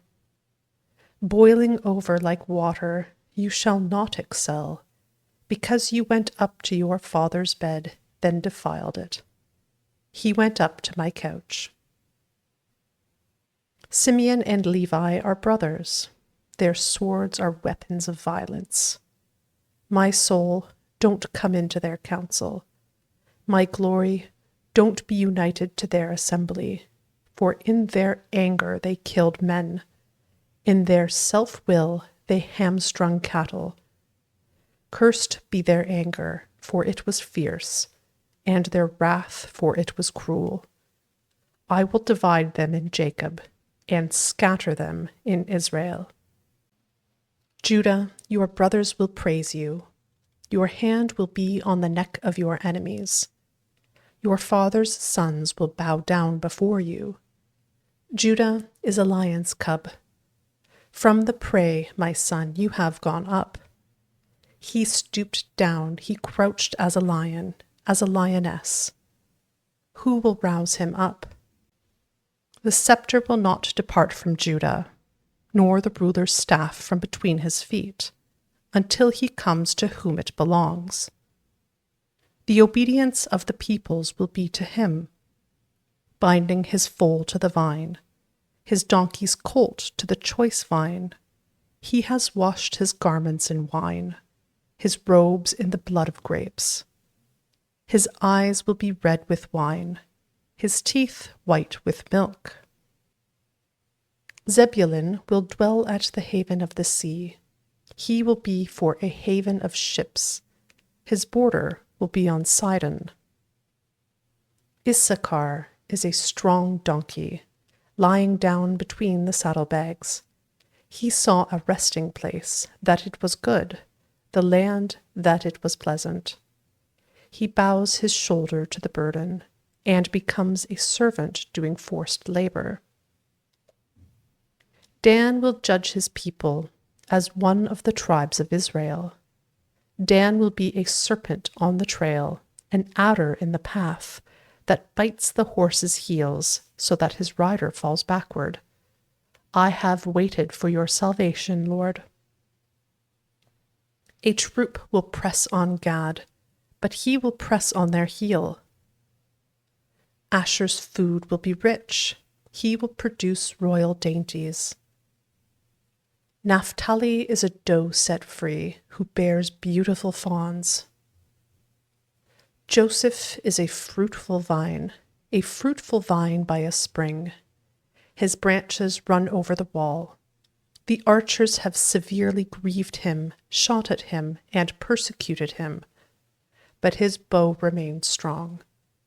The arms of his hands were made strong by the hands of the mighty one of Jacob. From there is the shepherd, the stone of Israel.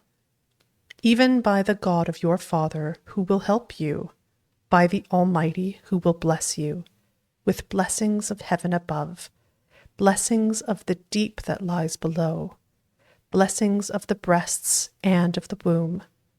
The blessings of your father have prevailed above the blessings of my ancestors, above the boundaries of the ancient hills.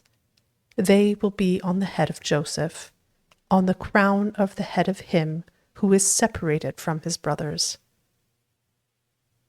Benjamin is a ravenous wolf. In the morning he will devour the prey.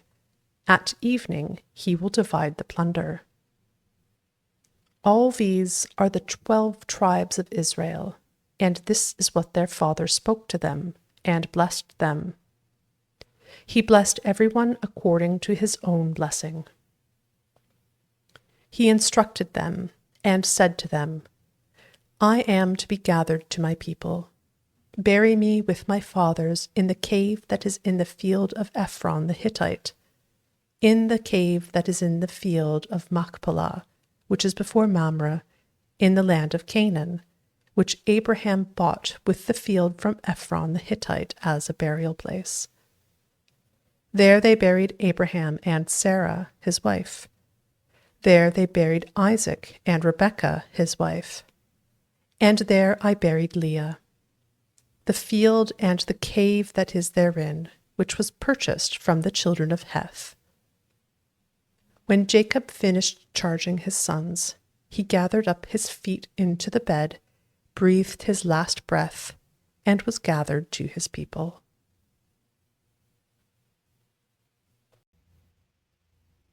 Joseph fell on his father's face, wept on him, and kissed him.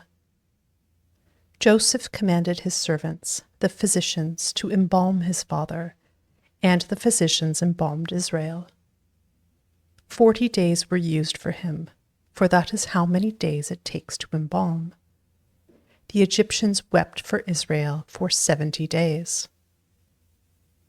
When the days of weeping for him were past, Joseph spoke to Pharaoh's staff, saying, "If now I have found favor in your eyes, please speak in the ears of Pharaoh, saying, My father made me swear, saying, Behold, I am dying. Bury me in my grave which I have dug for myself in the land of Canaan. Now therefore, please let me go up and bury my father, and I will come again."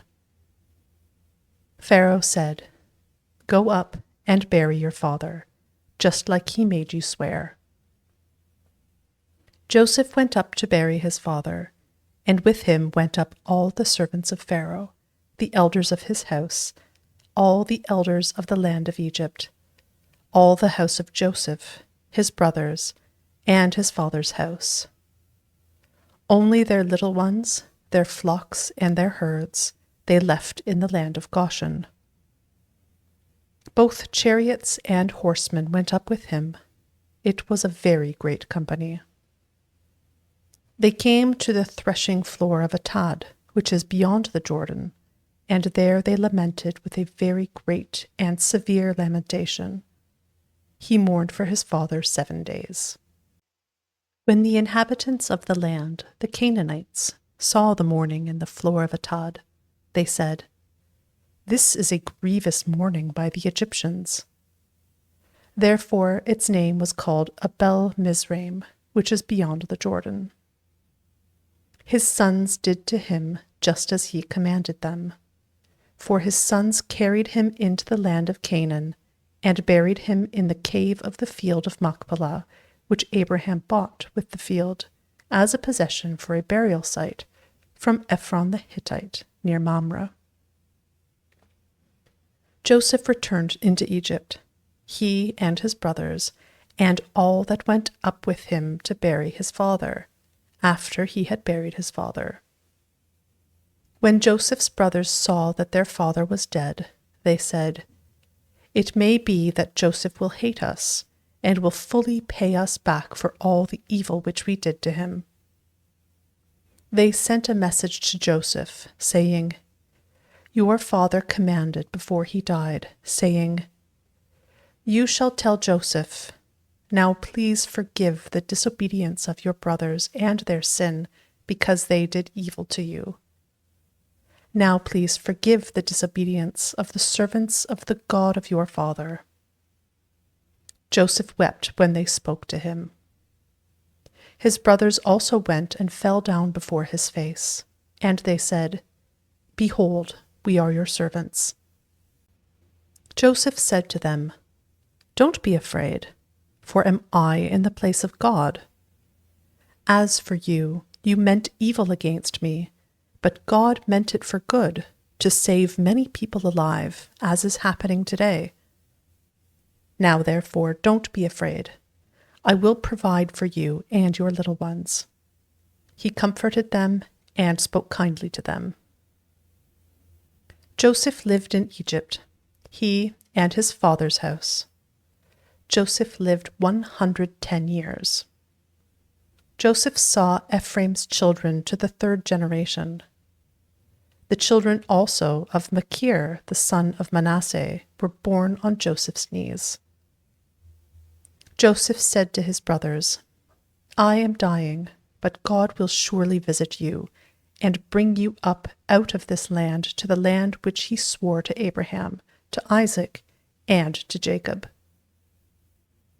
Joseph took an oath from the children of Israel, saying, "God will surely visit you, and you shall carry up my bones from here." So Joseph died, being 110 years old, and they embalmed him, and he was put in a coffin in Egypt.